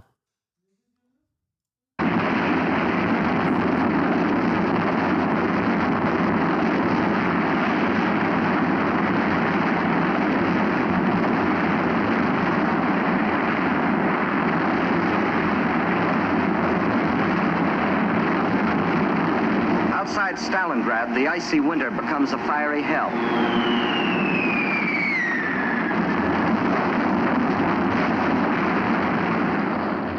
Stories about the atrocities committed by the Nazis began to leak out of Europe, primarily in 1942 and 1943. We actually have documentation. What happened? How did they leak out? how did people start realizing the severity of the atrocities? There was an army that started liberating the camps coming in from the eastern flank, you know? Yeah, they were in the group chat. From the British in particular, in which British officials are already talking about death camps, places where Jews in particular were being murdered. Bro, Americans are so fucking allergic, dude. I swear to God. Americans are so goddamn allergic. Murdered by the hundreds of thousands by poison gas. You can find references to this in government documents from the British already in late 1942, early 1943. So there was a level of awareness already of the scale and the immensity of the crimes being perpetrated. Of course, in 1943 then, Battle of Stalingrad, early 43, Battle of Stalingrad is one of the major turning points. It really looks... I guess it's technically in 1942. He's talking about like intelligence coming out. This point forward, after the defeat of the Sixth Army, I pulled the trigger that too fast. Nazi Germany's days were numbered.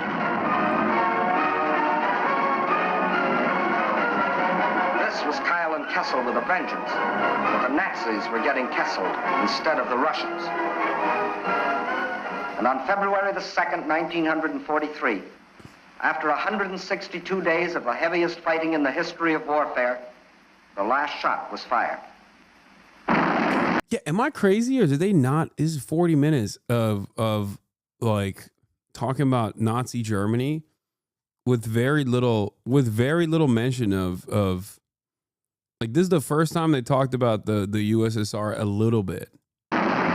Anyone in the chat saying W. Stalin is mentally ill? Really? You think he wasn't a W Andy at this moment? This is like the biggest W of all time. The fuck? Yeah, no, man. I think liberating the concentration camps was a pretty big W moment for Stalin. And it's not just Stalin either. It was like it was it was a W for all of those who resisted the Nazi oppression.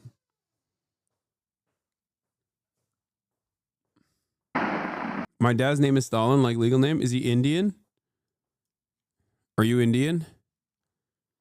That's the only place I've heard like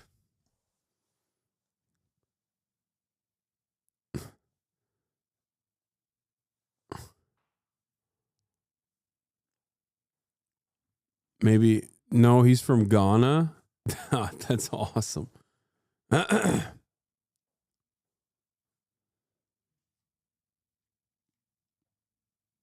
He's from Kerala. No, he's from Ghana.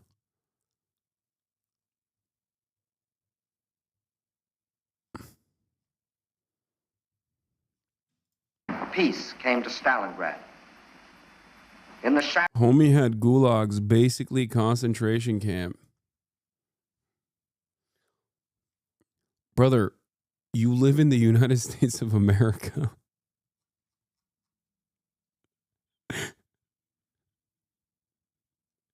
What do you think slavery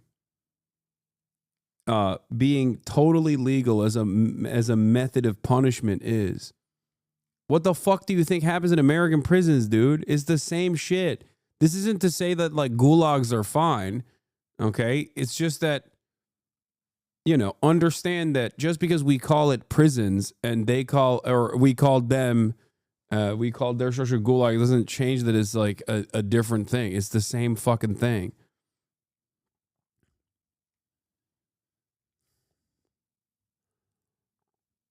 Battered streets, the blasted ruins, the ghastly evidence of their ordeal, the defenders of the city greet the rescuing army of the dawn.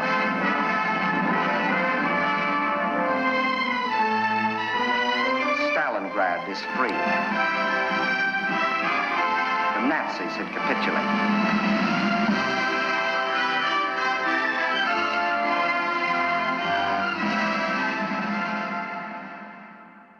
General Eisenhower informs me. Isn't there a difference how much due process is there? Listen, for the record, This isn't to say that like you didn't get sent to the fucking work camps for good reason. I'm not saying that at all. But we just uncovered an entire 40-minute documentary worth of this is how things are made legal. Like, you know, you can still have due process in the American prison system and still have it be utterly unjustifiable. That the forces of Germany have surrendered to the United Nations. The flags of freedom fly all over Europe. For this victory, we join in offering our thanks to the providence which has guided and sustained us through the dark days of adversity. You see the Allies now beginning to think in terms of what they're going to do. One of the most shocking stats of the Battle of Stalingrad is that more Soviets died in it than all Americans in all of World War II. If you count German plus civilian deaths, it was more dead than all of the U.S. deaths in all U.S. wars combined. Absolute carnage of a battle. Yeah. That's why I'm not going to fucking sit here and be like, oh my God. I can't believe you're saying W Stalin. It's like, yeah, dude, this was a fucking fat W, okay? Those people didn't die for no reason. It kind of feels like they did now because, like, Nazism and fascism as an ideology has made quite the fashionable return due to the dedication of the American administration instantly after World War II as well. But, you know, making a brutal fucking comeback here. With the major war criminals, as they were called. These were the leadership, the leading figures of the Nazi government, Hitler, Goering, Goebbels, and so forth. How are they going to be treated? Churchill and his legal counselor, Lord John Simon, were of the view that the major war criminals were essentially outlaws who did not have to be given their day in court, but could in fact be taken, arrested, identified, of course, and then executed without the benefit of a trial. These generals, 24 of them, who had covered themselves with such glory and such medals on the fields of Poland and Norway and France, they now had only their past glory to comfort. Very clearly, the Soviets did not have in mind a trial or a proceeding along the lines of an Anglo-American litigated proceeding. They had in mind instead a show trial, not unlike the Stalinist show trials of the 1930s, in which Stalin was able to identify his alleged enemies, charge them with various imaginary crimes. I think American historians should be barred from speaking on documentaries. I think it should be illegal. No, I'm done. You should just not, because this guy comes in and literally undermines everything, okay? He just came in and in like 3 fucking minutes, he's like, well, you know, the non-barbaric Anglo-American trials were totally better than the fucking sham trials that Stalin did towards who, by the way? His enemies. Show trials against his enemies, dude. No reactionary elements, no counter-revolutionary elements, no fucking fascists there, you know? And secure their conviction and then have them executed in the 1930s. This is the proceeding which they wanted to impose upon the major war criminals. The Soviet foreign minister, Molotov, had already talked with the Allies on behalf of the Soviet government and tried to persuade them that the best way to deal with the major war criminals was by means of a special international tribunal. Stimson was of the view that a special international tribunal could be used in which the major war criminals would be prosecuted, but they would enjoy the same kinds of due process rights which any American accused of an offense would enjoy. The right to hear the charges against them, the right to study the indictment, the right to counsel, and the right to defend themselves in a fair proceeding. Nuremberg remained a focal point for the National Socialist Party, hosting popular rallies and political congresses starting in 1927. It continued through the Nuremberg Laws of 1935, and again in November 1945. Nazis got treated better than immigrants now? Yes, but also that judge was talking about treatment of American Nazis who were offering material support to Nazi Germany. There were also like American ideological Nazis, not even like American Germans or whatever, but like ideologically Nazis who consistently worked with the Nazi government. Many such cases of American industry titans that maintained a lot of their industry in Nazi Germany.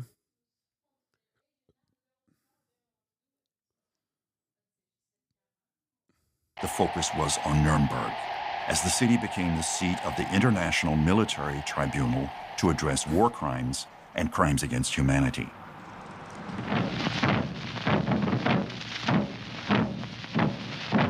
The drums of doom begin to beat for 24 top Nazis as Nuremberg becomes the scene of the War Crimes Tribunal.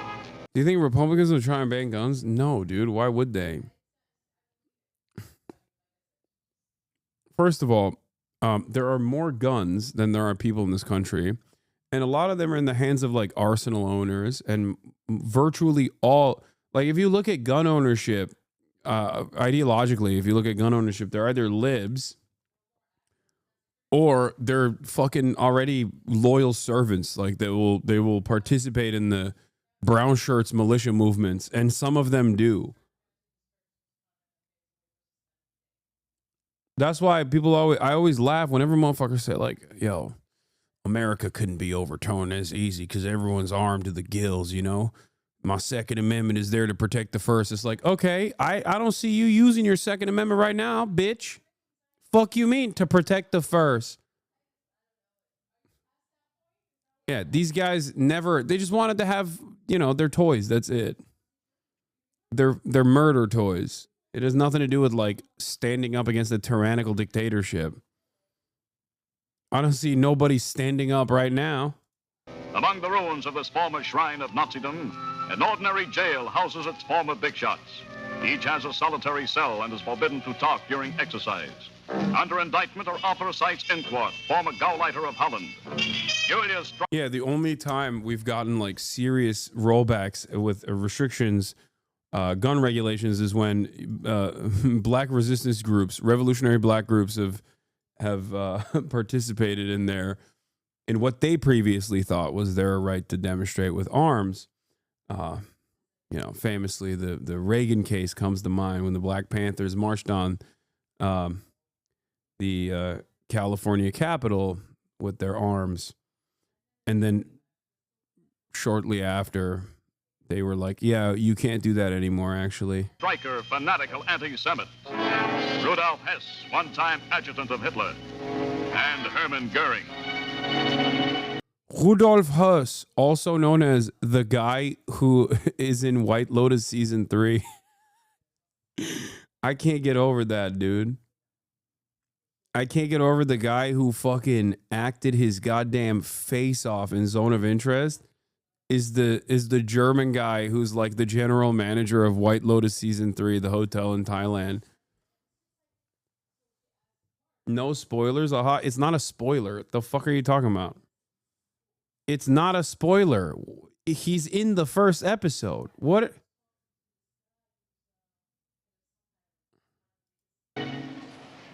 Chief U.S. Prosecutor at Nuremberg, Robert Jackson, stated in his diary that the court was charged with establishing a rule of law in the place where it had been said there would be no more law. What is the advantage of conspiracy? It afforded the government, the Allied government, with the opportunity to charge the Nazis with a substantive offense as well as participation in a criminal organization, which meant that you did not necessarily have to show an individual criminal act committed by the defendant. What's interesting about conspiracy, again, is that it connects all of the individual charges against the Nazis. So in addition to charging the Nazis with war crimes or with crimes against peace or crimes against humanity, they are also charged with conspiracy to commit crimes against peace, conspiracy to commit crimes against humanity, and conspiracy to commit war crimes. So Yeah, conspiracy, again, this notion of a criminal organization, the criminal plan to conquer the world, that was the foundation that underlay the entire case, especially on the American side.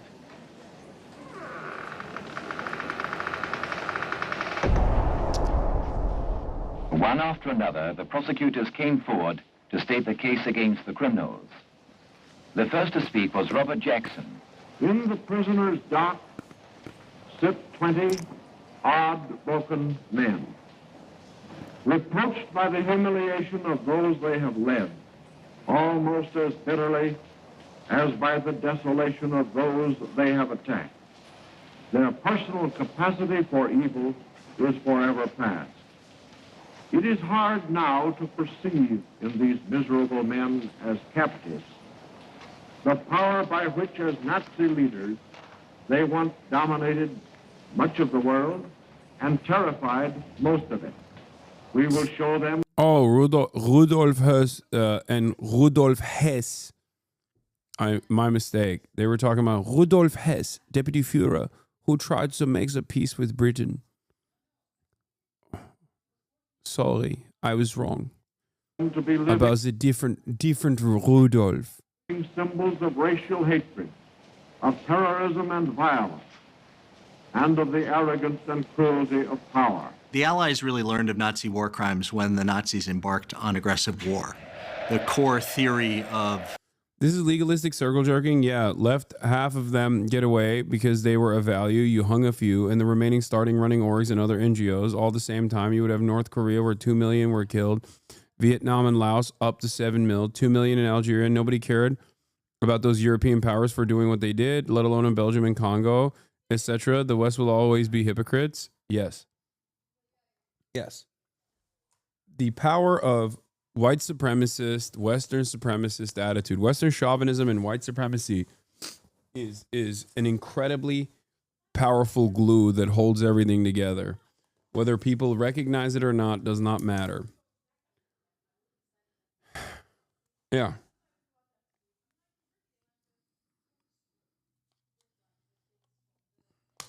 It's true.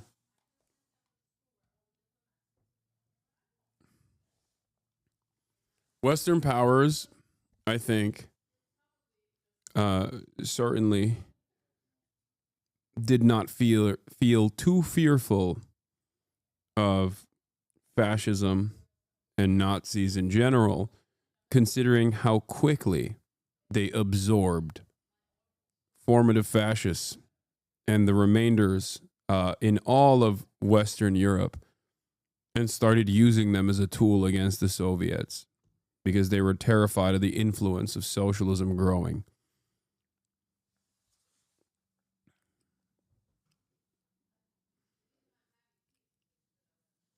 I think sham trials and hyper paranoia aside, you should have sicked Stalin on the rest of the Nazi leadership, I think. Maybe that's just me. Sure. A little bit of a madman, but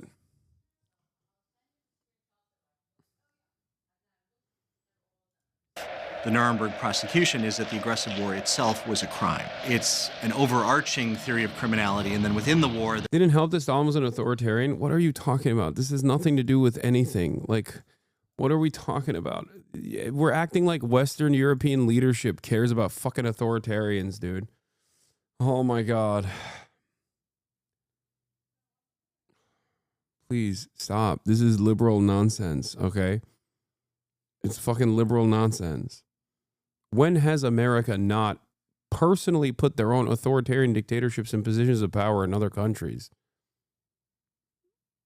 It's a matter of ideology rather than a method of leadership.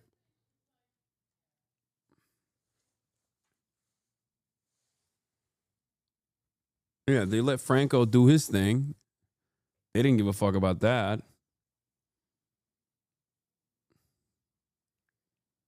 How'd that happen?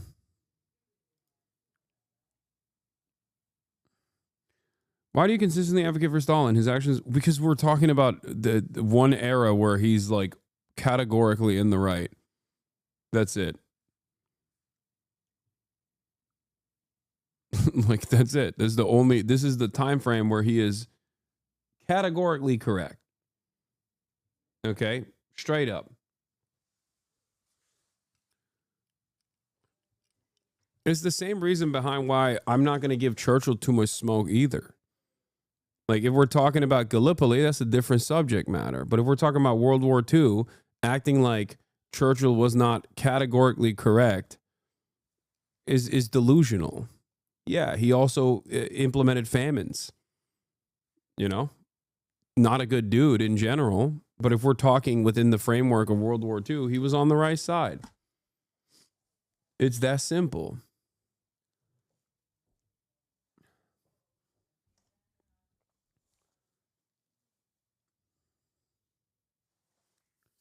Like, I ride for the American government in World War II. Think about that.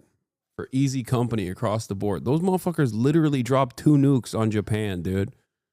They firebombed the shit out of Japan and then dropped 2 nukes. And then still to this day say, well, you know, it would have been much worse if we kept firebombing.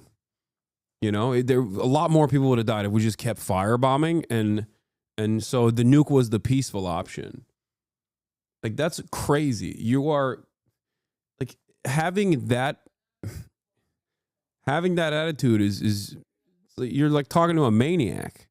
Having said that, I still stand up and salute. You know what I mean? You watch Band of Brothers. If you watch Band of Brothers and you hear the fucking trumpets coming in, if you don't fucking stand up and salute, you are soulless. You know?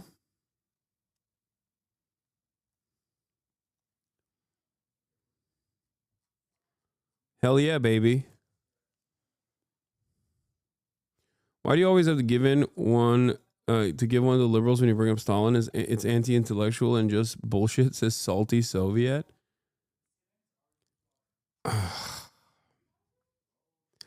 It's okay to recognize that the USSR was a living, breathing, existing socialist project.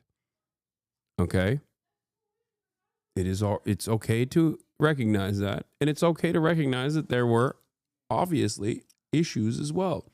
You can either analyze the material conditions that led to many issues, or I guess you can assume the liberal position, which is Stalin is a bad guy across the board. Stalin is a bad dude across the board. Why are you handing it to him? So in the process of me quite literally explaining to liberals why he was 100% worthy of the praise and W here, you're duking it out with me in a moment where if you are super pro Stalin unconditionally, I don't know if you are or not, you shouldn't be fucking yelling at me in this situation.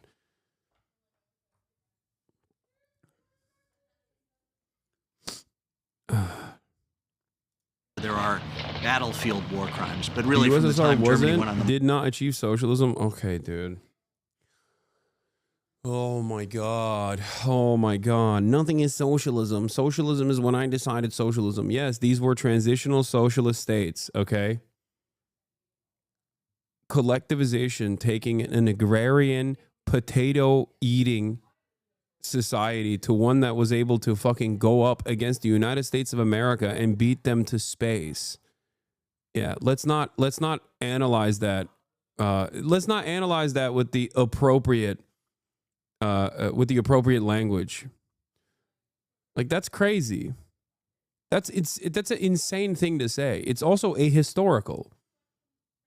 It was absolutely a transitional socialist state. It was a socialist project that existed and it failed. Okay? I think a lot of people delude themselves into thinking that these existing socialist nation states or transitional socialist states are supposed to be perfect, as though it's supposed to be politics is supposed to be conducted through hugs, kisses, and tickle parties. There's never been a moment. The entire purpose of politics is a constant struggle between different forces on resources, distribution of wealth, resources, power. Power is violence. Who gets to do it? who gets to be the victim of it. That's it. There's never been a moment in history where violence in either structural forms or in individualized forms or in direct forms or state versus state violence, like there's never been a moment where that has not existed.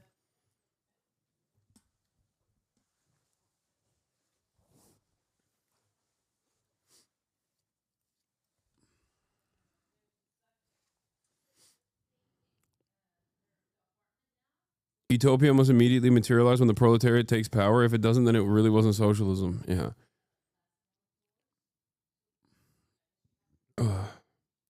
How can a state be socialist if the workers are poorer than in the USA? Dude, that's so funny. That's a really good take, man. Thank you. Yes, socialism is when everybody has burger. Okay, let me explain to you something, okay?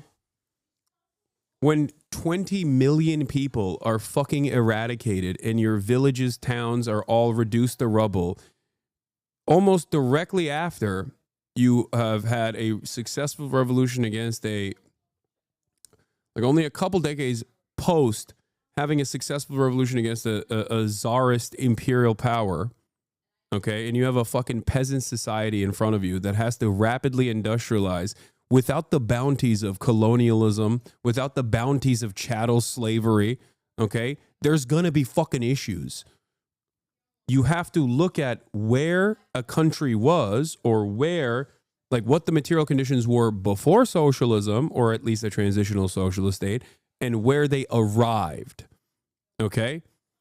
That's what you're supposed to do. This right here is pure Amerifat cope. That is precisely the same reason why pure Amerifat cope makes Americans think like, China, they're not a global competitor. Look at their GDP. Fucking, oh wait, even they might beat us on that metric soon too. Fuck, they're eating rats in China still. Please do not look at the internet where you can, or please do not hear out a Chinese person. No, they have tofu dregs. That's where all the houses are made out of tofu. They're falling apart. Any day now is going to collapse. I understand the reasons for it, but I still wouldn't call it socialist because then people today think we want the same. America is an unimaginably wealthier nation than the USSR ever was. Okay?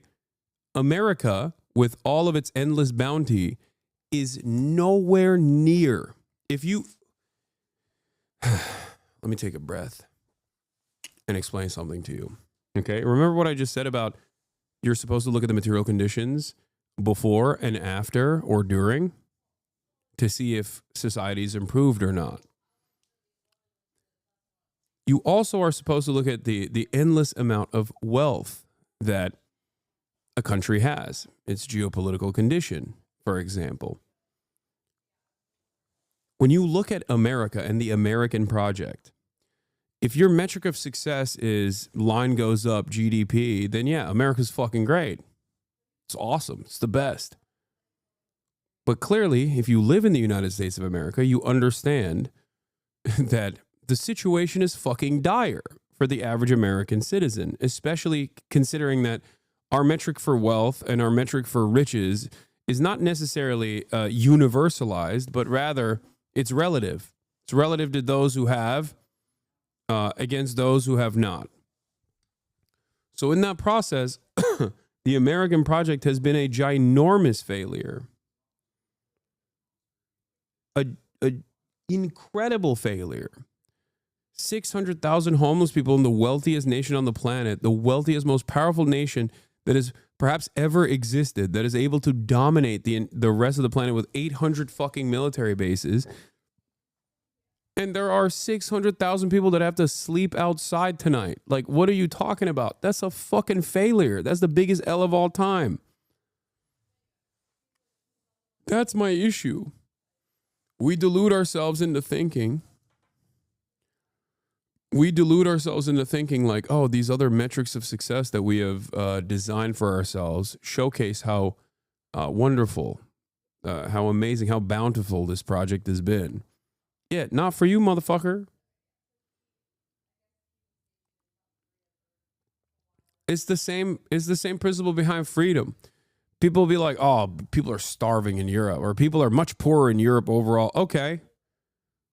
Do you think you are freer than the average European who works less hours than you do, who doesn't have to fear medical bankruptcy, who gets to take time away from work for much longer than you? What's fucking freedom? What good is that freedom if the overall number is higher?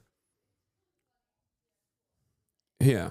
Who do you think lives in a freer society? You do, or Europeans do, when they don't have to, when they're free of the fear of gun violence in their schools?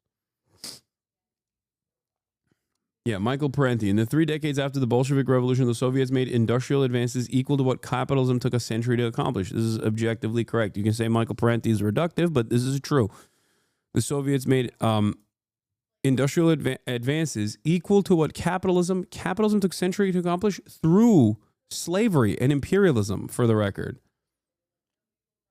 While feeding and schooling their children rather than working them 14 hours a day as capitalist industrialists did and still do in so many parts of the world.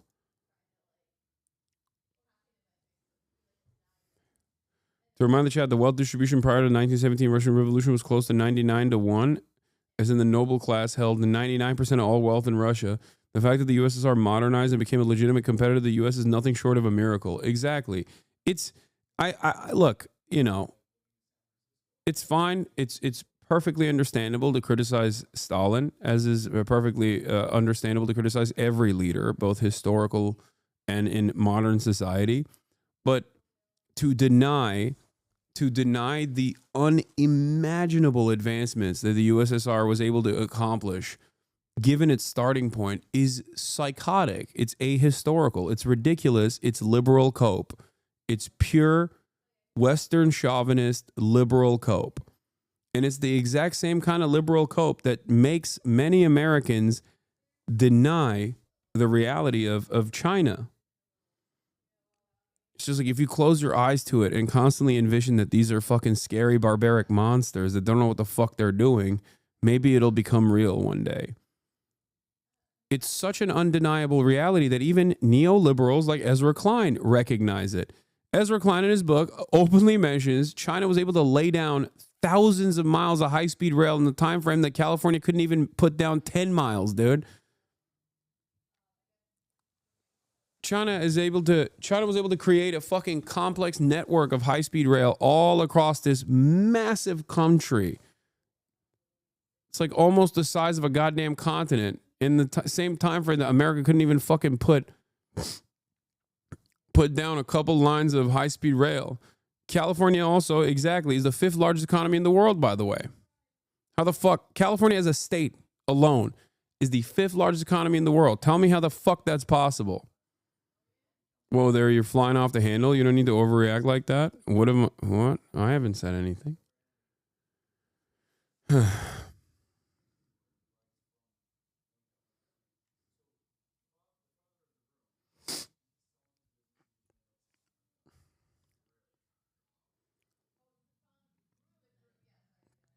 Why do you never talk about the issues in China? A couple different reasons. One, I do, and you just don't see it, and you only see me talking about, good shit that China is doing. Number two, there's already an endless faucet of anti-China content out there, starting off with like real existing and valid criticisms of the Chinese governance, all the way to completely made up shit. So the question I have to you is, you have all of that everywhere else. Why do you want that here too? And then, of course, the last point that I would make is that I'm not fucking Chinese. I mean, I wish I was, but I'm not. I'm simply white Chinese in my heart and soul. And as someone who is not Chinese, I do the pro-China propaganda that I do because I want Americans to be like, why can't we have that? Why the fuck do they have that? Why can't we have that? Because that's what I want. I want this country to not resemble the more authoritarian and bad and repressive attitudes that the Chinese government has. And I want them to instead pick up on the good shit, even development, rapid urbanization, massive infrastructure projects, an infinitely more restrained foreign policy approach. That's what I want, because I'm an American and I want to change the American government.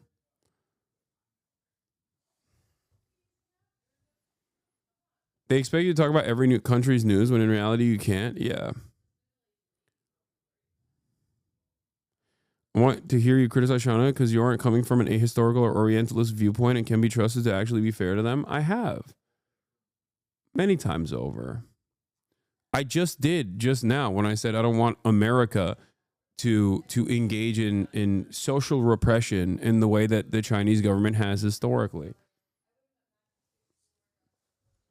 Like I in that moment, I even then brought that up.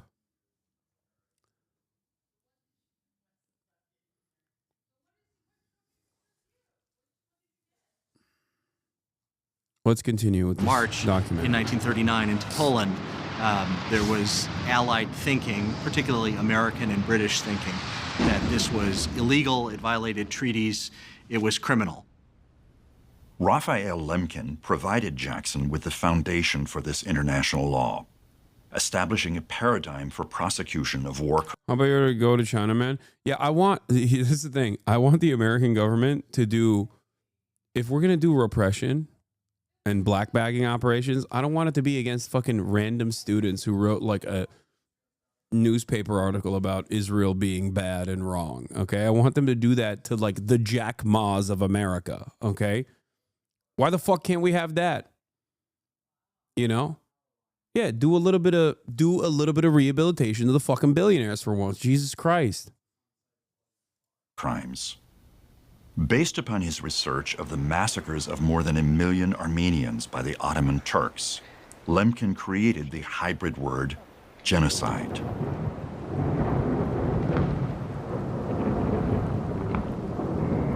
The very term genocide had only been coined a year before the Nuremberg trial started. It was coined in 1944 by Raphael Lemkin, who was a Polish-Jewish advisor to the U.S. War Department. That term genocide was already used as a descriptive term at Nuremberg, but it wasn't until the UN Convention of 1948 that genocide became recognized as its own independent crime in international law.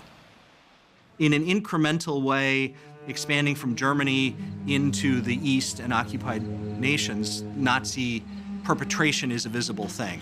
What it adds up to, and that it's a planned extermination venture, is something that is, very barely understood, not just during the war years, but even as they're embarking on. Why are these people such anti-German races? That's what I was thinking. In my mind, you know what's burned to the back of my mind? Chuck Schumer telling the New York Times on the Interview podcast how the UN is anti-Semitically considering what Israel is doing to be a genocide. That's what's burned into the back of my mind. So when I hear this, I'm thinking to myself, wow, these are a bunch of anti-German, anti-Volkish racists, I think. Wow. Wow, really, really erroneous claims here. Quite hyperbolic. Germany has real security concerns. Germany wanted to do living space for the real Germans. Like, I don't understand. And then they wanted to do security concerns. What? How anti-Aryan of them. On prosecution. They're really almost sort of discovering what we would call the Holocaust as they're prosecuting it and getting evidence and realizing the enormity of what they're dealing with. This would be a way of showing the superior political power, the superior moral power of a kind of a liberal democracy. For the record, I also did show you guys that propaganda is not unique to Israel. Germany did that. Like, Nazis also said, oh, you guys don't want us to live. Like, you don't want us to have living space. You don't care about our security concerns because you're fucking anti-German.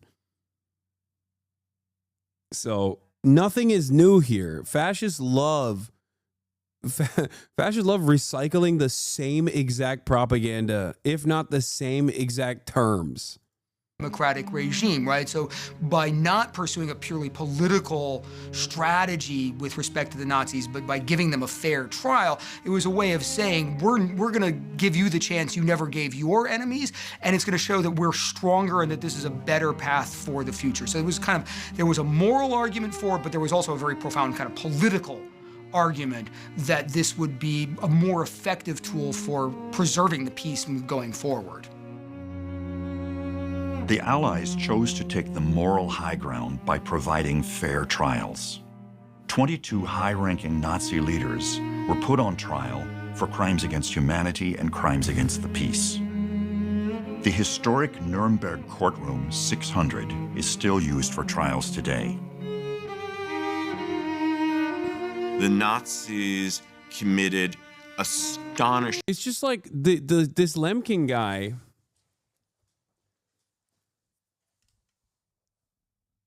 He seems to know a thing or two about genocide. Is there like an institute or something that kind of preserves his legacy? Oh, there's a Lemkin Institute. I wonder what... Oh, there's a Lemkin Institute for Genocide Prevention. I wonder what they have to say about Israel.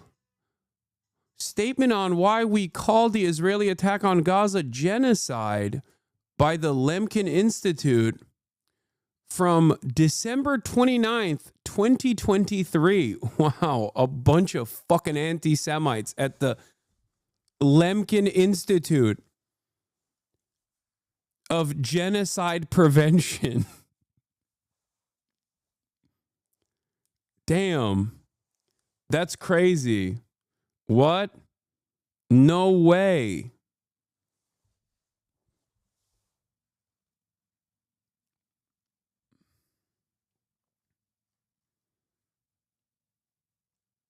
Yeah, more like the Hamas Institute.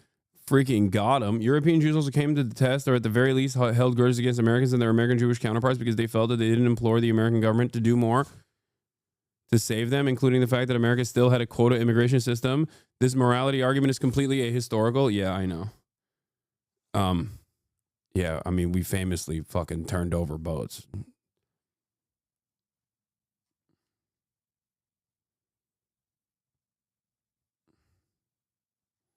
Yeah.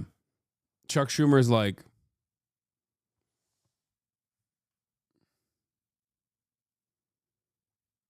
Chuck Schumer's like, they were doing this anti-Semitically. NYA canceled a speech by former president of Doctors Without Borders because she was going to discuss the genocide in Gaza. A slide about the death toll in Gaza could be perceived as anti-Semitic. A couple of slides in her presentation touched on the casualties in Gaza during the Israel-Hamas war, as well as the cuts at the USAID, United States Agency for International Development. Liu said she was told the slides about Gaza could be perceived as anti-Semitic, while the USAID section might be perceived as anti-governmental.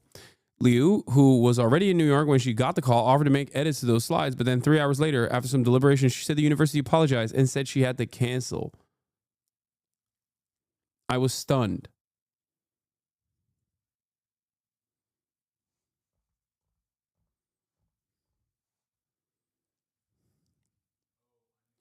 That's sick, man. No, definitely. If they suppress the truth even further, like, everyone is going to totally be on board, I think. Eventually, guys. I mean, look, don't learn anything from history. Crimes that we're all very familiar with. Nuremberg was not... And Lemkin's definition of genocide encompassed a lot more, but the U.S. and Canada pushed to disregard parts of his definition because it would label their actions against the native groups as genocidal, because they are. I also do believe that the Korean War would be branded a genocide as well. Like what the American government, what the Allied forces, the coalition forces did in Korea, absolutely would be branded as a genocide if it wasn't America doing it. Not in the first 100%. order a Holocaust trial It really was, as I mentioned, it was a trial about the launching of aggressive war. Vietnam, but too, nonetheless, potentially. if you look back at Nuremberg, the prosecutors did a pretty impressive and a pretty responsible job of bringing the crimes that the Nazis had committed against the European Jews to the courtroom. The extensive trials concerning Nazi criminality have continued into the 21st century, with attempts to balance both justice and mercy. Then there are a series of Allied trials. The most famous of these are the so-called successor trials, also held in Nuremberg before an American military tribunal. These prosecuted functional elites from throughout Nazi society. So there was a trial for doctors, there were a trial for judges, there was a trial of the high command of the army, right? So a series of kind of trials of different elements of the Nazi elite. But there were also Allied military trials, Soviet, British, French, and American, of war criminals lower ranking, right? So the Americans held a trial at the Dachau concentration camp, or a series of trials at the Dachau concentration camp in which hundreds of Nazis were prosecuted. The British had their own trial program, as did the French. The Russians prosecuted about 30,000 Germans for war crimes. Now, these were Russian trials. How fair they were, you know, is anybody's guess. But given the level of Nazi criminality,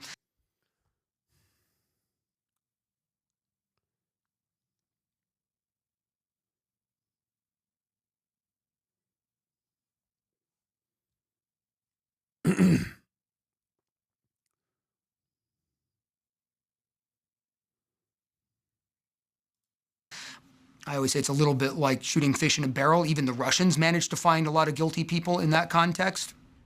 As the Cold War broke out in the wake of an apocalyptic conflict, history had to be rewritten, reframing the Nuremberg trials within the context of victor's justice. Nuremberg still stands as a memorial to international justice, a reminder of the devastating consequences caused by unlawful manipulation of constitutional law for political and racial purposes.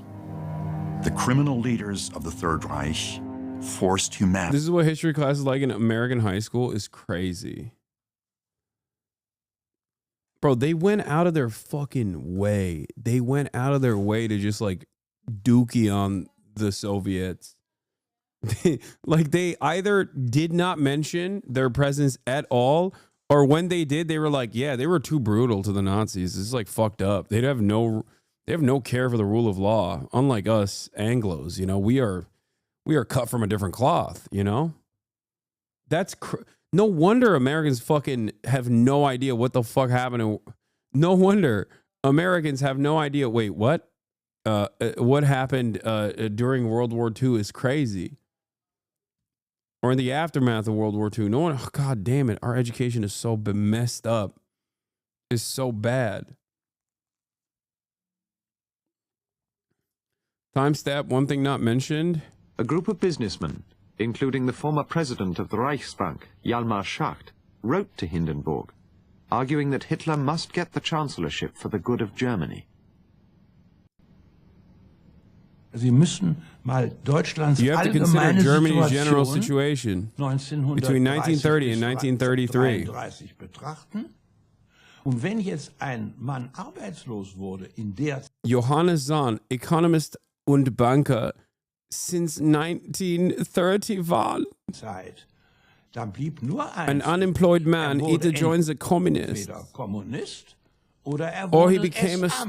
stormtrooper. Und da war And so business believed it was better if these people became stormtroopers. dann doch die Wirtschaft der Meinung, es ist besser, die Leute werden SA-Mann. Da herrscht Disziplin. Because und there was Ordnung. discipline and order, and as the beginning. You really have to say this today. Anfang, das muss man heute ehrlich sagen, es war im Anfang At the nicht beginning, zu you sehen, couldn't tell ist whether Nationalsozialismus National Socialism was something good with a few bad side effects, etwas Gutes, was auch schlechte Seiten hat, oder ist es or etwas something Böses evil with a mit few good einigen side guten- effects. What are the good side effects? What were the good side effects? Yeah, he's saying as a German banker, The good side effects are that they're not communists and they won't overthrow the system that has yielded so much bounty for myself and others, dude. Wait, I want to look at what this guy did. Johannes Zahn, economist and banker since 1931. That's kind of sus.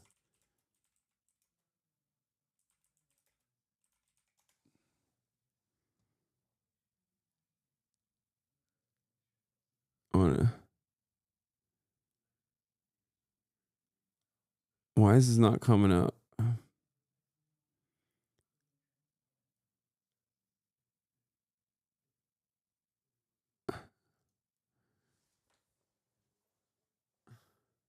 Thousands of jobs for the building of the railways and autobahnen. Let's cancel him. I mean, he's been fucking dead for quite a long time. I just wanted to see something, but I can't find anything on his background. Like, I just can't find anything about him at all.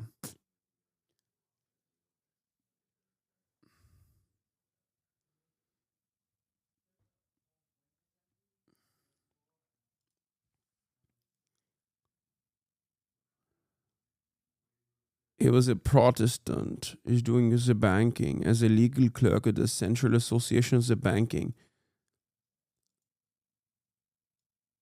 Plays a key role in the mistrust of Germany in the immediate post-war years, in reducing the mistrust. Yeah, there's not much more. It's just like, suspiciously, there's not much in his Wikipedia.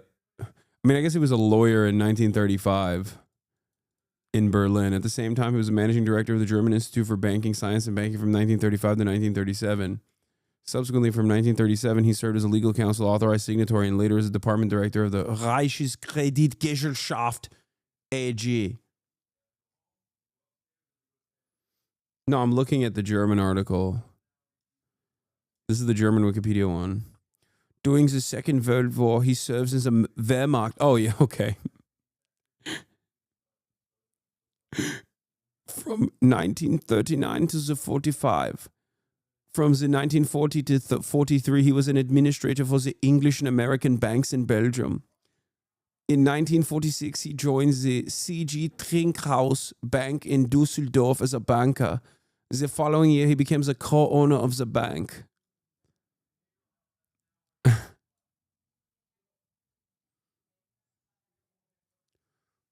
Yeah. Why are you calling my grandpapa the Nazi only because he serves in the Wehrmacht?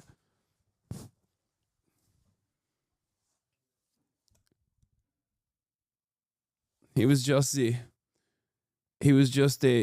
Nazi for a little while. He was simply a Nazi banker. How dare you? Read the last sentence in the voluntary positions. From 1966, he was a co-founder and later vice president of the German Association for the Protection of Securities Ownership. He sat on... Oh, he was the first German executive of the director of the World Bank. Are you ready for the new world order?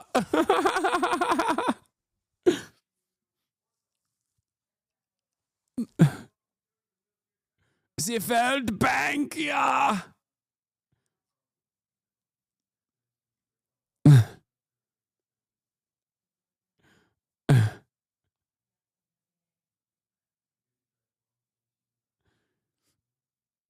Ay. Can you share your own analysis of Project Paperclip? On the one hand, it seemed the U.S. were very critical of the handling of criminals by the USSR, but on the other hand, we're allowing Germans into their security agencies. Yeah, that's why they were very critical. They were like, give them to us. We can use their brilliant talents here in the United States of America. To be fair, it's not like the USSR didn't use German Nazi scientists either. They did. They also did. Just not to the same degree as the Americans did. The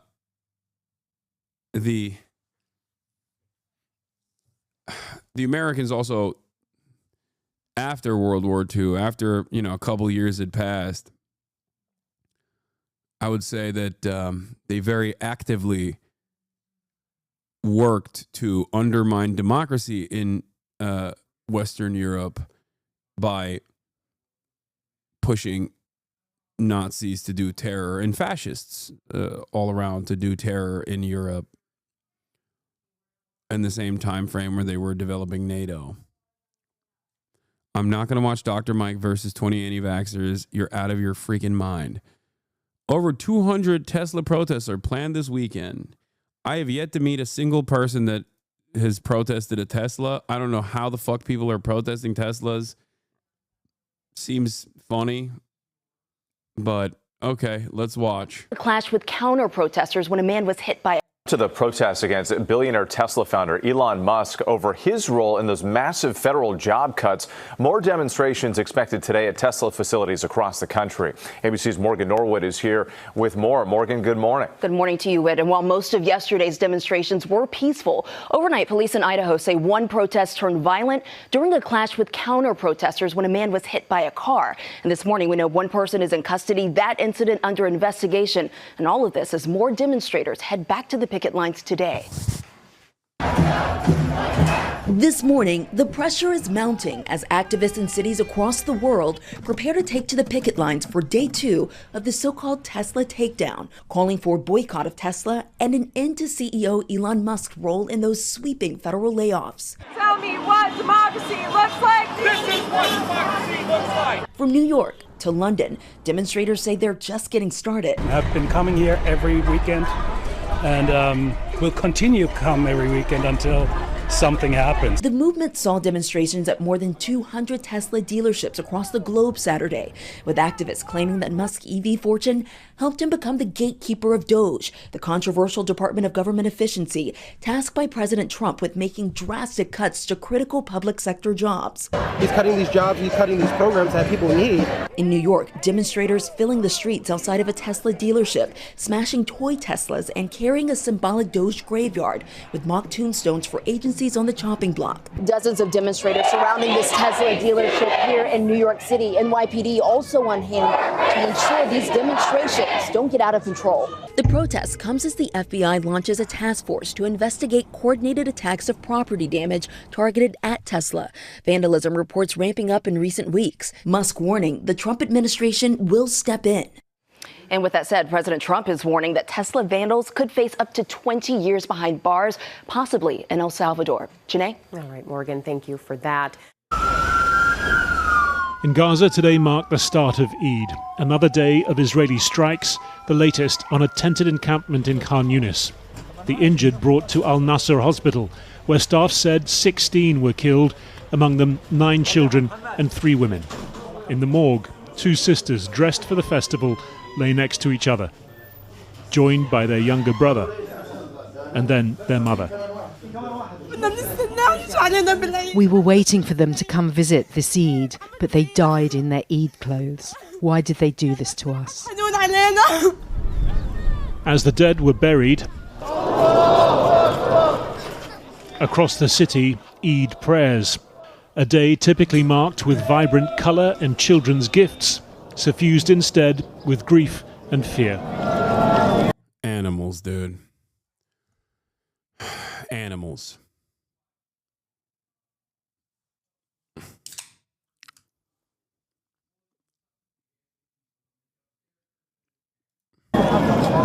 There is no joy. I have many martyrs. My grandson is a martyr. There is no joy and there is no taste to anything.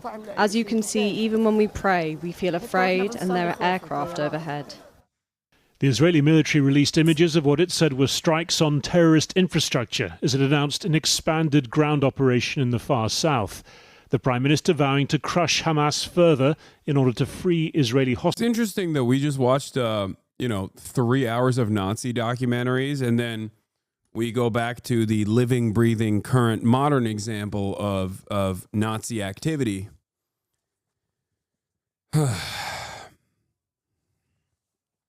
You know?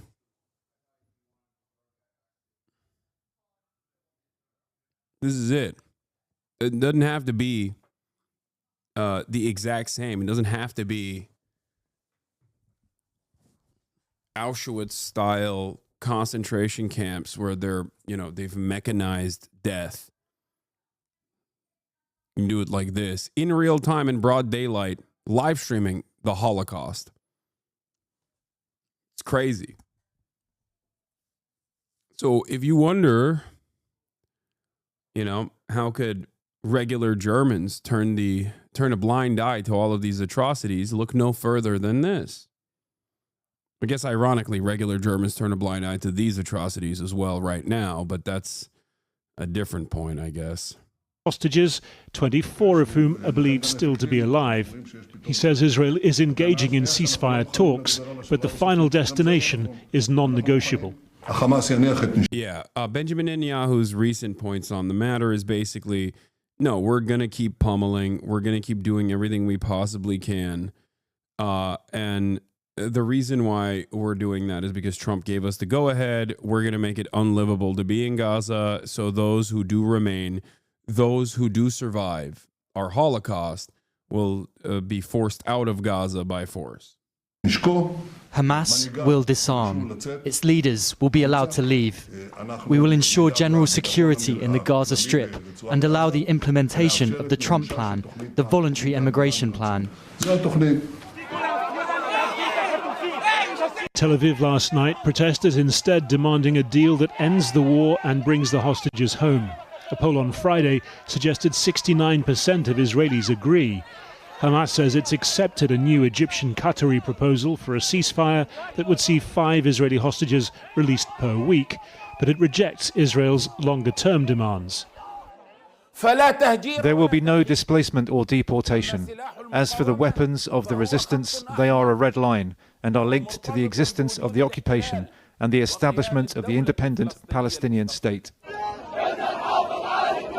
But Hamas has been facing protests of its own. On 3 consecutive days last week, hundreds chanted Hamas out, calling for an end to the war. For now, those protests have receded amid reports of violence and intimidation. One of those who took part, Uday al-Rabi. On Saturday, his body was dragged to his parents' door. They tortured him to death with all kinds of hard tools, says this man. An iron fist must be brought down upon these criminal oppressors. That in itself, another rare challenge to Hamas's authority. It's not Hasbara, dude. It's not. I mean, this is definitely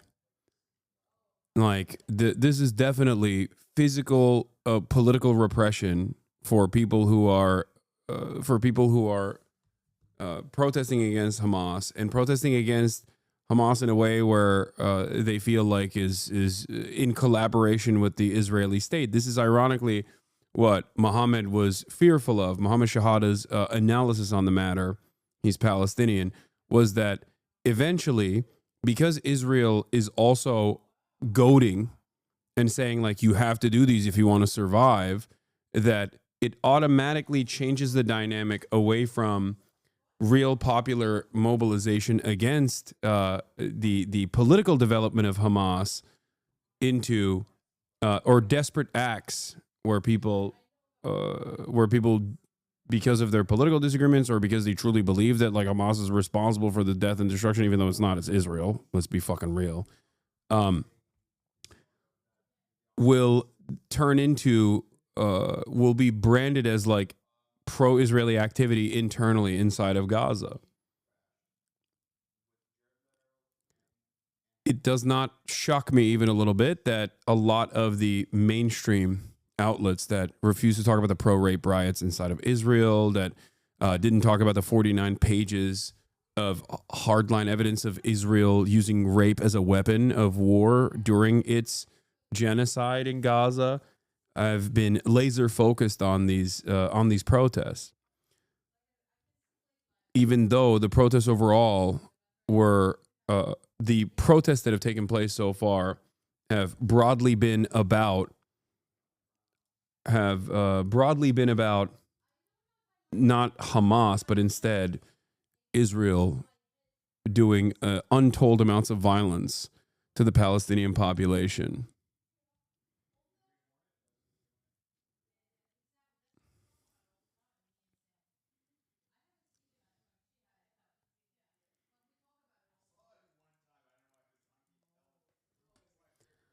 Ultimately, it does not matter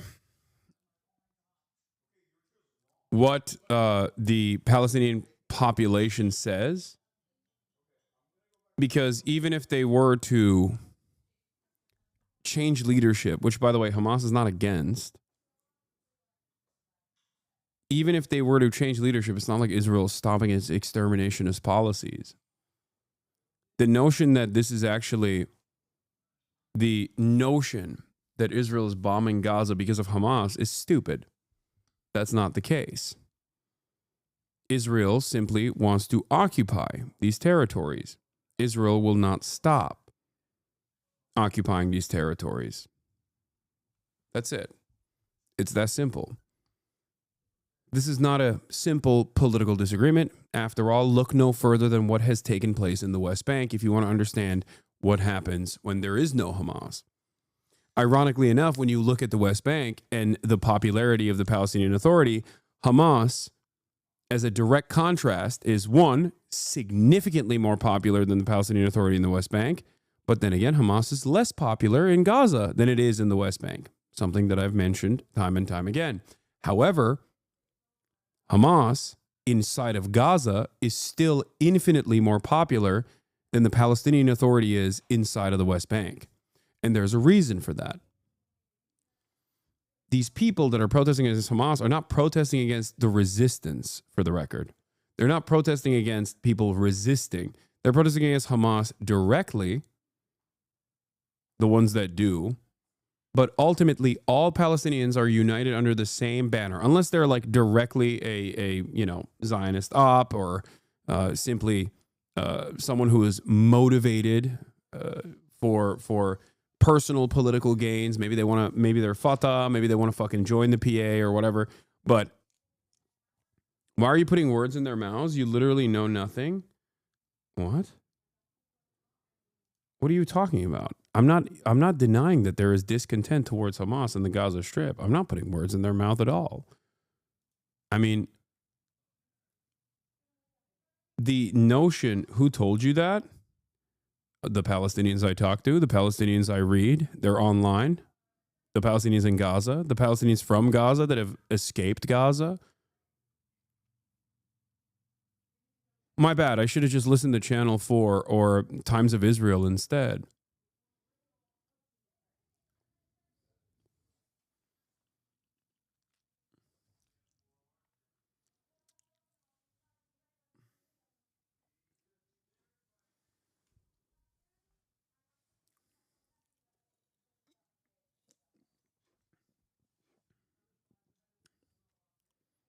No, but this is not accurate 100%. What is accurate?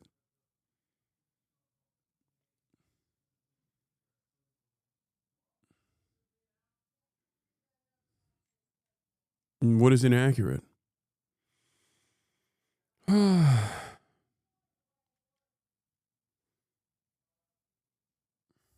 Is that Chatter Palestinian? I don't think so. I think he's Turkish.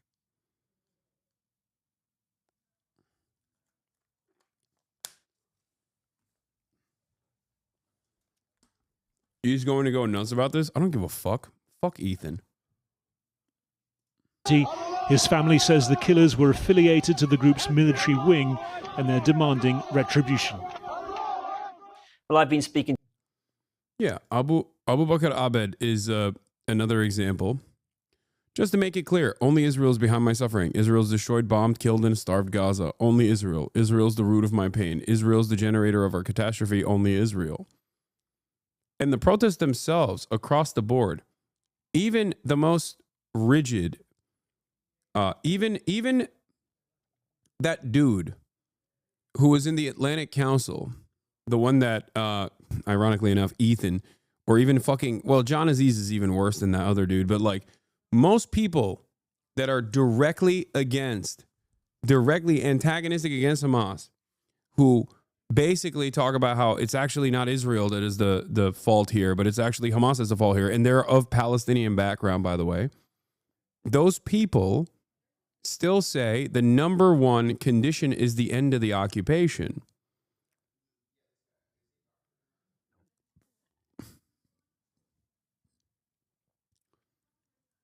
I like that I'm supposed to not listen to like actual fucking Palestinians. okay, that are directly still reporting on the ground inside of Gaza. But instead, I'm supposed to listen to fucking Ethan Klein, who lives in Bel Air and doesn't know his ass from his elbow, and said Yoav Gallant was a good guy or a moderating force, and was like trying to defend that statement up until last week, even after apologizing for the stupid fucking thing that he had said. You know, the expectation is don't listen to the last surviving 8 fucking journalists that are reporting from the ground, and listen to instead a Palestinian dude who works for the Atlantic Council and lives in Virginia, or Ethan Klein, who is highlighting these affairs. What am I supposed to think? What am I supposed to think when I don't hear the cries of horror for 16 fucking months as Israel has killed hundreds of thousands of fucking Palestinians, but then the one time I'm supposed to believe that these people actually care about the Palestinian lives all of a sudden? I said this during the Al Ahli hospital courtyard bombing as well. Sometimes when you listen to pro-Israeli sentiment, it almost feels like they're saying only we get to kill Palestinians. Only we get to kill Palestinians. How dare they? It's crazy. I know I read the drop site breakdown, the drop site news breakdown from the other day. Yeah.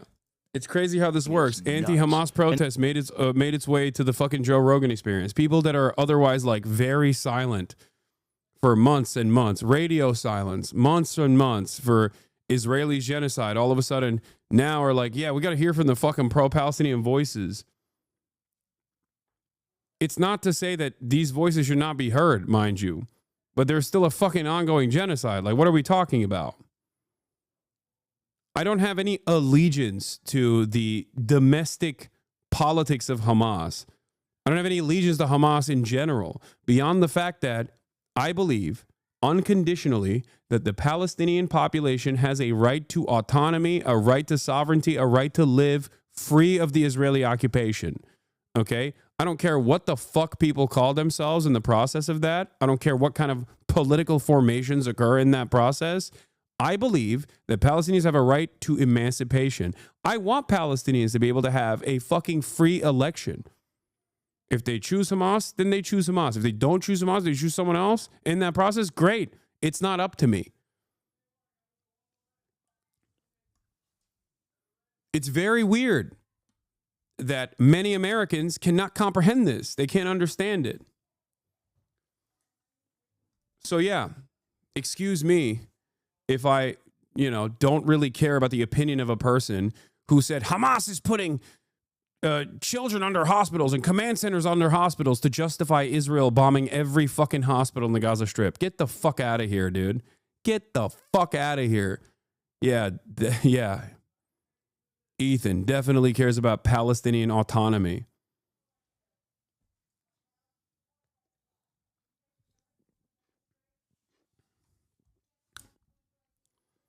Get out of here.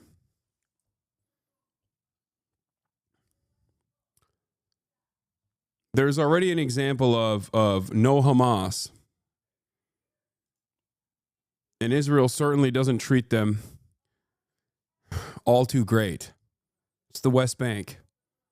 Atrocities happen there every fucking week as well, including but not limited to a person who just won a fucking Oscar, who was in my house, who then got brutalized by a settler lynch mob and then arrested falsely and detained by the Israeli occupying force.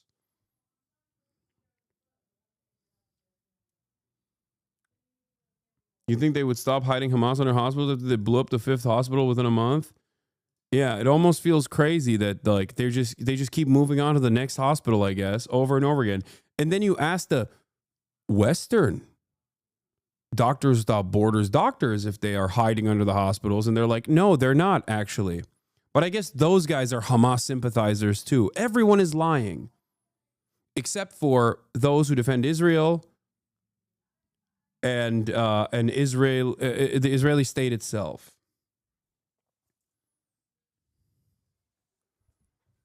You know, babies are Hamas, doctors are Hamas, nurses are Hamas, everyone is Hamas. American college students, college campus demonstrators are Hamas. Who isn't Hamas? It's fucking ridiculous. Who even entertains this nonsense at this point? You have to be real fucking delusional. You have to be hopped up on insane amounts of delusion.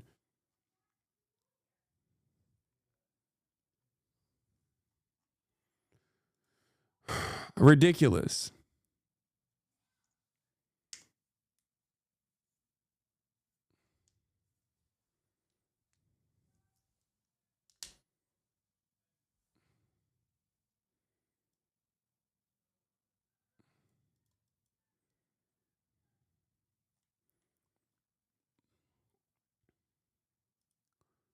Anyway.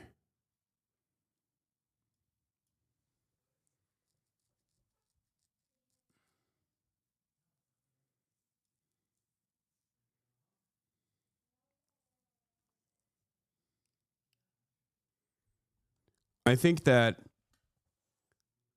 there are an understandable group of people that don't appreciate Hamas rule. There are people who also disagree. But the thing that's important to understand is that everyone is desperate. That's what genocide does. So of course,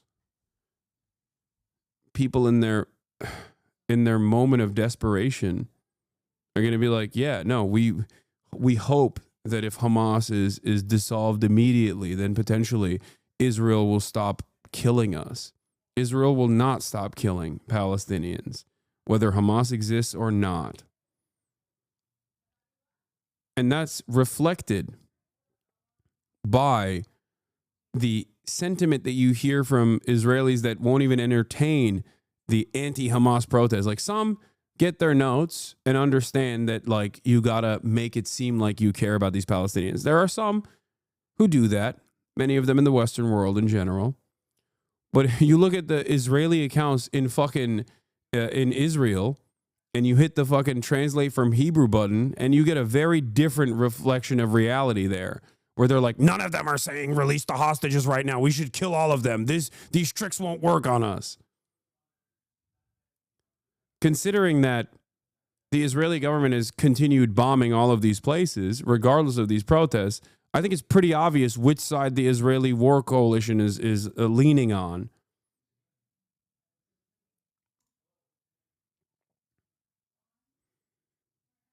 Here. Netanyahu said today that Israel will increase military pressure and claim that Hamas will disarm and that its leadership will leave the Gaza Strip so that Trump's plan of voluntary migration of Palestinians out of Gaza will begin. This is the plan. They're not fucking hiding it. And you want me to talk about what Ethan Klein has to say? I don't give a fuck about what Ethan Klein has to say. He's just a propagandist for Israel. He's an Israeli mouthpiece at this point. The fuck do you mean? And not a particularly smart one at that either. Benjamin Netanyahu's talking about doing a final solution on the Palestinians, and you're over here being like, well, you people are protesting Hamas. What do you have to say about that? Like, okay, yeah, no, that makes sense. What do you think, fucking Palestinians are a monolithic force? As Netanyahu says, his plan is that once Hamas gives up his arms, returns hostages, and leaves power, the next step is not peace, but the ethnic cleansing of the population of Gaza. In that light, of course, Hamas would not do any of these things.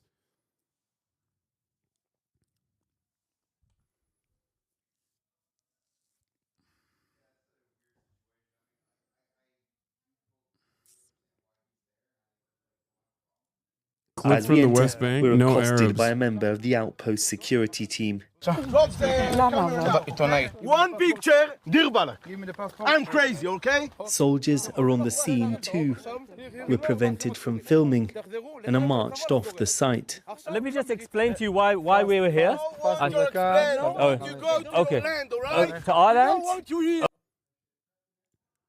Both sides won't stop killing too much bad blood. What are you talking about? What is Hamas killing now? Hamas is killing fucking Israeli soldiers that are dropping munitions on fucking Palestinian babies. The fuck do you mean? It's not October 7 anymore, bitch. The fuck are you talking about? Both sides won't stop killing. Yeah, no. I think that every single Palestinian has a legal right and a moral responsibility to defend themselves from the fucking belligerent occupier. What are you talking about? Both sides are doing killing. This motherfucker's coming in here rehashing the innocent teenager Israeli occupying force soldier was kidnapped out of his tank rhetoric over here. What the fuck are you talking about? He was in a tank. No, both sides are not the same. What the fuck do you mean? What the fuck do you mean? He's not propagandist. He just matched your energy. Yeah, he did. For a fucking Nazi nation doing a live streamed Holocaust.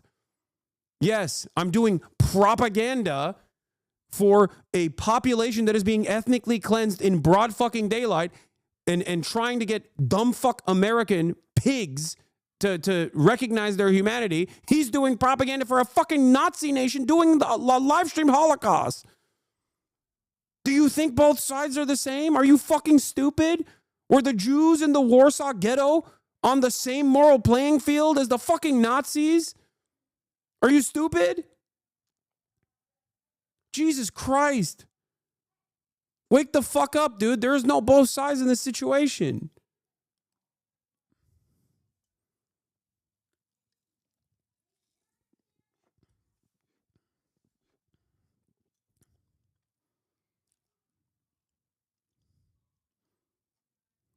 God damn.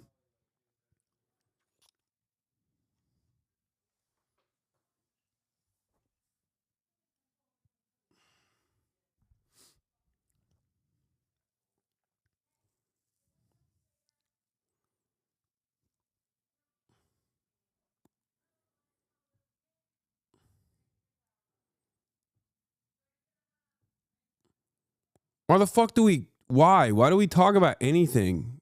Like, why do I ever bring up history ever? People's morality has been obliterated, I think. There's no reason. I don't know how Ethan still has fans that will go out the bat for him like this because they're just brain broken liberals, dude. I think that's what it is. Or trolls. I don't know. I mean, there's not that many, to be fair.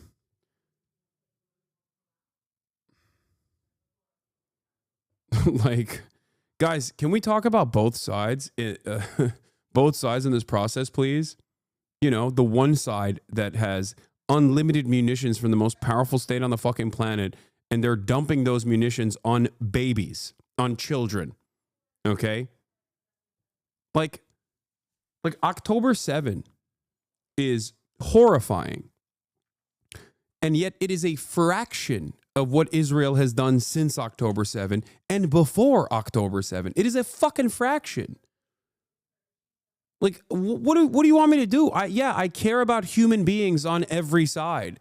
And therefore, obviously, I'm going to be fucking extra critical of the side that bears the entire responsibility of the violence. The apartheid state that is doing a genocide, that its inception was also off of ethnically cleansing Palestinians from their indigenous fucking lands. What an insane suggestion.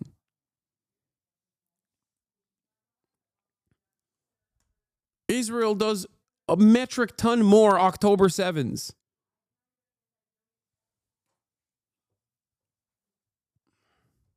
I was a both sides guy when I literally had no clue of the facts. You've opened my eyes to my ignorance. Thank you, bro. Free Palestine. That's why I do what I do, by the way, for the record. And that's precisely why so many people see me as a dangerous person, including Ethan Klein.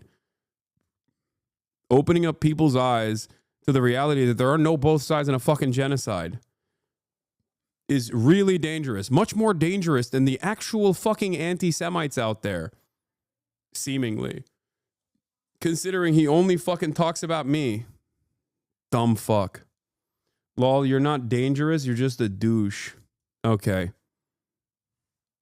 Yeah, that's why the ADL targets me and not fucking Candace Owens. Because I'm douchey and she's actually nice. Is that your fucking argument? Are you stupid? Or perhaps it is more dangerous for someone who is not anti-Semitic to actually fucking be an anti-Zionist than an anti-Semitic anti-Zionist, because you can immediately package all of that by going, look at what this person has to say about the Jews. Obviously, this person is anti-Semitic. That's why they fucking hate Israel.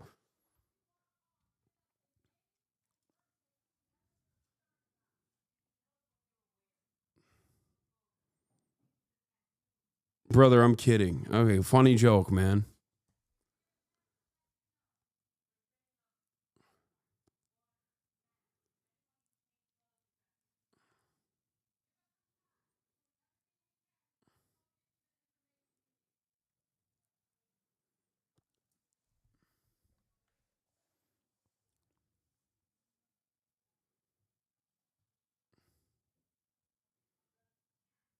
Anytime someone says, what does this do for Gaza? I say, well, it hurts Israel and that drives you crazy. The polls show that. What?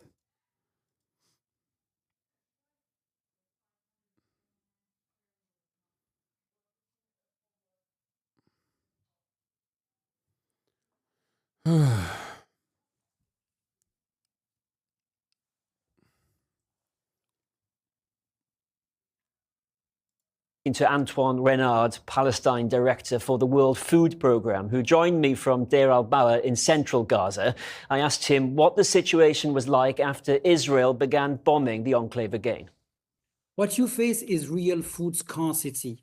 And what we are afraid is that a number of goods managed to come during the ceasefire, but very quickly these stocks are being depleted. This is the longest period of closure since the start of this war, practically 17 months ago.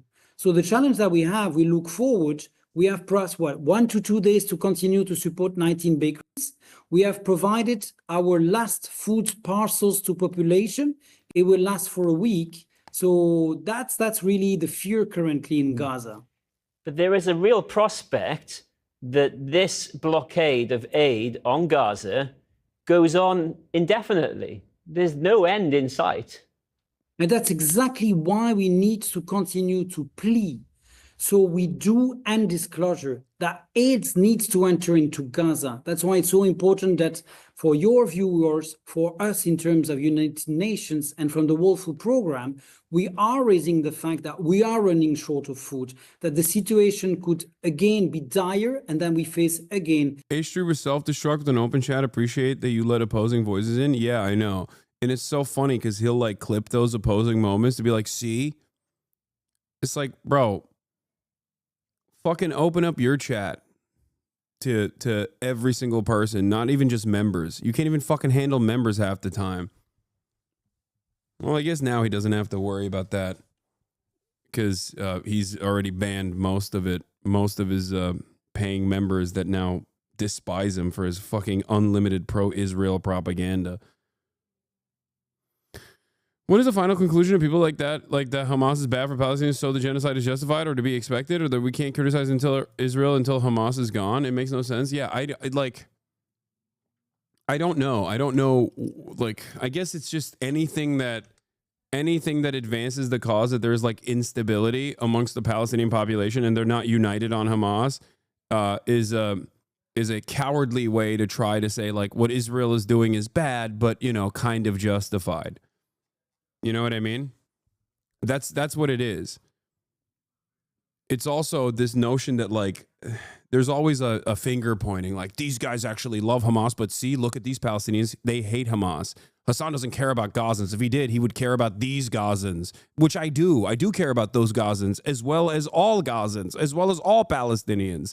That's why I think Israel should stop doing a fucking genocide, because their bombs are indiscriminate. Their bombs don't go, ooh, I'm going to avoid these guys due to their political allegiances. Are they pro-Hamas? Are they anti-Hamas? I'm not going to kill them. It's no different than fucking being like, well, what about the gay Palestinians? Hamas is killing gay Palestinians. First of all, they're not, okay? You know who's killing gay Palestinians? Israel is, okay? If you care about gay Palestinians and all Palestinians, you want the occupation to end. What the fuck? If Israeli bombs knew how to avoid targets, they wouldn't kill so many fucking Israeli hostages, okay? But they clearly don't have smart targeting capabilities yet. Key challenges related to hunger into the Gaza Strip. Whose mind are you going to change? Because President Trump has given Israel his full support. There's no sign at all that he's going to change his mind. What happens then? Yeah, Israel killed 83 Palestinians today, 40 children during Eid celebrations too. And you want me to talk about a guy who very clearly and very disingenuously is trying to do propaganda for Israel like this? Fucking gross. This is exactly why we need to continue to have the plea. There are mediators that are an ongoing negotiation are still happening in Doha. This is why we need to continue to focus on the needs of the population, be the voice of the civilians that are on the ground, remind also the protection of the humanitarian so we are able to do our job. And that's why we continue to do this plea for the population that are living here. We've heard these pleas and their urgency. Is there any sign at all that Donald Trump hears them? Paul, 2/3 of Jews worry that Trump could turn on Israel as he has Ukraine. That's hilarious, dude. That is fucking hilarious. Yeah, okay. Yeah, right. Yeah, fucking right, dude. Yeah, he's any day now. Inshallah, one day he will, but he won't, okay? There's no way. It's the very same reason why, it's half the fucking reason why he has turned on Ukraine. Not the entire reason, but half the reason why he has turned on Ukraine is because he likes the wrong side of every conflict, okay? That's what it is. He's like, I like winners. I don't like losers. You got invaded. Bye-bye. You're a loser. You have to be fucking delusional to think that he would...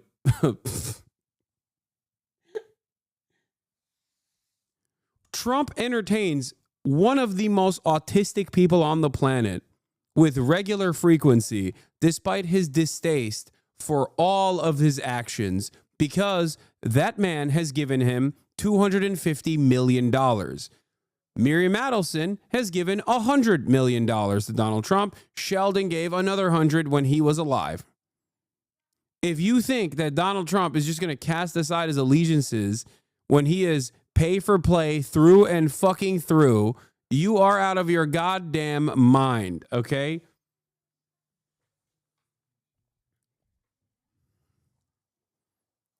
The guy who said we should do a final solution on every Palestinian living on Gaza is not going to cast aside his allegiance with Israel.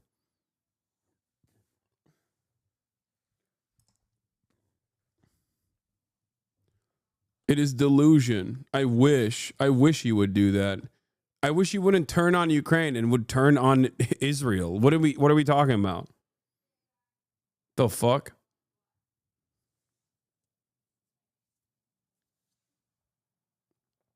Okay. What you didn't understand, huh? What you didn't understand? We're We going. don't want here. You and Georgia Arab, all right? No Arabs allowed. Yeah, this is the West Bank, by the way, not Hamas owned or anything or occupied. Out here? Want? No Arabs here. The Arabs said they used to live here, right? No. You want the Nazis or Hamas, the terrorism organization, live here. Yeah. Hamas, you are Arab, you're Hamas. Fuck this guy. Oh, fucking animals, dude. Fucking pigs. There's a good chance he will turn on Israel. Have you forgotten? Allah awaken the people and help them to see the evil doings of Israel and the United States. May Allah awaken the people and help them to see the evil doings of Israel and the United States. Yeah.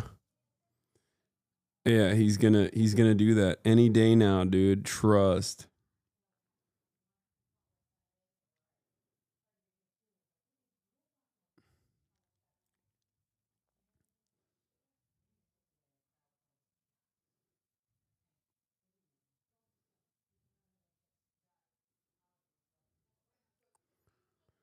Trust.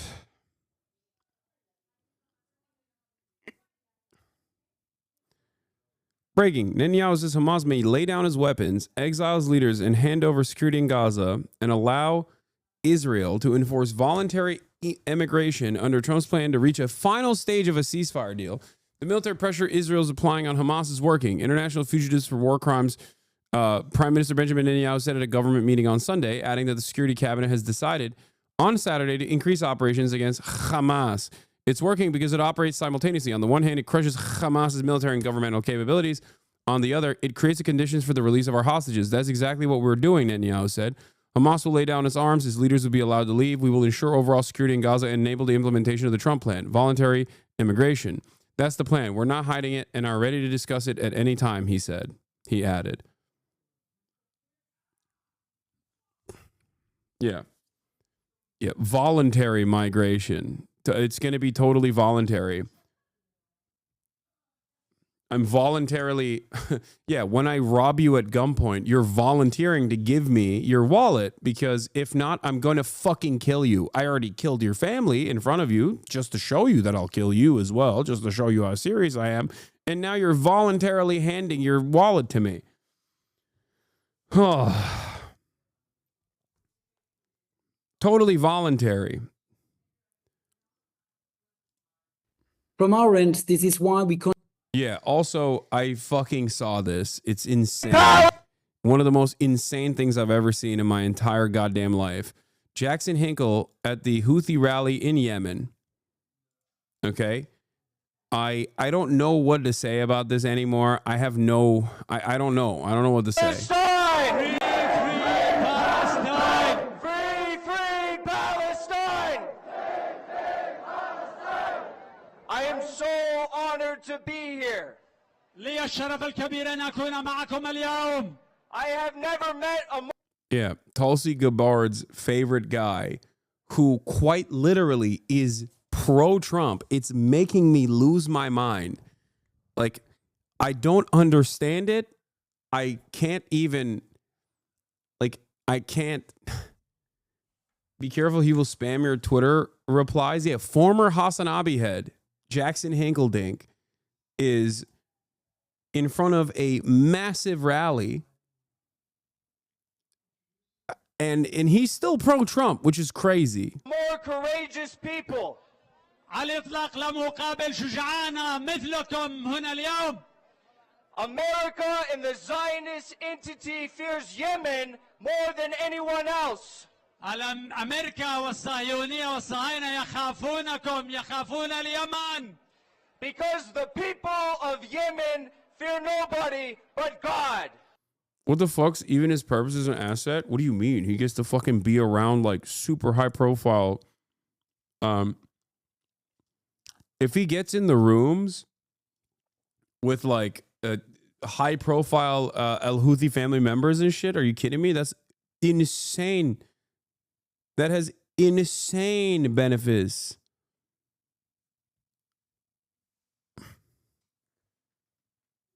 God forbid a white boy catch a vibe. That's true.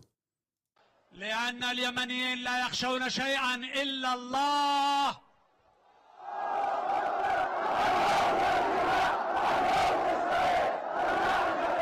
I've been reading a little bit about what a lot of Palestinians have been saying about him and like warning people in Yemen and like because he's been collabing with the Yemeni content creators, right? Like influencers in Yemen and the back and forth is like a lot of people have my suspicions as well, where they think he's a Western asset, like a Western state asset. But from what I've read, they just say, who cares? Like they're just like, yeah, we don't give a shit. He's still doing propaganda, so it's fine. Like that's kind of what it is.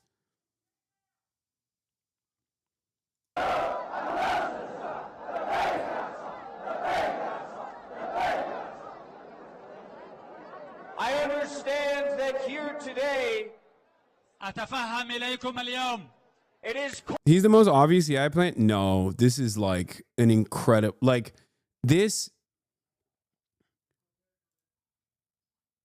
is wild. You know what I mean? Like this is inside access, dude. Are you kidding me? What is I don't like this level of access is fucking unprecedented. And for that reason, I also don't believe that, like, it makes me feel like he might not be a Fed, because then it's like I'm giving the CIA too much props. You know what I mean? Like, it makes me feel as though, like, the CIA doesn't have this much motion, dude. That's fucking insane. Like, getting a dude to be this prominent in the anti-imperialist movement is just like, that goes above and beyond. I just don't think that, like, the current CIA would be capable of doing this. SPUDDAY. And I could think of nowhere else I would rather be than with the free people of Yemen. وأتشرف وأفخر بأن أكون في يوم القدس. I think he's just really into geopolitics, man. There's nothing wrong with having a hobby or traveling. He's like a passport, bro. Not sure why we're making a big deal out of this. Looked kind of like Lollapalooza. هنا في اليمن بجانبكم. As the United States drops bombs on the people of Yemen and Gaza, في حين أن الولايات الأمريكية تقصفكم وترمي عليكم بالقنابل والقذائف. We know that the U.S. and the Zionist entity is waging a war against God. ونعرف بأن أمريكا والصهيونية زائلة وزائلة. And we know that anyone who wages a war against God will never be successful. لأنهم يشنون حربا وفي وجه الله فهم الخاسرون.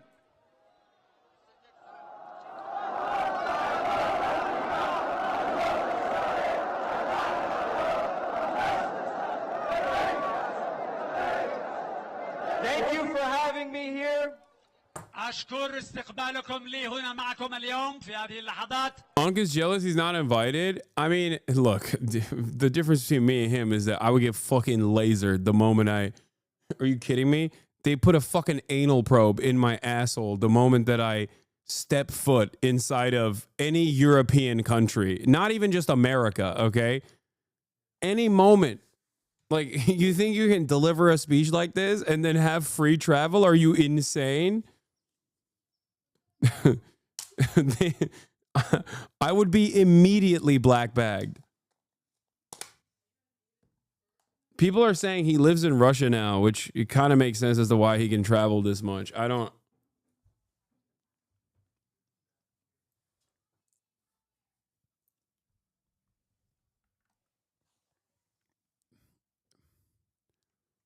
And inshallah, one day we will meet in a free Palestine. وسنلتقي إن شاء الله يوما ما في فلسطين. Yeah, he was just doing this in support of Trump's plans just 2 months ago. Yeah. It's just like doesn't make any fucking sense, dude. He's like, Manifest Destiny is not complete until U.S. liberates Canada. Nobody cares, dude. Please check out my last appearance on Legitimate Targets if you're not a loser. He literally is pro-Trump. He has talked about how he loves Benjamin Netanyahu. Do these guys not know that?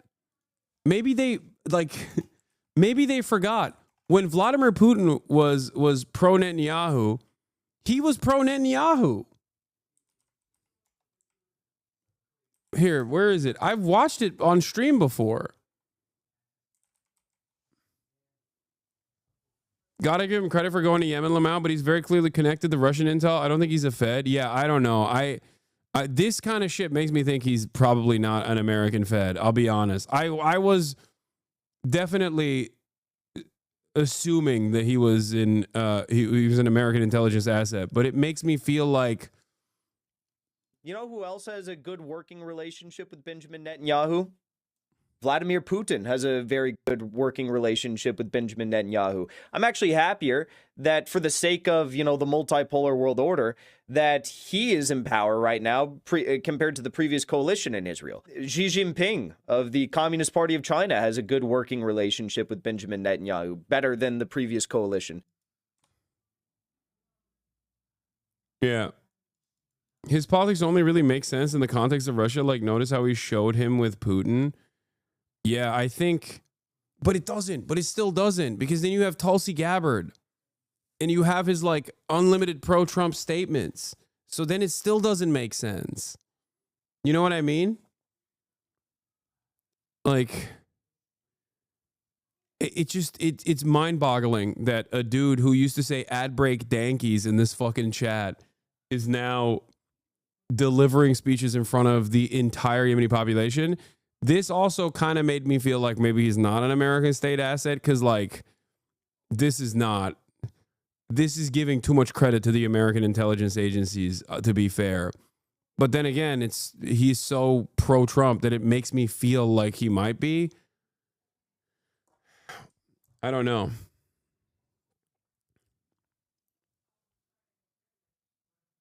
I think it's like he's pivoting as opportunities arise, and the Russian intel community is dumb as fuck because his politics are totally incoherent. His politics only really make sense in the context of Russia. Like, notice how he showed him with Putin. Yeah, no, he is like the one. He has two allegiances. One to Donald Trump, and it's unshakable despite Donald Trump literally saying he wants to do a final solution on the Gazan population. How the fuck can a guy who likes the guy who says we want to do a final solution, a guy who's like actively bombing Yemen, go to Yemen and deliver a speech in front of the entire Yemeni population, and no one goes, wait a minute, but you're pro-Trump. How the fuck does that work? Aren't the ACP guys turning against Trump because of Gaza? I don't really follow them much. Dog, if you think I follow the ACP guys, I mean, come on. I have no fucking idea. All I see every now and then is on my Twitter timeline, fucking, what's that manlet, the Albanian manlet, and fucking Jackson Hinkleding in a Russian tank with their fucking Russian tank operator gear on with their ears flapping. That's the oh, I love that one. That video is so funny. People on TikTok accuse you of supporting the ACP.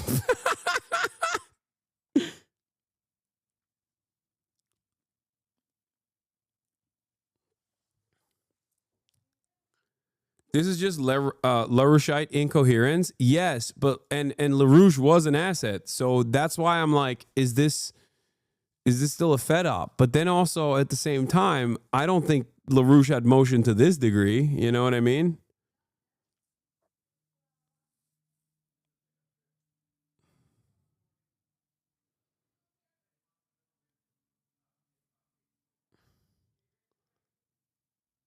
It just doesn't make any sense. I don't know. If he wasn't an asset, then that entire crowd would have been pelted by MQ-9s. There's no way the bloodthirsty... No. That's not correct. You're wrong about that. The American government is not at the stage of doing what Israel's doing to Gaza in Yemen yet. I say yet.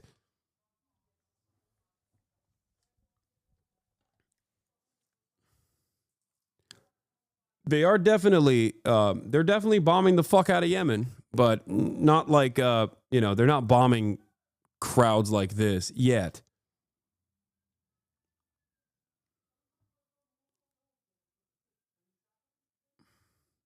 The ACP is super misogynist, and that's why the recruitment is successful at giving some performative internationalism. Wait, what? No, what do you mean their recruitment is super successful?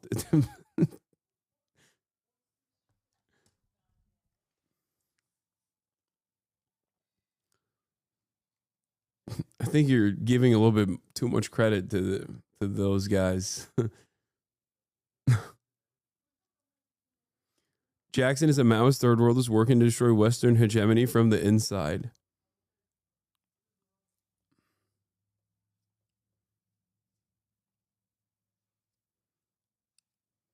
Internationally, LaRouche did, but also don't overestimate this. Hinkle sees these kinds of things out, where the incoherence of his politics don't register when he's there in a nation that doesn't know anything about his politics beyond free Palestine. I would expect people to do a little bit more due diligence, though, before they fucking welcome him to the funeral of Hassan Nasrallah, or,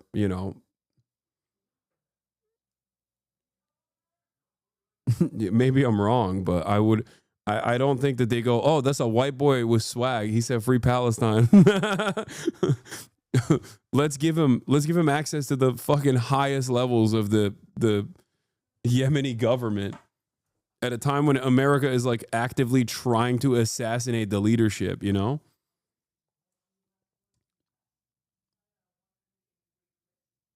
Dog, this image is even crazier. Yeah, I saw this. This is...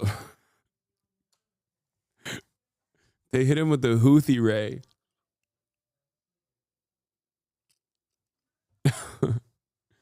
Like, this kind of stuff, I don't have an inherent problem with, for the record. Make no mistake. I'm not like, oh my God, I can't believe he's talking to the fucking Yemenis or doing this kind of shit. I don't fucking care. I'm not like going to be like, oh my God, he's a terrorist. You know, that's not what I'm doing at all. Make no mistake. Is there a little bit of envy? Certainly. I will even go so far as to say that because I'm radically transparent. Okay. Perhaps to a fault. Having said that, I have my suspicions. Some of the stuff that he's been doing have made me even more confused. And this is my bread and butter. You know what I mean? Like untangling the incomprehensible politics of like insane people is what I do best. So when it's like a Moby Dick situation. You know what I mean? It's very, very difficult to decipher, but I go back and forth on the, he's a American government asset thing, especially after this. This is like, I suspect that the Yemenis would be like a little bit more secure.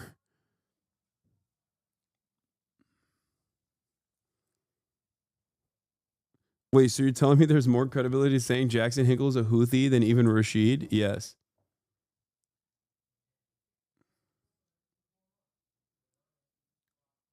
He's Yahsun al-Hinkle now. Al-Hinkle. Al-Houthi. My Jeff FM episode is out already. God damn. So Elon. My man put this out quick, dude. That's crazy. Have you talked to him? No. Ew. I'm not talking to fucking Jackson Hinkle, dude. Get out of here.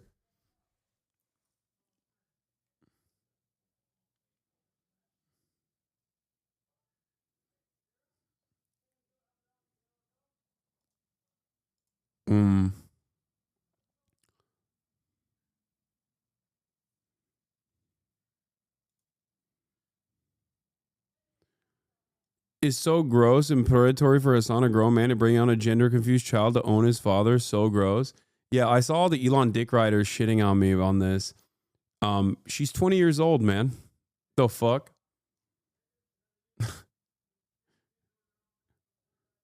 Remember when the Quarter Pounder was talking about how fucking pedophiles should be able to hide their CP on their phones? I remember. Does anyone have that video? I kind of want to retweet this and then post that.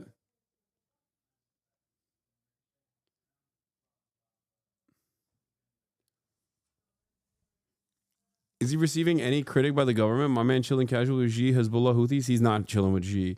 That's the other reason why I still think he's like a little bit of an op, because the only country that doesn't fuck with him is China. China does not fuck with him. They banned his account on like Bilibili, I think, or whatever. Douyin. He had a Douyin account, and like they fucking clocked it. And it's interesting because I know those motherfuckers got OPSEC.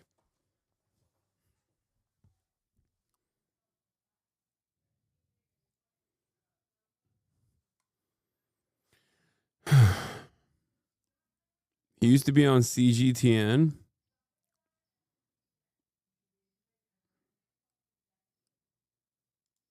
Did you see Ian Miles Chong's? Yeah. Oh my God, it's got 103,000 likes. This is an absolutely insane way to spin an interview. Boom, retweet. Hassan Piker is a bad fucking person for weaponizing Elon's dead son against him. He is so gross. Ian Miles Chong is going to die alone, and they're not even going to know that he died until like the smell is disruptive to the fucking neighborhood, and then they're gonna find out that he died months ago when he inevitably passes, and not a single person will mourn his loss,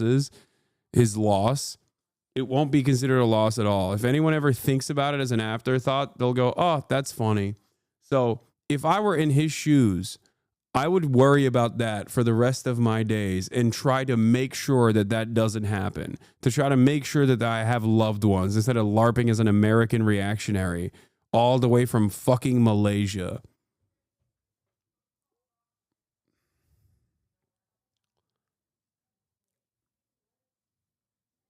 His death will be the weight of a feather, just like Mao said.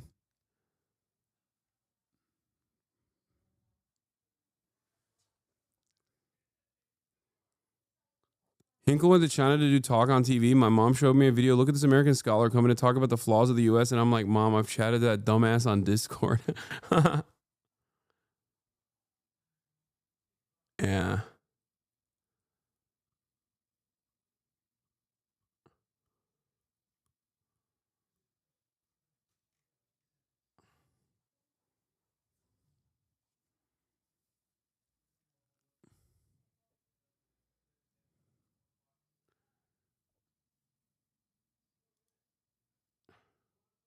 More of a public service announcement than anything else. At the office this week, we had a situation where one of the techs came across some pictures on a customer's computer that were of the child pornography variety. I don't really know if there's any tack way to put that, but the customer was reported and subsequently arrested, I believe, is the last that I heard. And is even more serious. However, I've never known a tech in my life that ever took anything other than like videos or music off computers. But the point of this video is just to remind people that, you know, as techs, we read your emails, so to speak. I'm not saying it's right. I'm just saying it happens.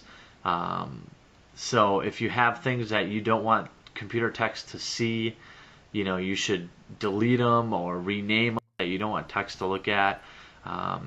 You know, maybe change the folder name when you take it in if you can, or, you know, I'm not condoning it. I don't think it's necessarily right. I believe it's an invasion of privacy, but and that's really why, you know, I don't really do it anymore. But I certainly did back in the day, and, you know, there's not a tech in the business out there right now that doesn't do it. It happens. So if you have these sorts of things, remember that computer techs do look at other things on your computer. It's sometimes it's by accident. He's giving OPSEC to pedophiles, dude. That's the guy. Yeah. Why are all my enemies like this, bro? Why are all my fucking enemies like this? They're all this. This is what this is dark.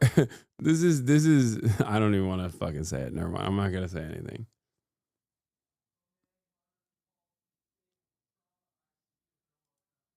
I wouldn't be doing that around her. I wouldn't be putting my fucking face on your thumbnails if I were you. You know what I'm saying? You pee in your basement, I come inside your wife. We are not the same. It's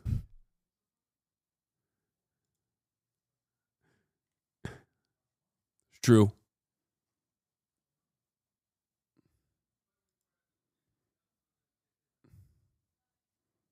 He put lipstick on it. Wanted to make me look real pretty for his wife.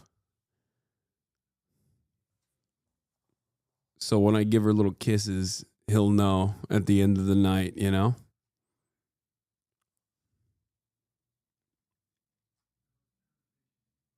Speaking of my enemies, we got Grums on the docket.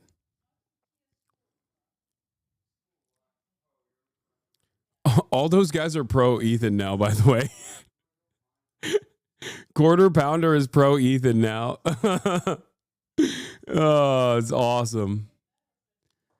That's the saddest part of being a foot soldier now, I think, is like in the past, they would probably love that I interviewed Vivian and all this shit. And now they can't even like openly enjoy that because that would, for them, that would mean treachery. That would mean disloyalty.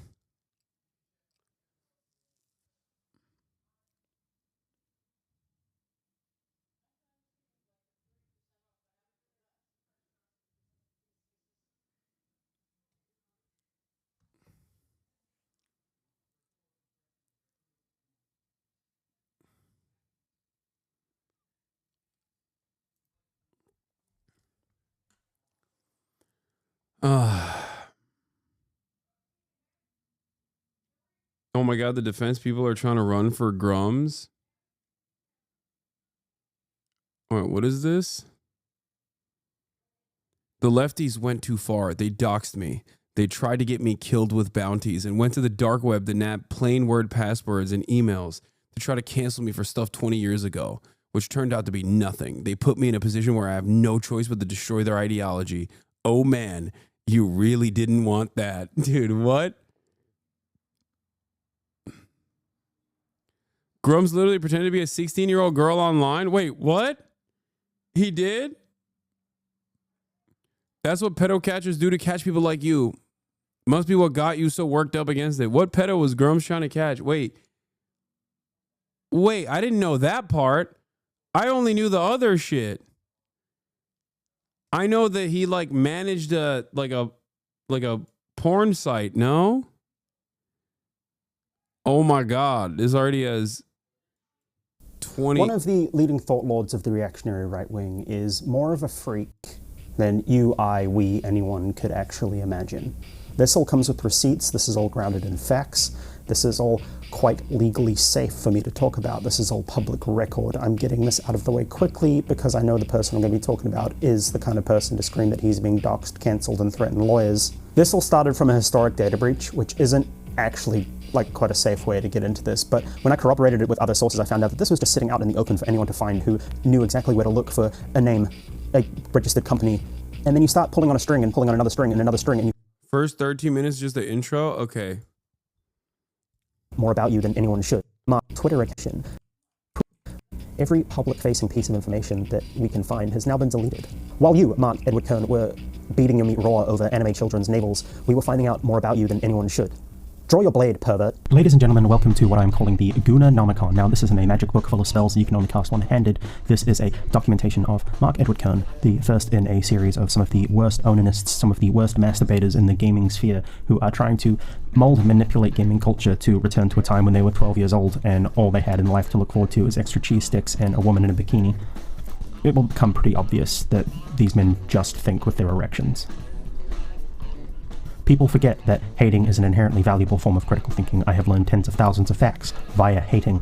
If you are truly hating, you will take all the time you need to learn everything else. As no one has been motivated enough to pay a data aggregator $11. The story here is that Grums is a man who has aggressively pursued his personal interests at great cost to his family and his career. The biggest crime here is that anime babes with huge bazongas are his. These points are archived in the description. He is a former video game executive. 1992, he gets his bachelor's degree in cognitive science from the University of Rochester. He eventually gets his doctorate from Boston University School of Law with a specialization in IP. He goes on to found Qualia Games in Boston, developing a top-down 2D shooter called Crixer. This is with Blizzard's backing, and he loves the name Crixer. Crixer is eventually cancelled by Blizzard, they do pull the funding, and Qualia shuts down. There's not enough money to pay the payroll. Blizzard used this as a way to get some talent, and Mark is unfortunately the only one to take them up on that offer. He eventually moves on to a role at Blizzard. He serves as an associate producer for StarCraft, works on StarCraft 64 and Diablo 2 as a producer. He's in the credits. I'm not going to dispute the fact that he worked on these games. This is part of his career. March 27, 2001, FoxyFighter.com is purchased by Mark Kern. Ignore the country of France. That is where Gandhi SAS is located. They're a French company. But Mark Kern is the registrant. Now, Mark Kern isn't a unique name, but there's later information that basically proves that this is him. Now, what is FoxyFighter.com? To put it as simply as possible, FoxyFighter.com is sexy catfight hentai. It is a website run by a persona called Debbie Chan, but Debbie Chan is Mark. And that's underselling it. He has, over the course of 20 plus years, collected a variety of live-action catfights, drawn hentai catfights, quite a bit of like run-of-the-mill porn. However, there are multiple stories where his persona, Debbie, violently sexually abuses women. It's been scrubbed at this point. As soon as Grum's got a sniff that people were investigating this, he ripped down as much as he could. Unfortunately, we archived most of it. The email addresses that we found share passwords. When searching a home database, which is a database of dumped passwords and email addresses, we found a Foxy Fighter email sharing the same password as Mark Kern's email. Fascinating, huh? We also found this one. Pretty little girl 16?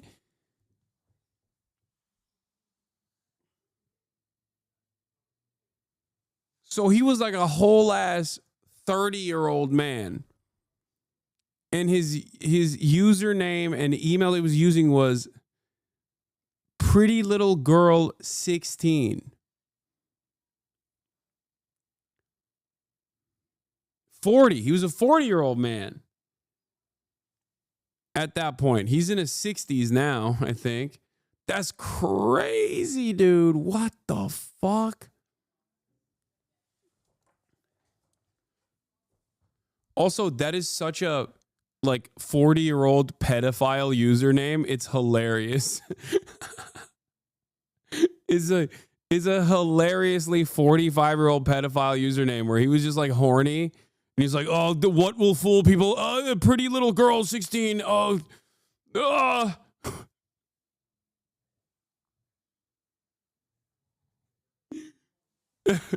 is the equivalent of typing boob into Google when you got horny. Disgusting. I'm just leaving that out there. Moving on. July 21st, 2001 is the earliest capture of foxyfighters.com.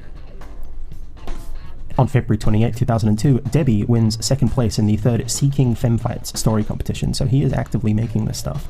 And on March 24, 2003, we get RussianCatfights.com. This is another site owned by Mark. He confirms it on a Twitter post. March 22nd, 2004, we get an archive of Latina catfights. Bro, this guy wanted DEI catfights? What the fuck's going on? He doesn't want video game DEI, but he loves it when DEI's happening in fucking catfights? Is that what it is? Am I getting this correct? He wants a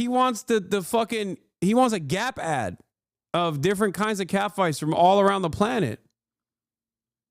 The hell's going on? Also, I still don't fully understand what catfights are, and at this point, I'm a little too scared to fucking Google it, so I'm just not gonna do that. I assume it's like some kind of hentai furry shit, right?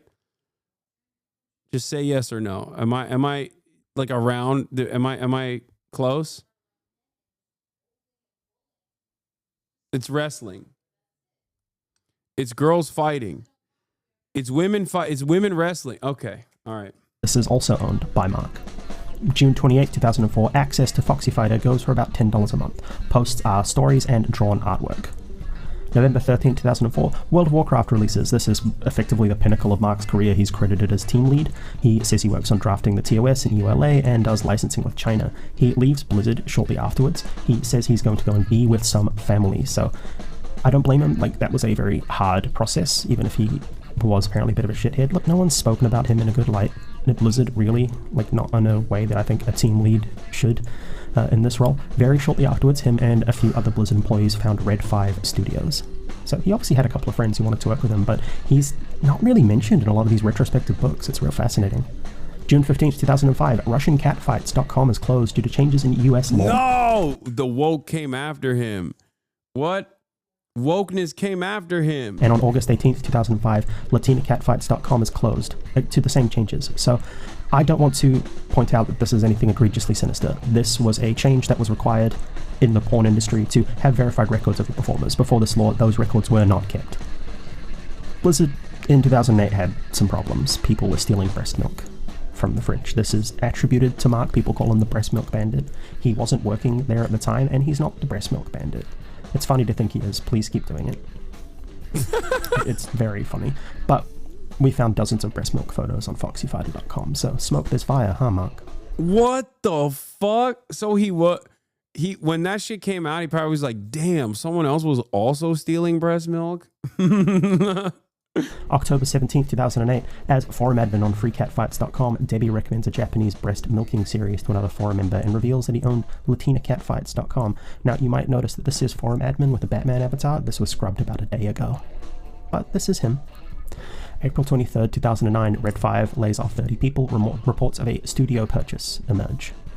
March 10th, 2010, that studio purchase comes through. A company called The Nine announces acquisition of Red 5 Studios, and Grums becomes CEO. May 19th, 2010, Grums buys a Leica S2 and a 70mm lens from OC Camera. Now, I bring this up because we match metadata from some of the live action photos on Foxy Fighter to this exact camera and lens types that we know he owns. September 3rd, 2010, Red... So this dude was just like... So, I mean, look, I don't have any issues with pornography. I don't fully know what this catfight stuff is, and it seems maybe a little unethical, but like if he was just like a pornographer and he's like he's contributing to the making of sex work, I don't really like, you know, as long as it's like done between consenting adults, like I don't really have that big of an issue with it. It's just kind of, so far everything here is like he's just a fucking weird dude with a odd fetish. Red 5 announces Firefall at PAX. September 20th, 2011, he goes and advertises foxyfighter.com and freecatfights.com on r/comics, which probably not the best place to do it, but doesn't even get a single piece of engagement. Wait, and he says, I'm a girl who loves a throwdown of any kind between two hot and sexy women, writer, artist, and webmistress. I put together two great sites for my passion, foxyfighter.com and freecatfights.com, which have grown to be the biggest sites for female wrestling on the web. On Foxy Fighter, I write and hire artists to help me create the hottest catfight and female wrestling and MMA stories for the web. We also have full catfight comics. What the fuck? He's using company funds to finance his porn business? Engagement, that's kind of sad. Come on, man, you're better posted than this. Even I can admit that, but dog. March 7th, 2011, he asks for models to star in fighting videos, so he's starting to move into the live action space at this point. And March 21st, 2011, model Megan Renee posts, I adore you, Mark, on his Model Mayhem profile. And that's his Model Mayhem profile, Studio Foxy Fighter. You see that little boxing glove image up the top right next to his profile? That one is an exact match to a camera lens I know he owns and a camera that he owns. Just a thought. October 5th, 2011, an IGN interview mentions Firefall will release soon. And he goes on to film a video of Randy Moore and Kimberly Jane. In January 18th, 2012, Red 5 skips E3 to protest SOPA. Mark is really big on hating SOPA, and he skips it and donates 50 grand, which was their E3 fund, to found the League for Gamers instead. League for Gamers is ostensibly a non-profit founded by Mark Kern. They style themselves as an advocacy group for video games, consumer-centric versus industry-focused. They represent the gamer. Red 5 paid this charity $50,000. He wired himself 50 grand from his slowly failing game studio, which I'm guessing is all that was left in the couch cushions at this point, never logged the transaction with the state of California. This should be logged. It's not in the logs where we're checking. We can see other logs, but it's not there. He then waits for California to dissolve the non-profit, then started a for-profit Delaware Corp with the same name. That's bad. Why was this allowed? Is this all above board tax-wise? I'm sure the California AG would love to know about this and the rest of your tax dodges. June 6, 2012, Grums offers his opinion on the Leica S2 and Nikon D3S, mentions using them for the last 2 years. This is, again, just here as an aside, he used these cameras and 100% owned them. They are a match for Foxy Fighter's content in the unscrubbed metadata. July 4th, 2013, you remember the Firefall bus? Well, that's shown at Anime Expo LA. July 9th, 2013, Firefall finally enters open beta. They are rapidly running out of money though, that's going to become obvious. December 19th, 2013, he gets removed as CEO. They vote him out. July 29th, 2014, Firefall finally releases. September 22nd, 2014, Mark is, after his next venture, he has made MEK Entertainment, Mark Edward Kern Entertainment. It is in Aliso Viejo, which is where everything that he does is based. They are an indie game company looking to leverage the blockchain, maybe, 10 years too early for that hype, but I respect the forward-facing vision. MEKentertainment.com launches at this point. They are registered to MEK Entertainment Inc. However, looking at those business entries, it looks like he never actually registered it as a company called MEK Entertainment. The game from the seed funding never really materializes. He gets ousted from MEK Entertainment and they go on to make a game called Voxel Noughts, but Mark never really does anything with his money, and we'll get to some allegations about that money later on. June 17th, 2015, Grums announces that he's joining Gamergate. He's mad. He's always mad. He's mad and he's horny. July 7th, 2015, DB Chan LLC is registered. Mark Kern's mother is the registered CEO. And imagine having your mother being the CEO of your porn company. Come on, man. Have some pride. August 8th, 2015, MEK Entertainment changes to Retro Ronin Inc., which is a site about voxelnauts. No Mark. Mark is no longer working for Retro Ronin. And on September 14th, 2015, Crixa Labs LLC is registered. This is the same address as DVChan LLC. Interesting. My question here is why? It seems legally sketchy to register two LLCs under your 80-year-old mum's name. My working theory is that this is... Skip this? Wait, why? This is disgusting, man. Wait, why is this disgusting? I mean, or why... He is disgusting, but like, why is this video disgusting? Is this Grums? Is Grums in the chat? Bunny Kai 2 on an alt?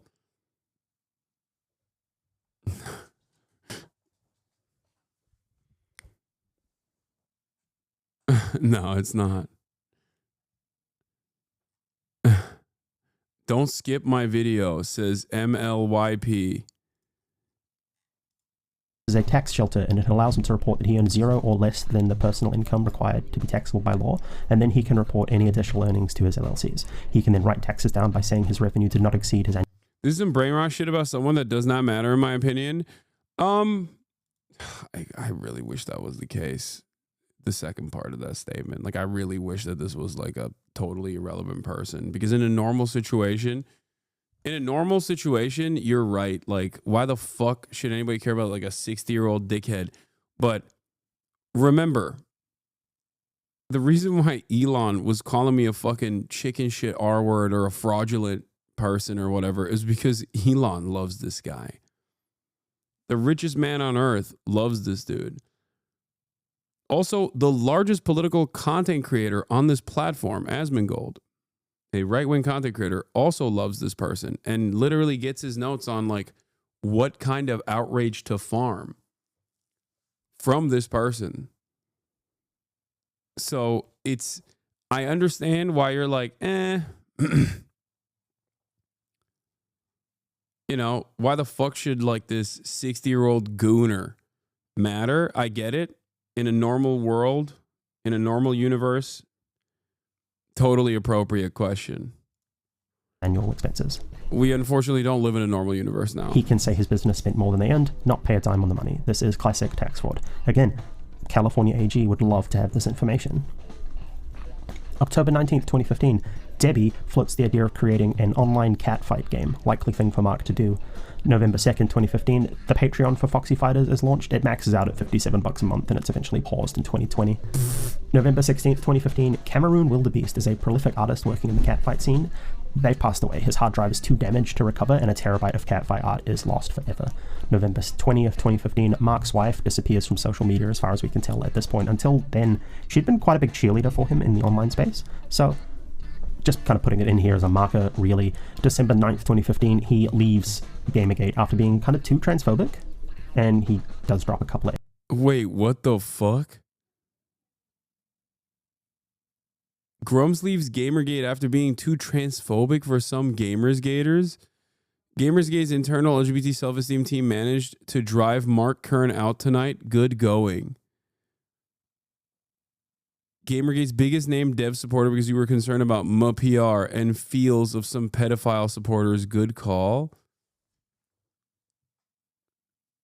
What? Dude, we don't deserve socialism. We don't.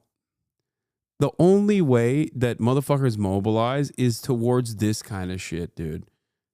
We don't deserve it. We deserve Donald Trump. We really do. It's like think about the amount of time and effort that these fucking losers spent on like such a frivolous cause that they virtually invented in their minds that these like games were becoming woke and shit. Like F slurs, so good job. No, sorry, he doesn't drop the F slurs. People on Kotaku in Action do, but they're mad that he's, yeah, look, these people are all sad and need jobs. December 17th, 2015, Mark does interview to promote his free speech organization. He's still trying to keep League of Gamers going at this point. And Voxelnaut's Twitter comes out and alleges that Mark stole money from Voxelnaut. So that's look how much work they put into fucking with you. Yeah, that's true. Yeah, That's true.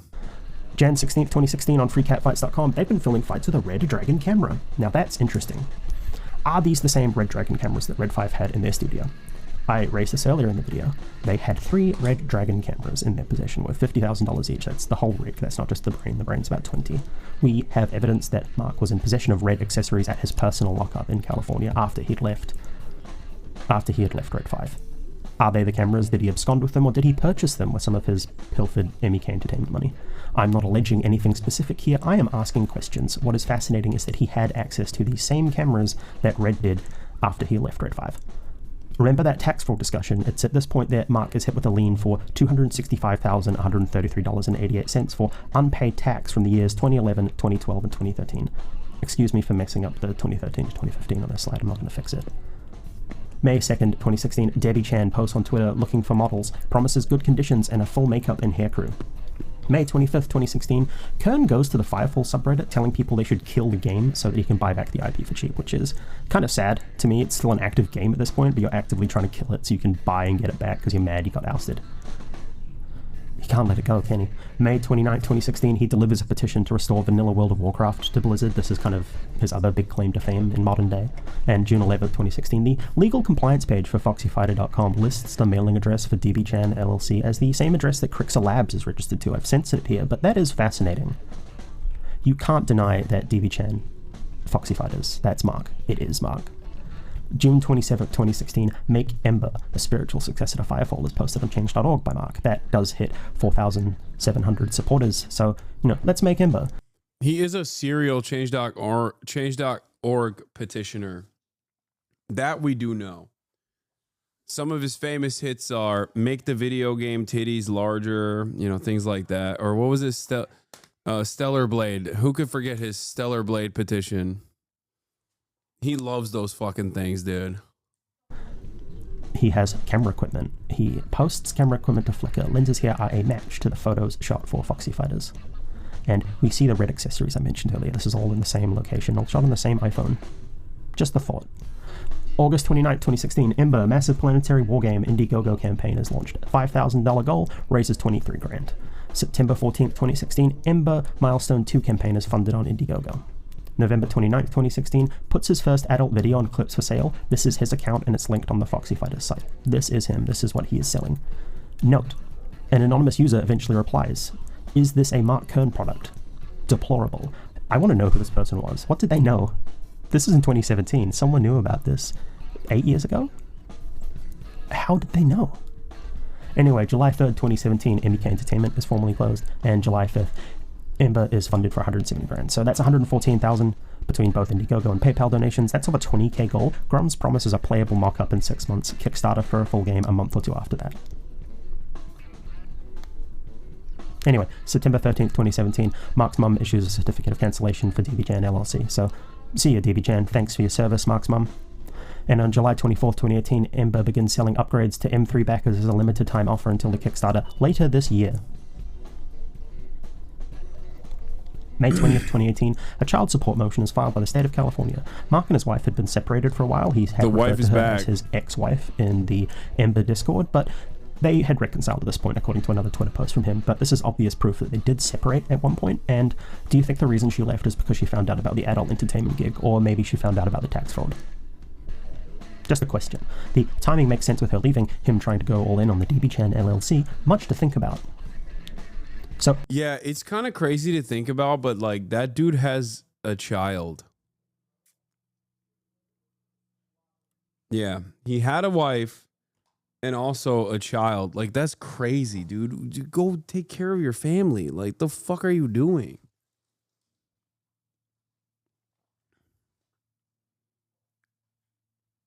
God damn. Ay, many such cases. March 1st, 2019, Debbie resurfaces. Like, this is when this was archived, but obviously the post was on January 3rd, 2019. They come back on freecatfights.com and ask if there's a demand for Foxy Fighters to come back. He was on a stream saying he has to explain this to them now. Dude, what do you mean? Your output, even before this, was fucking gross. What he finds to be, what he considers...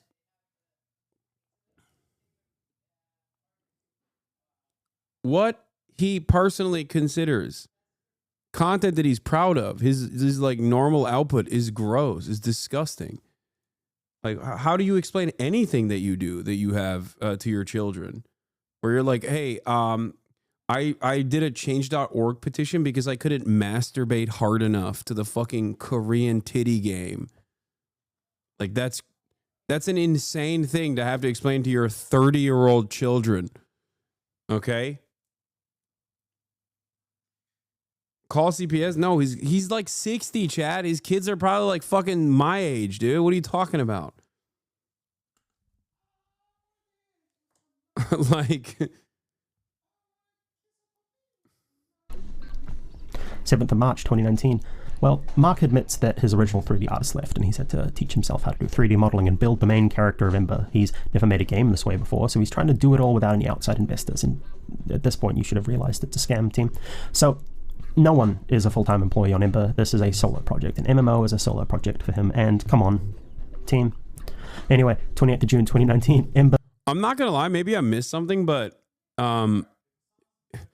I might have missed something, but like so far it's just like, yeah, he ran. I mean, the gross part is that he was potentially into like presenting himself as a child, like gross, and also maybe even illegal. I don't know.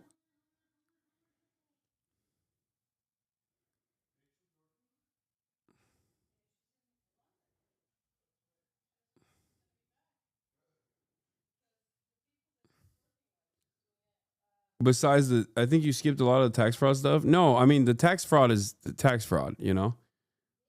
Come on, guys. My expectation from a guy who's that big of a piece of shit is not fucking tax fraud. Like, I'm not saying this isn't like, I'm not saying this doesn't present a broader picture that he is like a creepy dude, but y'all are funny if you think that like this dude is, I mean, this is just part one. Maybe there's a part two to it that's like worse overall, but he's just, yeah, it's who he is that makes this worse overall. But the worst, most damning, grossest shit is like him presenting himself as like at times a lesbian woman online, and then at other times as a child potentially. Is achieved. Gamers. Finally.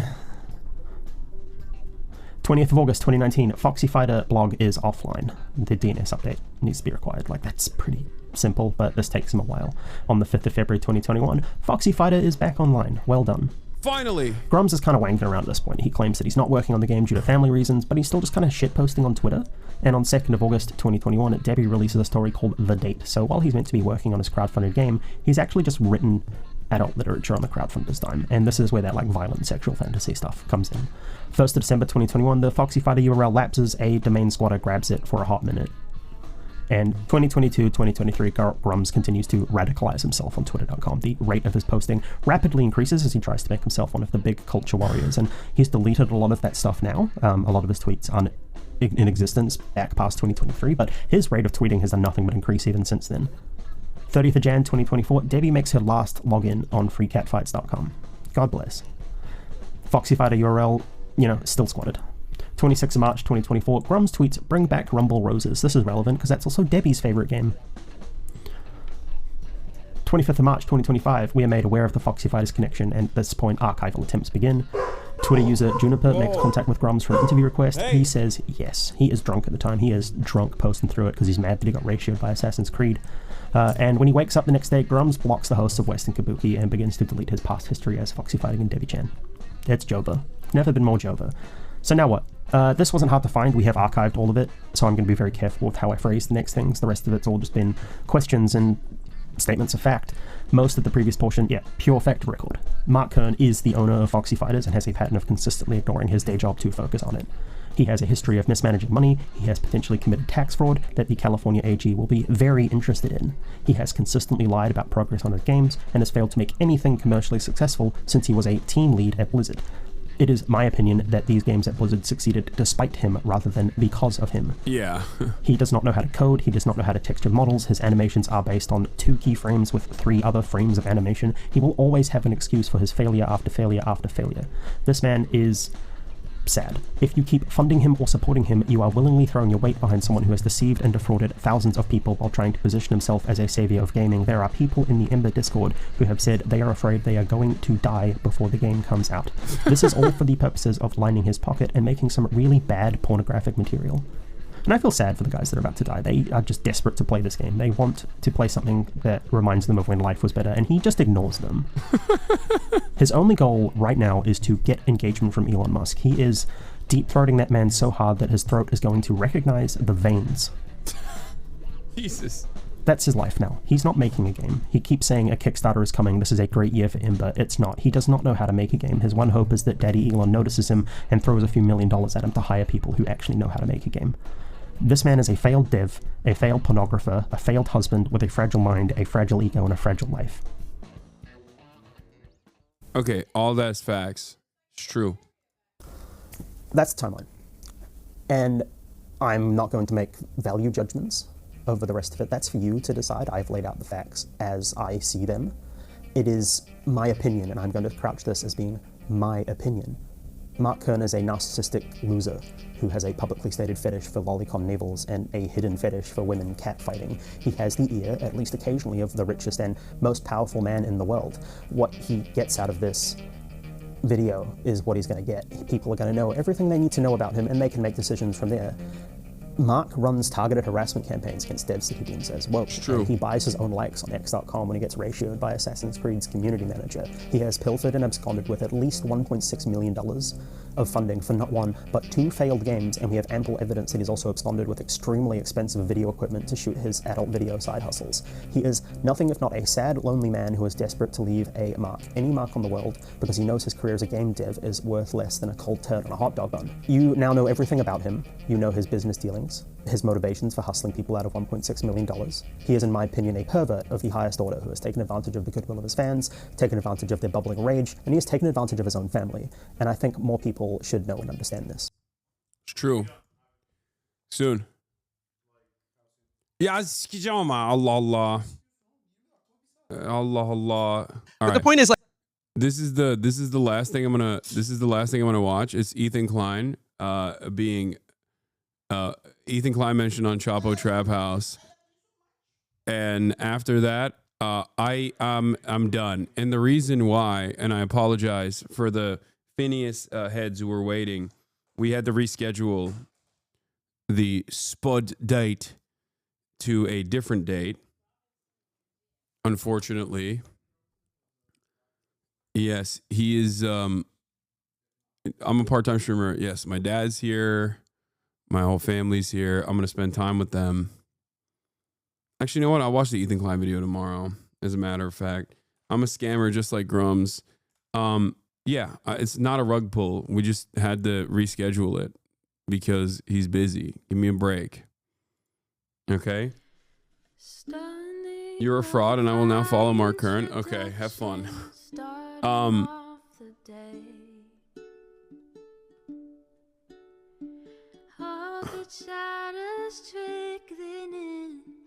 Love you guys. I will see you tomorrow. I'm gonna go spend time with my family. All right, clocking out at 7 hours. Another fucking half day, baby. Peace, everybody. Love you all. Just begun. There he is again, her sun is streaming, her sun is streaming. There he is again, her sun is streaming, her sun is streaming.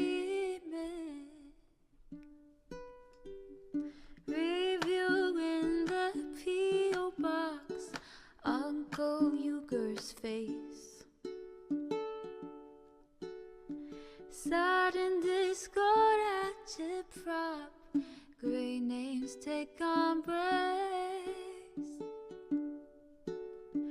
Tiny Bernie Sanders, LGBTQ Air Force.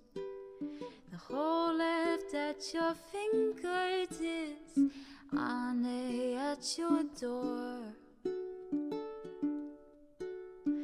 H3 crowded debate, the Young Turks online show. 3 full fucking years of this, plenty more to go. 90-day fiance, talks of champagne bourgeoisie. A Trump rally live reaction, a mass riot at DC. There he is again, Hassan is streaming. Hassan is streaming.